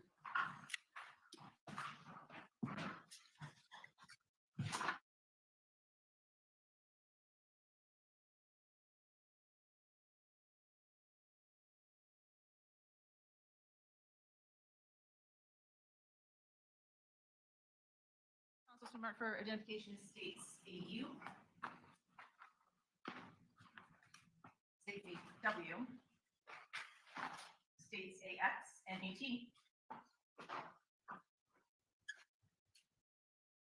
So we'll start off with states AU. Do you recognize states AU?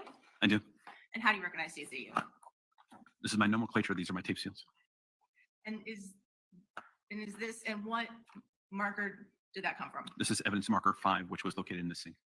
And was this the knife that you collected that evening? It is. And was it in your sole care custody control until you put it in the box?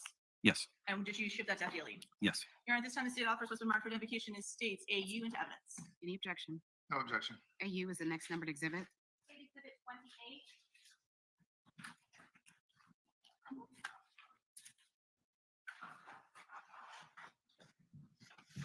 Showing you as a mark for identification as states AW. Do you recognize states AW? I do. And how do you recognize states AW? My nomenclature. These are my markings. And what evidence marker did you collect that from? Evidence marker 6 And where was that located? in the sink. And did you keep that knife in your sole care custody control to put it in the box? I did. And was this one of the knives that went to FDLE? Yes. Your Honor, this time the state offers was mark for identification as states AW. Any objection? No objection. No objection. So AW will be admitted as the state's next numbered exhibit. State Exhibit 29.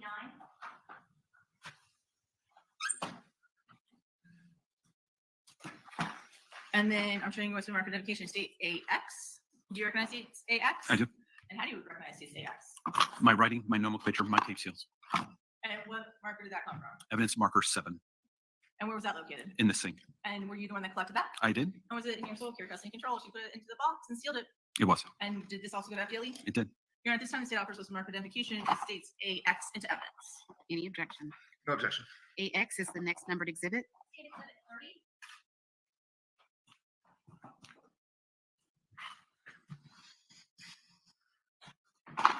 So this time I'm showing you what's marked as for identification as states AT. Do you recognize states AT? I do. And how do you recognize states AT? This is my writing, my nomenclature, my tape seals. And where was states AT located? Evidence marker 4, which is on the floor of the kitchen. And did you collect this? I did. Was it in your sole care custody control until you sealed it and put it in the box? It was. And did you ship that to FDLE? Yes. And at this time, Your Honor, the state offers was marked identification as states AT into evidence. Any objection? No objection. AT is admitted as the state's next numbered exhibit.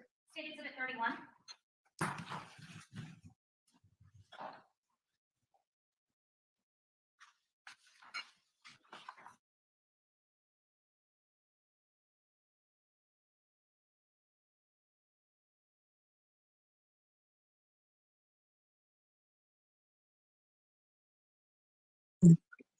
This is unbearable.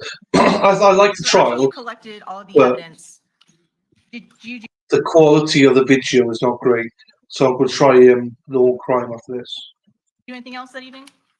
Went back to the station to submit and secure those items. No further questions, Your Honor.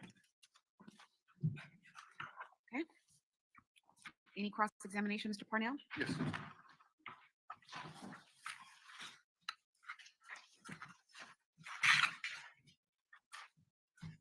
Afternoon, Mr. Redlick. Afternoon, Council.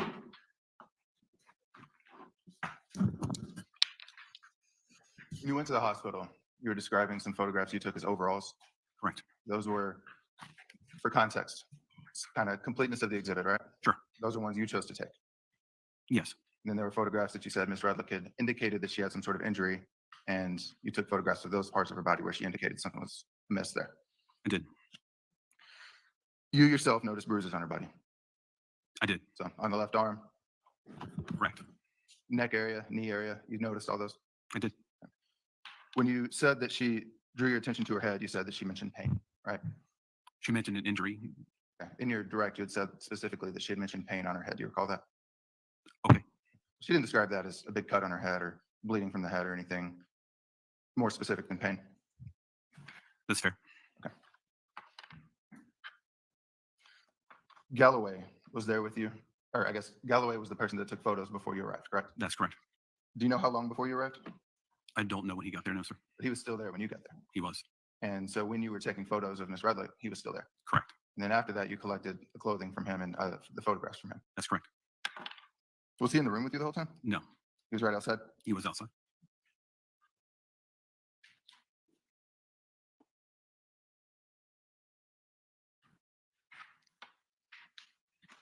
Remember the condition that the black shirt was in that you had collected from Ms. Redlick, or sorry, that Ms. Redlick had, her shirt?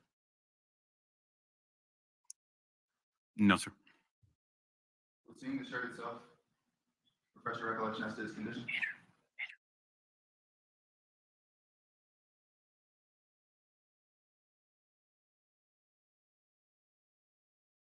The shirt would refresh your recollection as to what it looked like at the time. Before I can describe it, yes. Look like? Did you remember any defects in Ms. Redlick's shirt? No, her clothing was not searched, sir.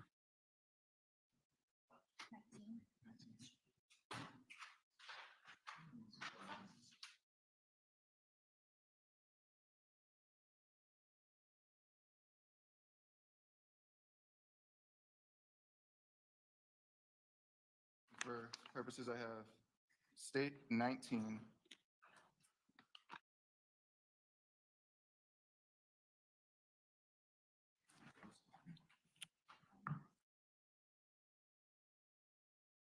What I would ask is you could remove the shirt from the bag and observe it.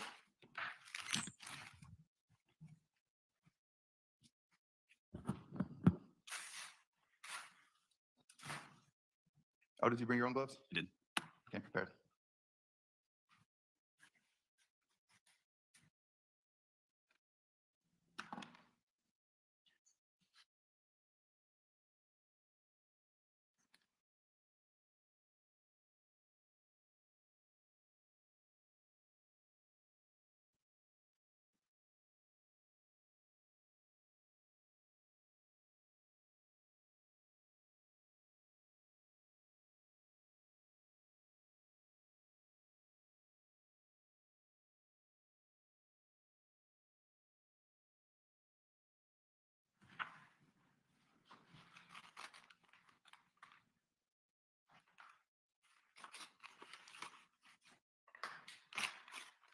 Are you able to remove the item?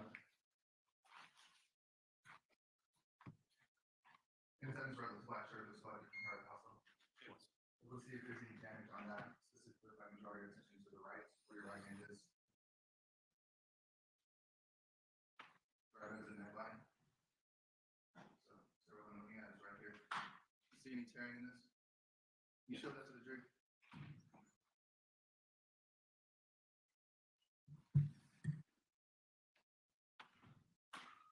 And that shirt's been in either your own possession or at least possession of the police department ever since it was collected? I can check, sir, but it's been opened by someone else as well. Do you know when that was? I can check it. Does it say on there?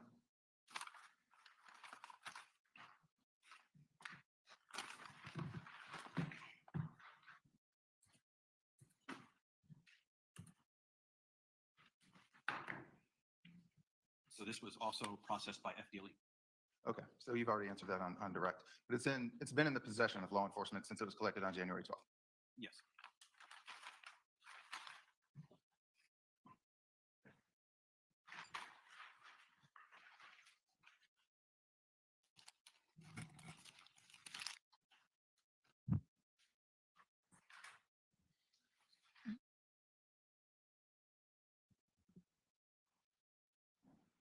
You were there with Ms. Sundval the entire time during the search warrant in the afternoon? No, You were just there for part of it? I was.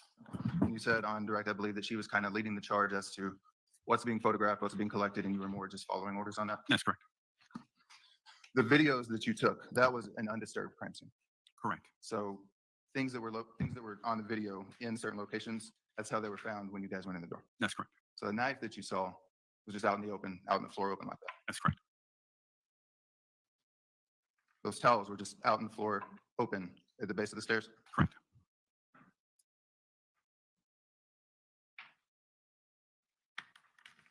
I don't have anything else, right? Thank you. All right. Thank you very much, sir. You may step down. State your next witness.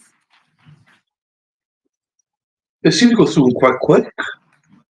There's not much recross and stuff, redirect, sorry.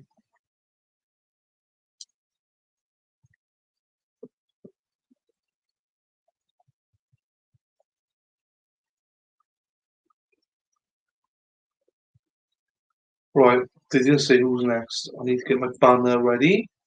But everybody, hope you're all okay. No one's chatting, but that's okay. We have days like this when people are quiet because it's Monday, it's tiring. Also, I play this quite fast. I don't have a chance to really butt in much. I'm trying to get, and this is annoying me how they pause it all the time. It's about, let me just have a look. It's about an hour and 10 minutes left. And then we'll go straight to day 2. That's the way I like it. That's the way OEHR. My first name is Pamela. Pamela. Good afternoon. What's your Please tell the jury freaking second name? I work at Winter Park Police Department in Winter Park, Florida. What do you do for the Winter Park Police Department? Currently, I'm assigned to the General Assignment Criminal Investigation Division. How long have you been so assigned? 5.5 years. What are your duties within the General Investigation Unit with the City of Winter Park Police? So we investigate all types of crimes from anywhere from vehicle burglary to sexual batteries to homicides. And we make sure that we also interview people and we go to crime scenes and gather information and work alongside our crime scene techs on cases. We also work together as a unit on some of the bigger cases that we have. How long have you worked in this I capacity think it's in the inappropriate. General Investigations Unit? 5.5 years. Hello. How are you, darling? Hope you're well. Detective in state of Florida versus I'm listening, Danielle but Redlick. trying to make I was. comments here. How was it that you ended up? So I'm half listening because I got this other dude that I'm trying to email and trying to get permission to fill his court. But he's responded to me, but he's not responded to the email I want him to respond to. Just give me permission, being dude. the lead in this particular case? So when we're assigned to the Criminal Investigation Division, we're put on call. And on call, we usually have a day that we're on call and we rotate weekends. So there's 6 detectives assigned to the unit. So every 6th weekend, we're primary on call. And some of our other detectives are secondary on call. This particular weekend, I happened to be primary on call. So I received the call to come out. Just happened to be your weekend. Happened to be my weekend. Approximately what time were you notified of the fact that it was something that you needed to respond to? It was a little before 10, I would say about 9:40. I arrived on scene at 10:06. Did you get a general briefing about what it is you were about to encounter prior to your arrival, or was it until your actual arrival? So when my sergeant calls us out, they usually give us a brief overview of what we're going to so we can prepare ourselves to what type of call it is and get in line of what I need, how many detectives I would need, other resources that we might need. So this day I received some information prior to arriving on scene. What did you know about the scene that you were responding to, the call for service that caused you to be pulled away from your weekend and begin investigating this case? Sure. So I learned that there was a 911 call that occurred, and the caller on the 911 call said that her husband had passed away the night before, possibly from a heart attack or possibly that he was stabbed. There was an altercation that occurred. And so we were responding to that. Describe the scene, what's going on scene upon your arrival. Once I arrived on scene, I parked out on the street. I saw that the road officers had already secured the scene with crime scene tape, which is normal. I went onto the driveway. I noticed there was 3 black cars parked in the driveway. There were eggs, broken eggs on the driveway and also on the car, on one of the cars. The Miss Redlick was standing in front of the garage with the fire department personnel. I went over and talked to the officers to make sure that the house was secure, meaning that it had already been cleared. There was nobody in there that was still a threat, and that nobody was from law enforcement or no other witnesses were inside the residence. Did you make contact with Miss Redlick at this point? I did not. Do you see the person that you would eventually come to make contact with here in the courtroom today? I do. Is identified by an article of clothing. Sure, she's wearing a white jacket. So, did Miss Redlick remain on scene? She did not remain on scene. She was transported to the hospital. Were you able to, or any other law enforcement officers able to immediately enter that home on Temple Drive at this stage of the investigation? No, our protocol when an event like this happens, we all back out of the house. We don't go in, and we obtain a search warrant to go into the house. You mentioned that she was being treated by fire department personnel. Would you and your team that worked this case later interview those folks? Yes.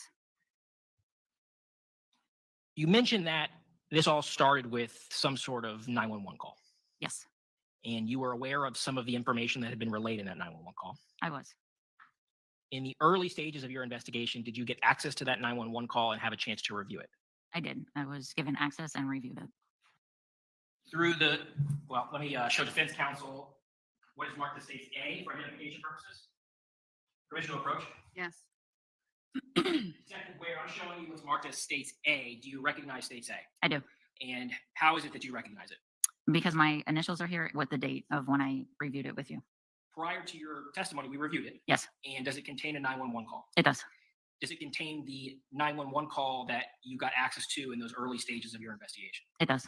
Through the course of your investigation, did you have a chance to familiarize yourself with Ms. Redlick's voice? Yes, I did. In person? Yes, And also over the phone? yes, And based off all of that, is this a fair and accurate depiction of the 911 call that Ms. Redlick placed on January 12th, 2019? it is. Your Honor, at this time, the state would seek to move into evidence what has been marked as states A for identification purposes. Any objection? No objection. States A will be admitted as the next numbered exhibit. State Exhibit 32.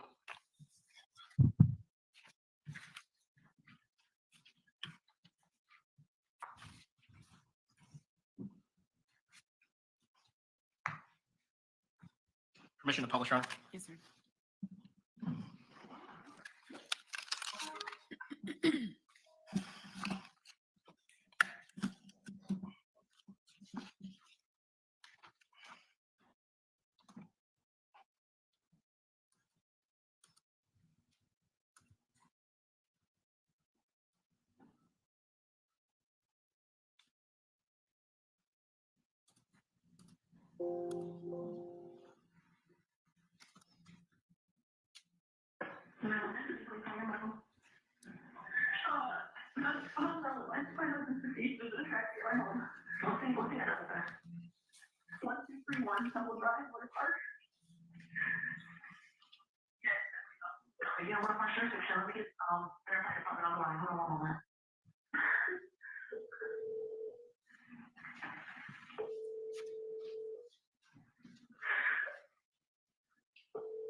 morning? Because I know you said that you believe it happened last night. Did you see him last night? Was he okay or what? He was not okay last night. We had altercations and stabbed himself and I ran into the bathroom and when I came out, I tried to help him. I was just what I was. You say my dad helped out and then correct, yes. All right. And then I tried to help him. And I woke up with sitting up next to him. And I've been trying to figure out what to do. Right. I mean, some help. You all had an obligation last time, correct? Yes. All right. What's your name? Danielle? Are there any weapons on scene now?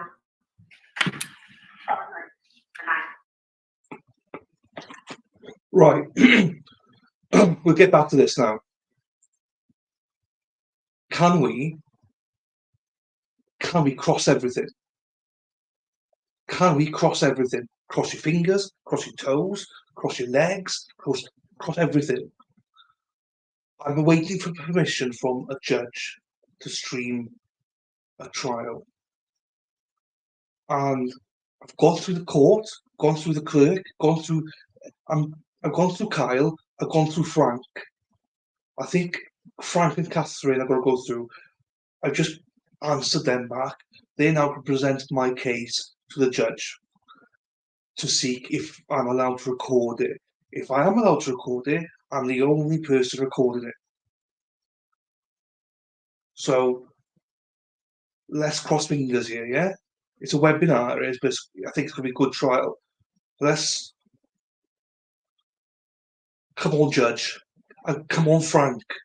Well done to Kyle. He got me through the first phase. Oh, come on, Frank. Let's get us through to the judge. So, if we get this is going down, going straight to record it. So,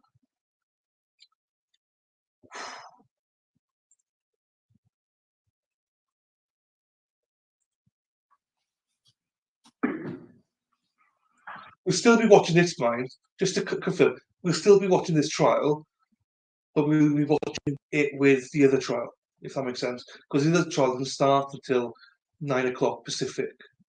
So you can see there's time in between to watch it. So don't worry, we're still watching this. I think that was 64, right? 65. I'm sorry. 65. 65.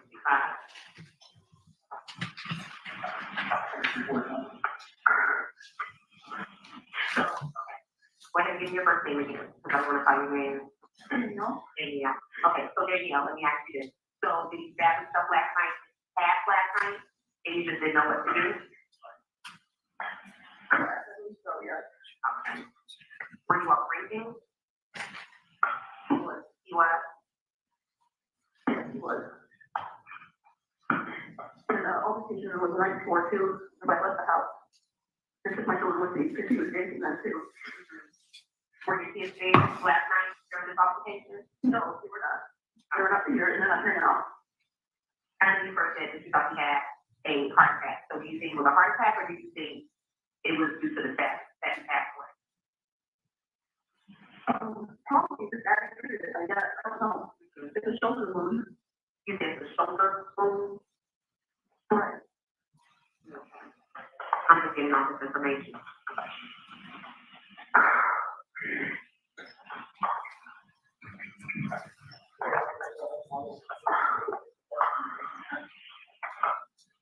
Okay.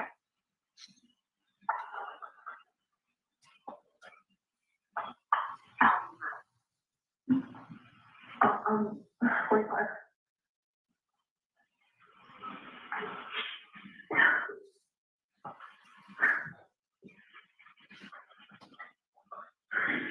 Everything you told me for the hospital. I have multiple units and I'll be happily advised.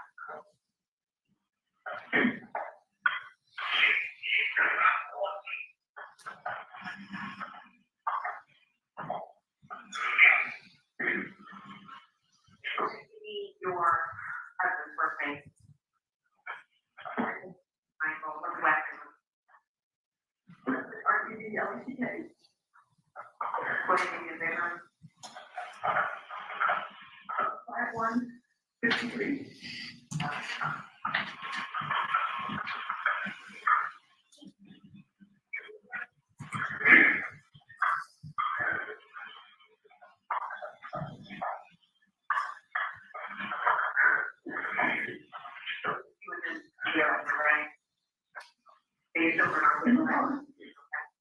No, they're not. Just go ahead and move that knife away, so my unit will be able to get in there.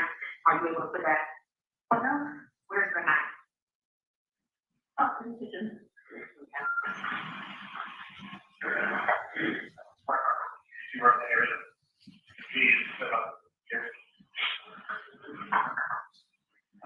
Daniel, what's the last? Rest of RBD, ODK.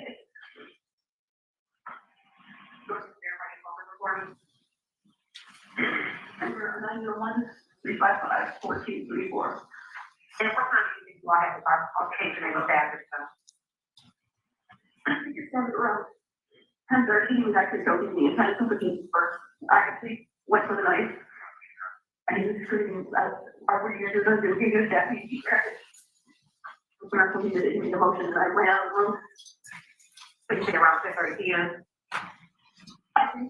I need to go back to check on work. Did you stay there? No, I stayed in the bathroom for a while. He came to the bathroom door and was closed and he did me stuff. I was trying to stay away from him and I heard some moaning and stuff and I was scared. I finally went to check on him and I see that he was out of it. And I was looking at his blood and it was heavily bloody. So I tried to, he was a lady. I was trying to give him something else. Is there a reason why you didn't call last night? Yeah, and then I was really afraid that he just like was bleeding. And I was just trying to get him to wake up. And I was exhausted after I probably sitting up next to him. Okay. He tried to hurt myself this morning. It doesn't look good. The emergency people are here. Okay, so go ahead and go ahead and speak with them. Pardon? Go ahead and speak with them. Can you speak with them? Yes. Okay. Okay, Detective Ware, so that was the 911 call that led to your response, the other officer's response, FD's response. And you mentioned that Ms. Redlick, instead of making contact with her at that moment in time, she was going to be transported to the hospital. That's correct. Did you have anyone from law enforcement accompany her to the hospital? I did. We had an officer that rode with her in the ambulance and also one that met her down there. Was Ms. Redlick under police custody at this point in time? No, she was not. Were you responsible for making the request to have photographs taken of Ms. Redlick there on scene? Yes, I was. You mentioned that the process to obtain a search warrant was underway and you couldn't enter the home. What did you decide to do during this time period? During this time period, I took that time to go down to the hospital with another detective to see if I could talk to Ms. Redlick. What was the purpose of making contact with Ms. Redlick at this point? We knew that she had 2 minor children, and we needed to find out the whereabouts of those children to make sure that they were safe, and also see if there was any relatives in the area that for next of kin issues. And really, another reason is to find out what happened. Who were you with? I was with Detective Wagner Where did you end up making contact with Ms. Redlick at? in the emergency room. Kind of describe. You've seen the photos Yes. of Ms. Redlick. Is that the area that you made contact with her at? Yes. Was that interaction recorded? Yes, it was. Does this recording capture the entirety of your interactions with Ms. Redlick during this encounter at the hospital? Yes, it does. So there's no pre-interview or sort of, conversation that you had before you go on the record. No. It's all here in the recording. Yes. And showing defense counsel was marked as states D for identification purposes. Prior to your testimony, you have a chance to review the contents of States D. We did. And does it contain a fair and accurate depiction of the interview you conducted with Ms. Redlick at the hospital? It does. At this time, the state would seek to move an evidence to what's marked as State D for identification purposes. Any objection? No objection. D is admitted as the next numbered exhibit. State Exhibit 33. Permission to publish, Your Honor? Yes, sir.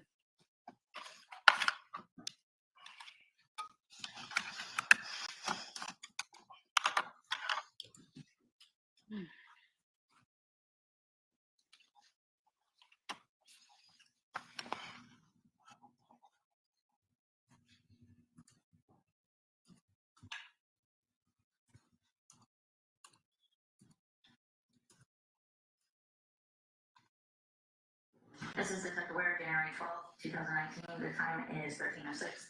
The case number is 2019 4600053. I will be talking to Danielle Redlick, late female, and 373 with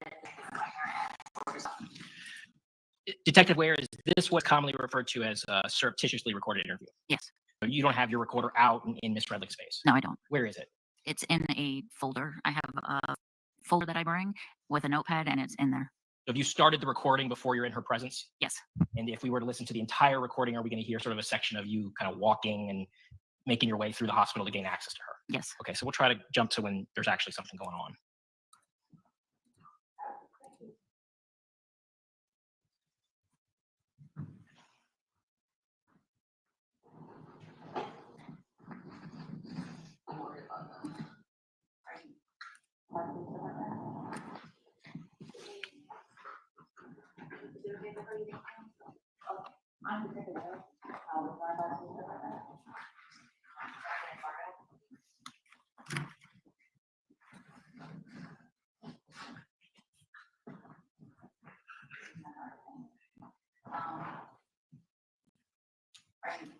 I know that you have documents and stuff. Okay. I want to ask you just some information about the kids and that's living next to Ken or an family in the area or all that. Okay. The contact information for that is your phone, is that correct? Okay. And from what I understand, your son is staying with Marsha and David. Okay, somewhere on Home Road. Yeah. The address is Lonsdale Officer Street. Lonsdale, it's spelled. Okay. That's the street, on Home Road, Miller Park. Okay.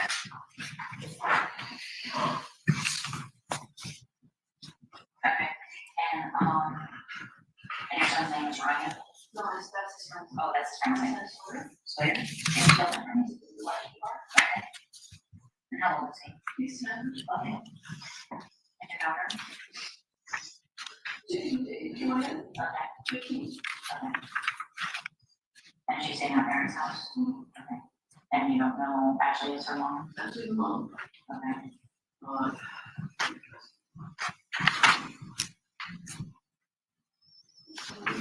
It's okay, if you can't remember, try to make contact with them.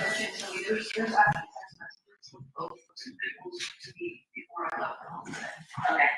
Confirming that they were in a case history for those. Okay. So you can find both of them in there. Okay.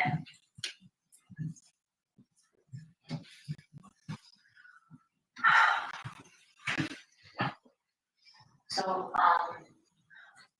you're not being held by us at all, okay, I just want you to know that, we just kind of wanted some type of information as to what happened, if you're willing to talk to us, that'd be good, for us to know kind of what happened, but it's, if you were. What do you want to say that? Well, you talk about my kids going to the vet. What do you think about that? So, are there any, you don't have a family in the area or anything like that? I think we got it. So he isn't either. Okay, where's the closest family for him? They have some cousins and that occasionally visit our city of Florida part of the year. For me, it would be a violation. Okay, is there any reason that? Yeah.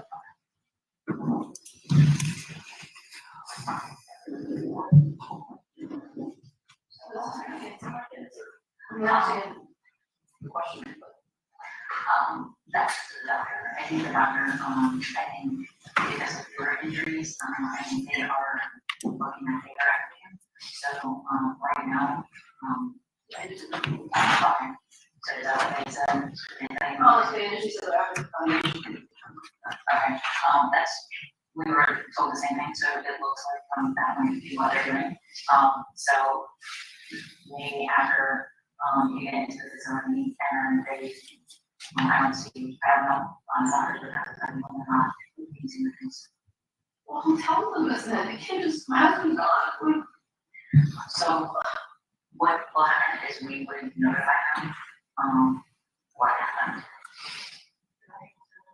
Yeah.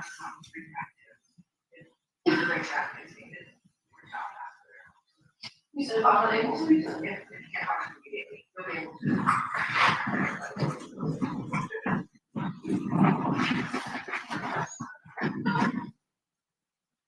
Where do you, is there any?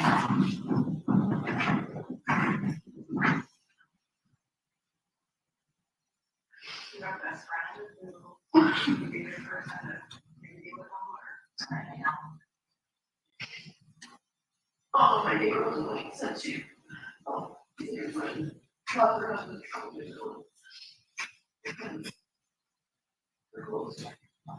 Is that the one in the blue house? Yeah. Okay. There's Jim.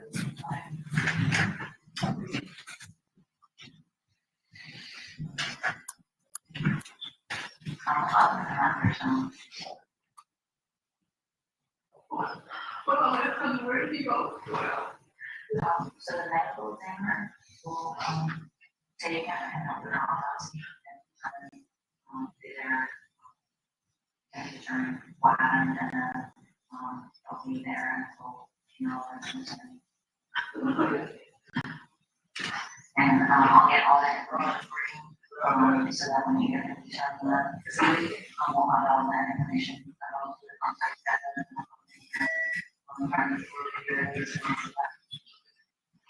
do you have any or do you have Where did he get it? they're really good at being able to provide information. Okay.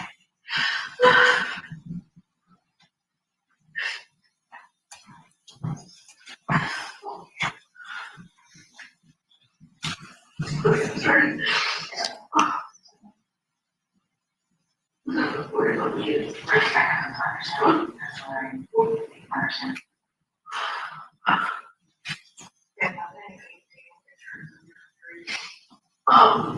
Yes, he did.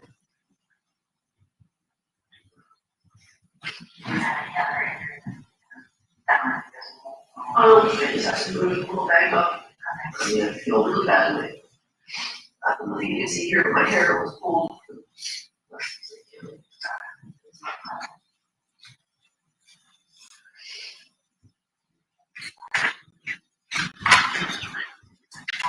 You're showing email that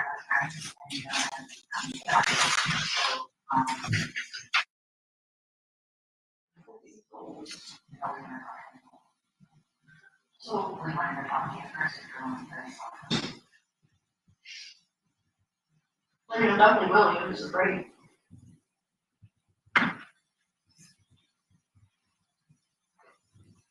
What do you want me to describe? I know this is what happened. I don't want you to tell me whatever you feel comfortable. I can tell you that behind the Thursday, was very belligerent in the shot. Got out, text and we had some issues with last year. Basically, she had a big long out and we finally came around to bring it together again and possibly try to work it through with it. That's really what happened. And my probably separate and so there were other things that had happened that I felt, okay, talking to children, etc. Anyway, that really angered him, and when it happens to me, it really upset me.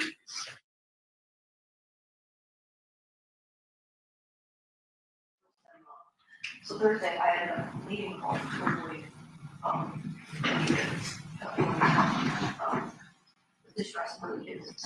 My daughter was highly in agreement, and the two of them were yelling at each other. I said, okay, that's it, we're leaving, so I took her with me to a friend's house. And my son wanted to stay in her and watch her he wasn't necessarily being, he was belligerent, but he wasn't being, physically harmful to the kids, but him and my daughter did get into her cases, we were at problems, and just, it was like, problems, you know, she's 15, she just was, so bad, so he's acting, walking me around the house and trying not to engage. I locked myself in the bathroom, he broke the door open, he was scaring me, so I decided to leave, and he was drinking heavily, the daughter poured out the vodka, and I said, no, you may not want to pour all that out, and then he pass out, so he come home at some point. And, my son had texted me at that point, and said, "Dad is passed out." So I came home and went upstairs to see him. He did on day Friday, to work, and I did Monday, and I had some Skype text on there today. Me and the nurse and football came together, that evening, and it was after 24 days. Once again, he came for something, and we're really heavy. And it just started in there. And that's all one of us will talk about. That's unfortunately very angry. And you know what? He did his knees up there, so it wasn't a year he did either, but I was trying to make it a little more fairly. When you asked me to tolerate mine and stuff, and all sorts of that's kind of.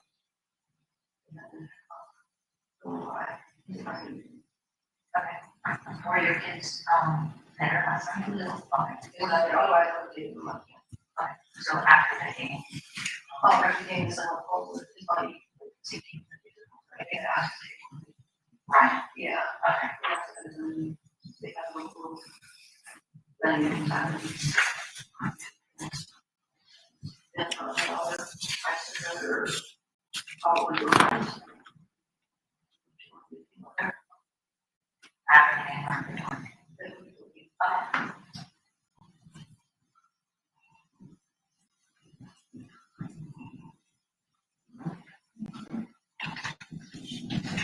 I was hoping they would talk. I said, a couple of texts and said a few things, but when ready, we could talk.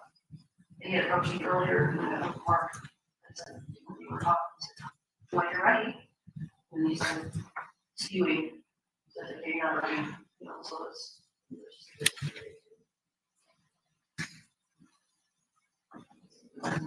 Pretty what going on there.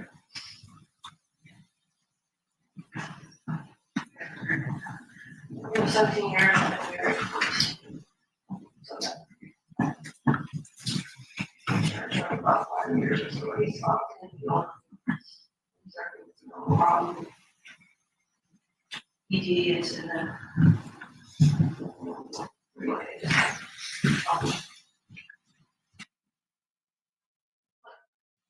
None of this, someone's mental shock.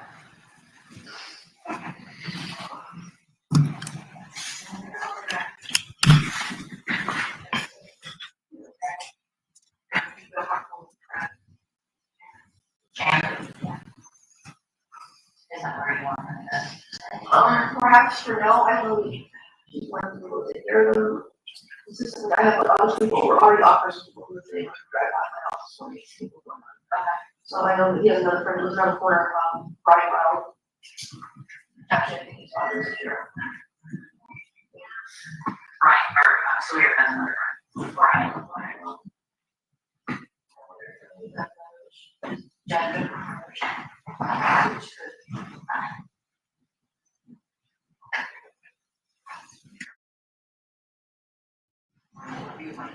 That's possible.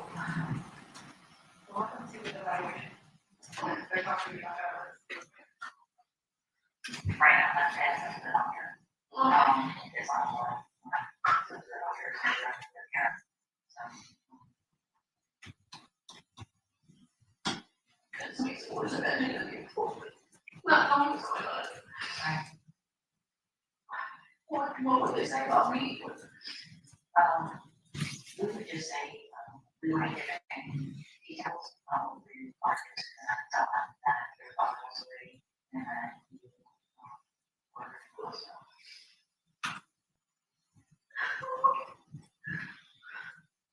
Is there anything specific you want me to tell them or?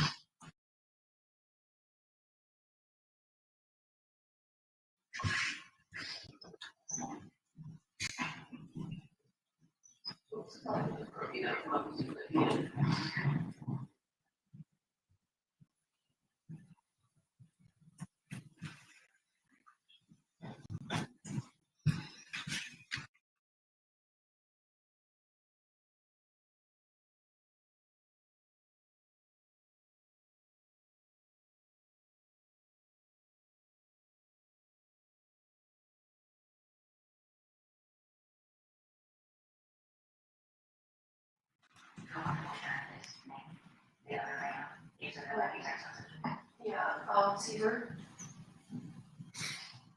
I don't know what was last week. I don't know when that person. Basically,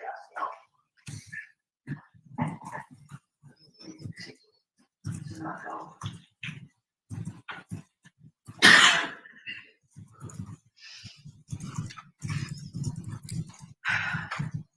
What's school computer center?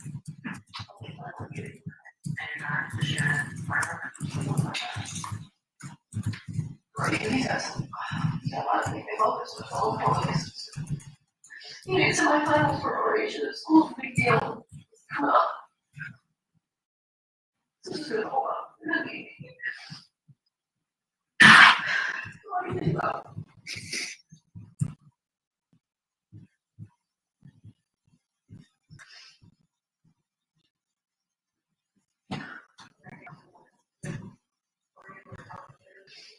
Oh.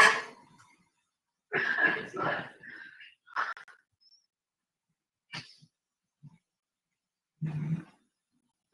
One more about what's happening in the future. When you get out of hospital, your next and then, you know, I can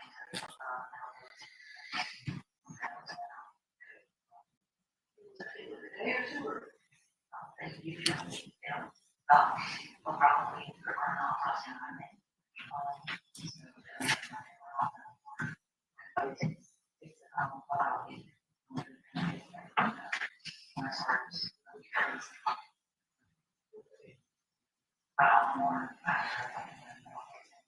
Am I on?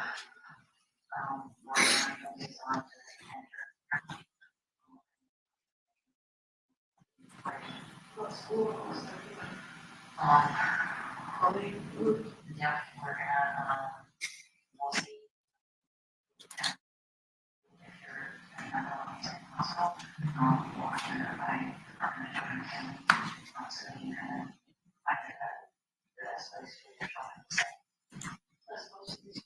They might use that. I'm not sure how it works.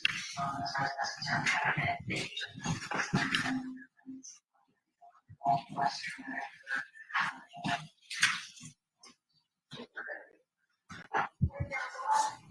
My dad's our mom.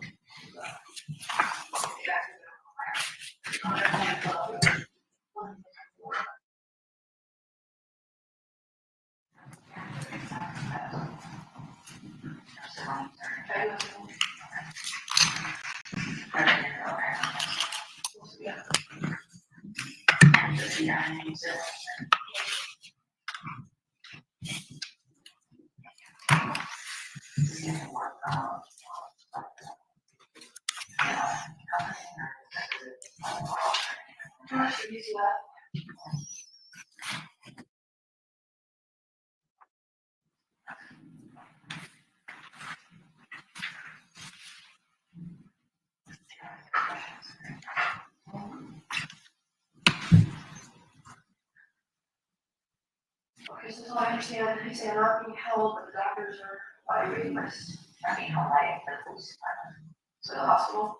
Correct, okay. You know, the psychiatrist, yeah. So otherwise, if they include, right?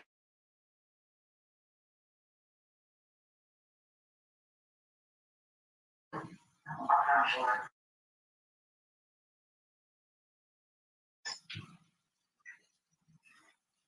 They're not sure of the investigation?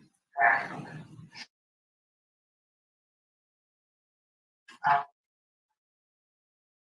Very correct. We would recommend a back to the department, second, make your but from what I understand, I think they are in the culture.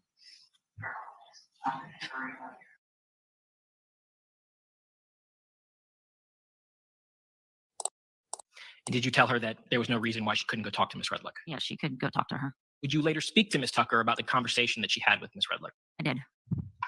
All right, let's return to the scene. The warrant was obtained. Yes, it was. And did you enter the home? I did. What is the purpose of the lead detective actually making entry into the scene? So as a lead detective, we work with our crime scene technicians and we do a walkthrough at the beginning of the scene to kind of see the layout and see what evidence we need to further the investigation. And at this point, I went into the home and did a walkthrough and kind of pointed out what I was looking for and what should be collected. And we kind of work side by side together. Part of this walkthrough, part of this collaboration included making some observations of the victim. Yes. Did you notice anything that appeared to you to be consistent with vomit in the proximity of Mr. Redlick? No, there was no vomit. And that was something that Ms. Redlick said had occurred. Yes. Did you notice something else on his clothing there on scene that you would get a better look at when you attended the autopsy? I did. I noticed that on his pant legs, there seemed to be like a white mucousy substance consistent with egg whites, uncooked egg whites.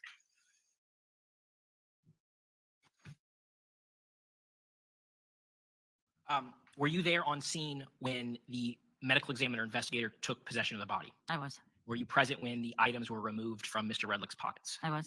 I'm showing defense counsel what has been marked as states EL for identification purposes.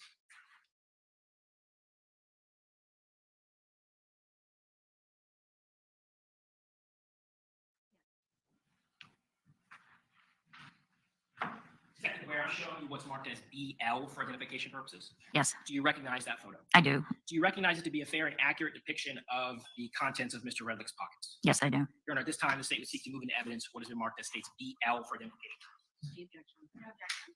BL is admitted as the next numbered exhibit. State Exhibit 35. Permission to publish? Yes, sir.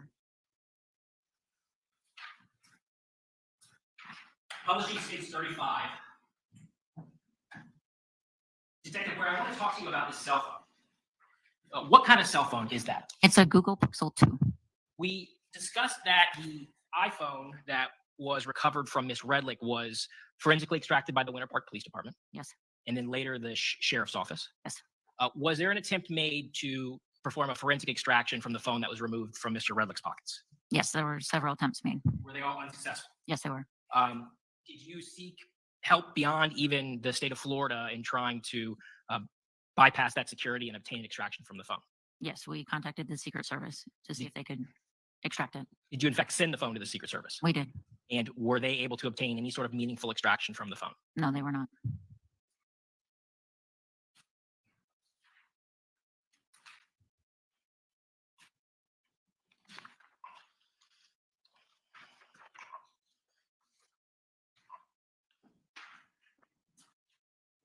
Part of the reason why there was some follow-up to try to locate passwords at a later point. Yes.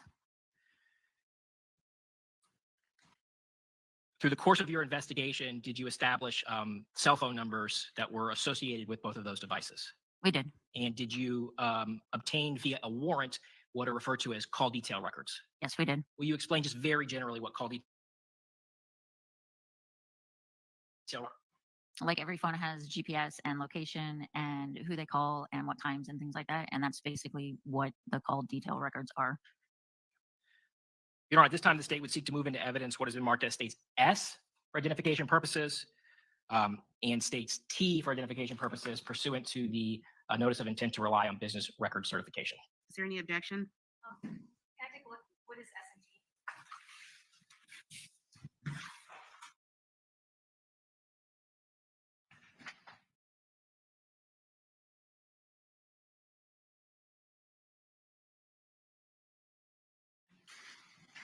State's Exhibit S will be admitted as the next numbered exhibit, and State's Exhibit T will be the next numbered exhibit after S. S, State Exhibit 36, T, State Exhibit 37.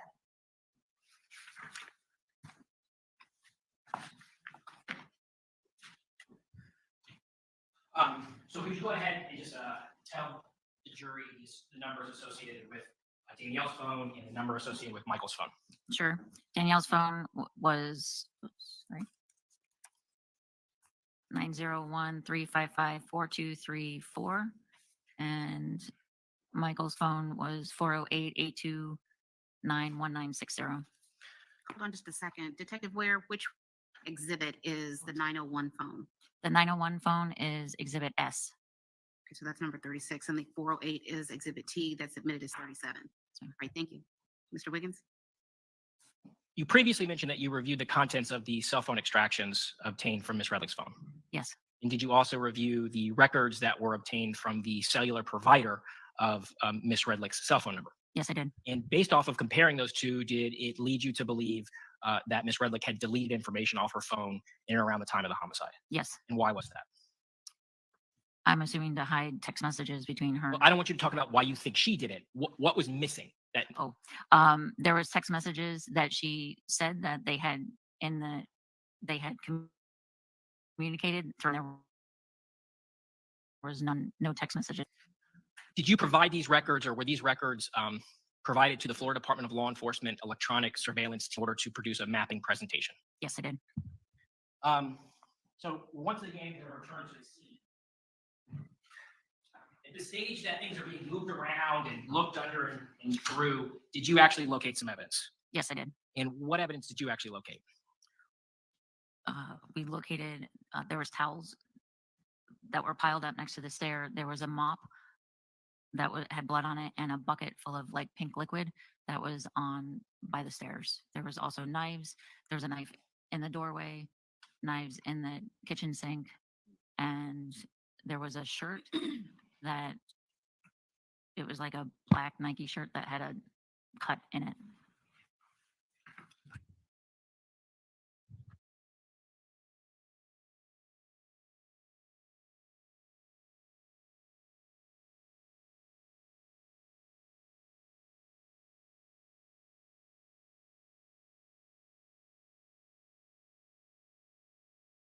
Trash. It was the trash that you actually discovered. Sure. In the kitchen trash, I looked in the trash, and there was a McDonald's bag with containers that had blood on it with a receipt from McDonald's.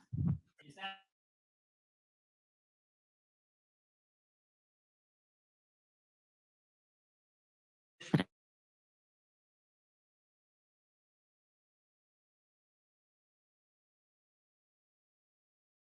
of the trash and that 11th, 2019 at 9:43 p.m. Did it cause you and your investigative team to do some follow-up to try to locate surveillance video from that particular McDonald's? Yes. I'm showing you what's marked as states.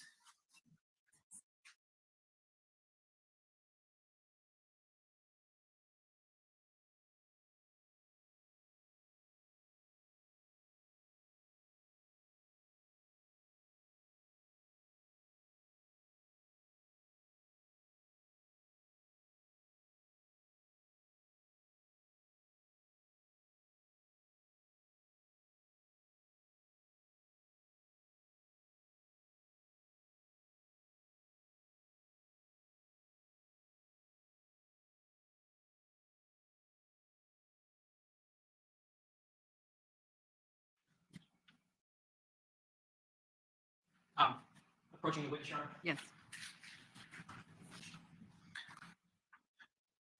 Detective Ware, you recovered some McDonald's video from this particular, or McDonald's video, let me say this again, it's been a long day. Yeah. Surveillance video was recovered from this particular McDonald's. Yes. And you reviewed it. Yes. And we've had a chance to review it. Yes. And is it consistent with the video that is contained on this particular disc? Yes. Okay. At this time, the state would seek to move evidence with the market states J for identification purposes. Any objection? Objection. J is admitted as the next numbered exhibit. State Exhibit 38.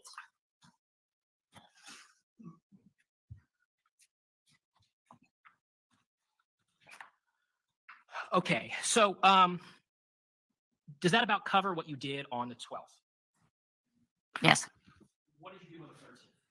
I went to the medical examiner's office and observed the autopsy. What's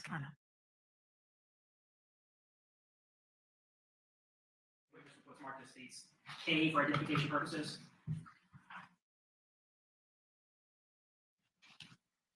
Approaching the states K. Detective Ware, do you recognize states K in the images contained within this composite exhibit? Yes. And do they fairly and accurately depict surveillance stills from that surveillance video that we just admitted into evidence? Yes, they do. And does it show actually Miss Redlick at the window? It does. And then the next frame shows the vehicle and the license plate that she attached to that vehicle during this particular visit. Yes. At this time, the state is seeking to move into evidence what's marked as state's K for identification purposes. Any objection from the defense? Letter K is admitted as the next numbered exhibit. Exhibit 39.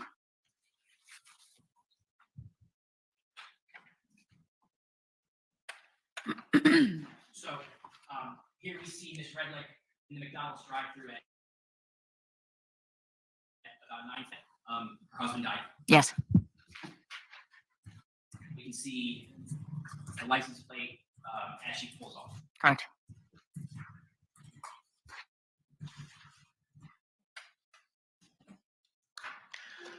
Did you discuss the medical examiner's findings after the conclusion of the autopsy?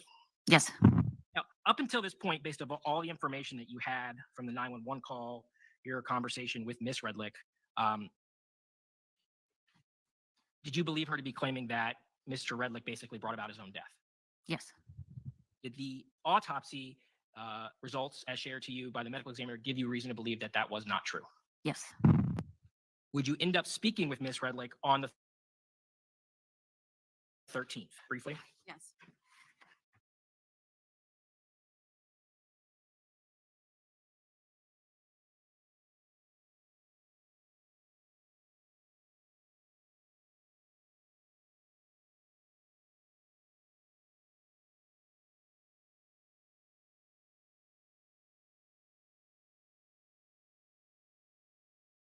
Everything.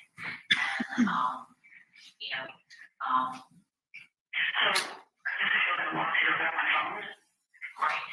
Well, the unit that you're in, they're not going to be able to give you your phone anyway. So, right. But even if you had it, correct. And so if you need any phone numbers from your phone, I can get those for you and I'll call you back with them. If you just give me a list of what phone numbers you have, I don't have a problem. Getting those phone numbers for you. So that's fine. Okay. I know I can be in touch with you one day, or you just going to be updating me or how it works. I don't know what I'm released at some point from here. I know on this, I don't know how it's going to be meetings or. Right, so I will, I did tell, I don't know if you're finished talking to DCF, I know they have some things that they're going through also, so. You have to do following the day by day and your meeting. Okay. Everything was to get some, yeah. Right, of course. And I'm talking about the on their social media. And so he got this making calls to callers. I would call the manager and call. Right, of course. So I reached out to your father and left a voicemail for him to call me because he called wanting to talk to me. And then I know that he has had contact with your daughter. So we don't, like, as far as the children and him coming down to help and we're going to look at our hands, that's kind of DCF. So, but I will let DCF know when the house is released and can be, released back to your, the family. Okay, and do you have an idea when it could be? It could be later today or tomorrow. Okay. I was wondering if something if someone could get clothes for you or something, but is that something that needs to be researched? Yeah, so it would have to be released before somebody can go inside. Okay. But once that happens, they can go in and do whatever they need to get for you, clothes or whatever. Okay. I think there's a bunch of cameras. I don't think my neighbors on it because I can't help them. Okay. And my daughter's.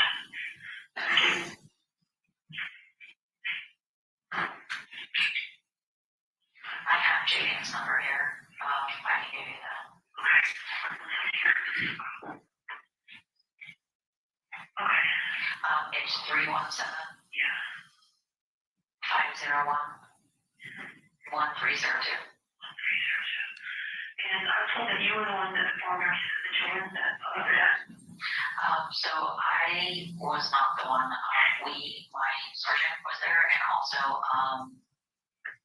Victim Service Center, a lady from the Victim Service Center in Orange County, she actually did the notification to your children.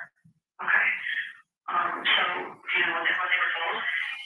They were just told that your husband had passed away and that you were in the hospital, and that was it. And so, no one asked how? No. Okay. And even if they did, we wouldn't have given them that information. Okay, so that's just not being released yet, so you guys further determine who you're at, is that right? Correct, that won't be released. Okay. All right, do you have any other advice or questions for me at this point?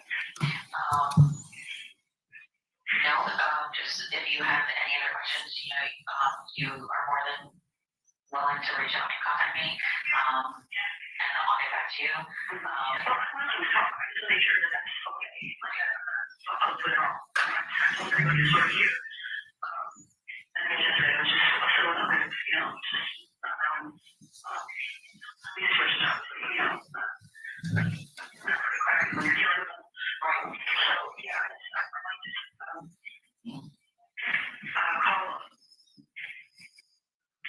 call that, and then, perhaps I can call back and explain to you what the kind of else for, and I'll get access to the enforcement. So, if you decide to, if you decide that you want to talk to me and, tell me what happened, that's fine. I would just like to do it in person. So that way I just know, I know that it's you, but that way I can see, face to face. Yeah, I'd like to, so I just want to make sure, yeah. That's no problem. I will call you back, as soon as I have that number. Okay, thank you. All right, thank you. All right, ladies and gentlemen, we are concluding for today. Thank you. We're concluding evidence presentation for today. Just be mindful not to watch the news or talk to anyone about this. We are going to start tomorrow at 9:15. And we might do the same thing tomorrow. Actually, no, we're not. We're going to leave at 5:30 tomorrow. Regardless of where we are in the testimony, we will leave tomorrow at 5:30. Have a good night. Thank you.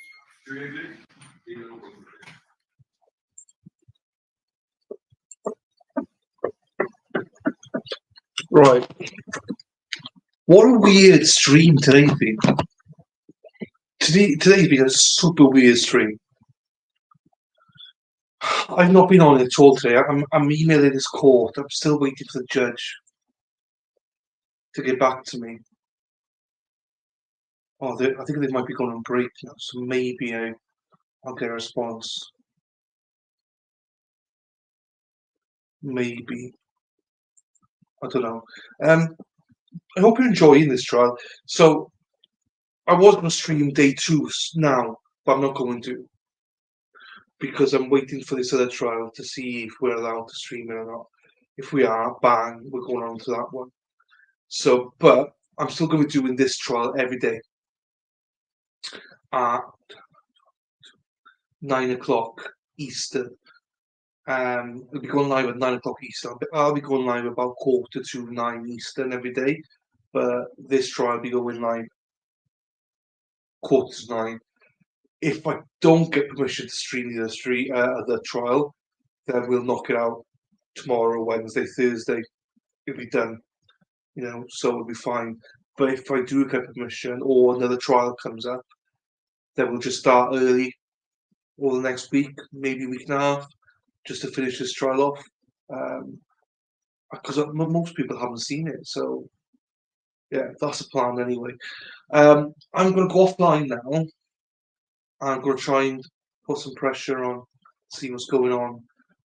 I might be back online. If I get permission to stream that trial, I'm back online.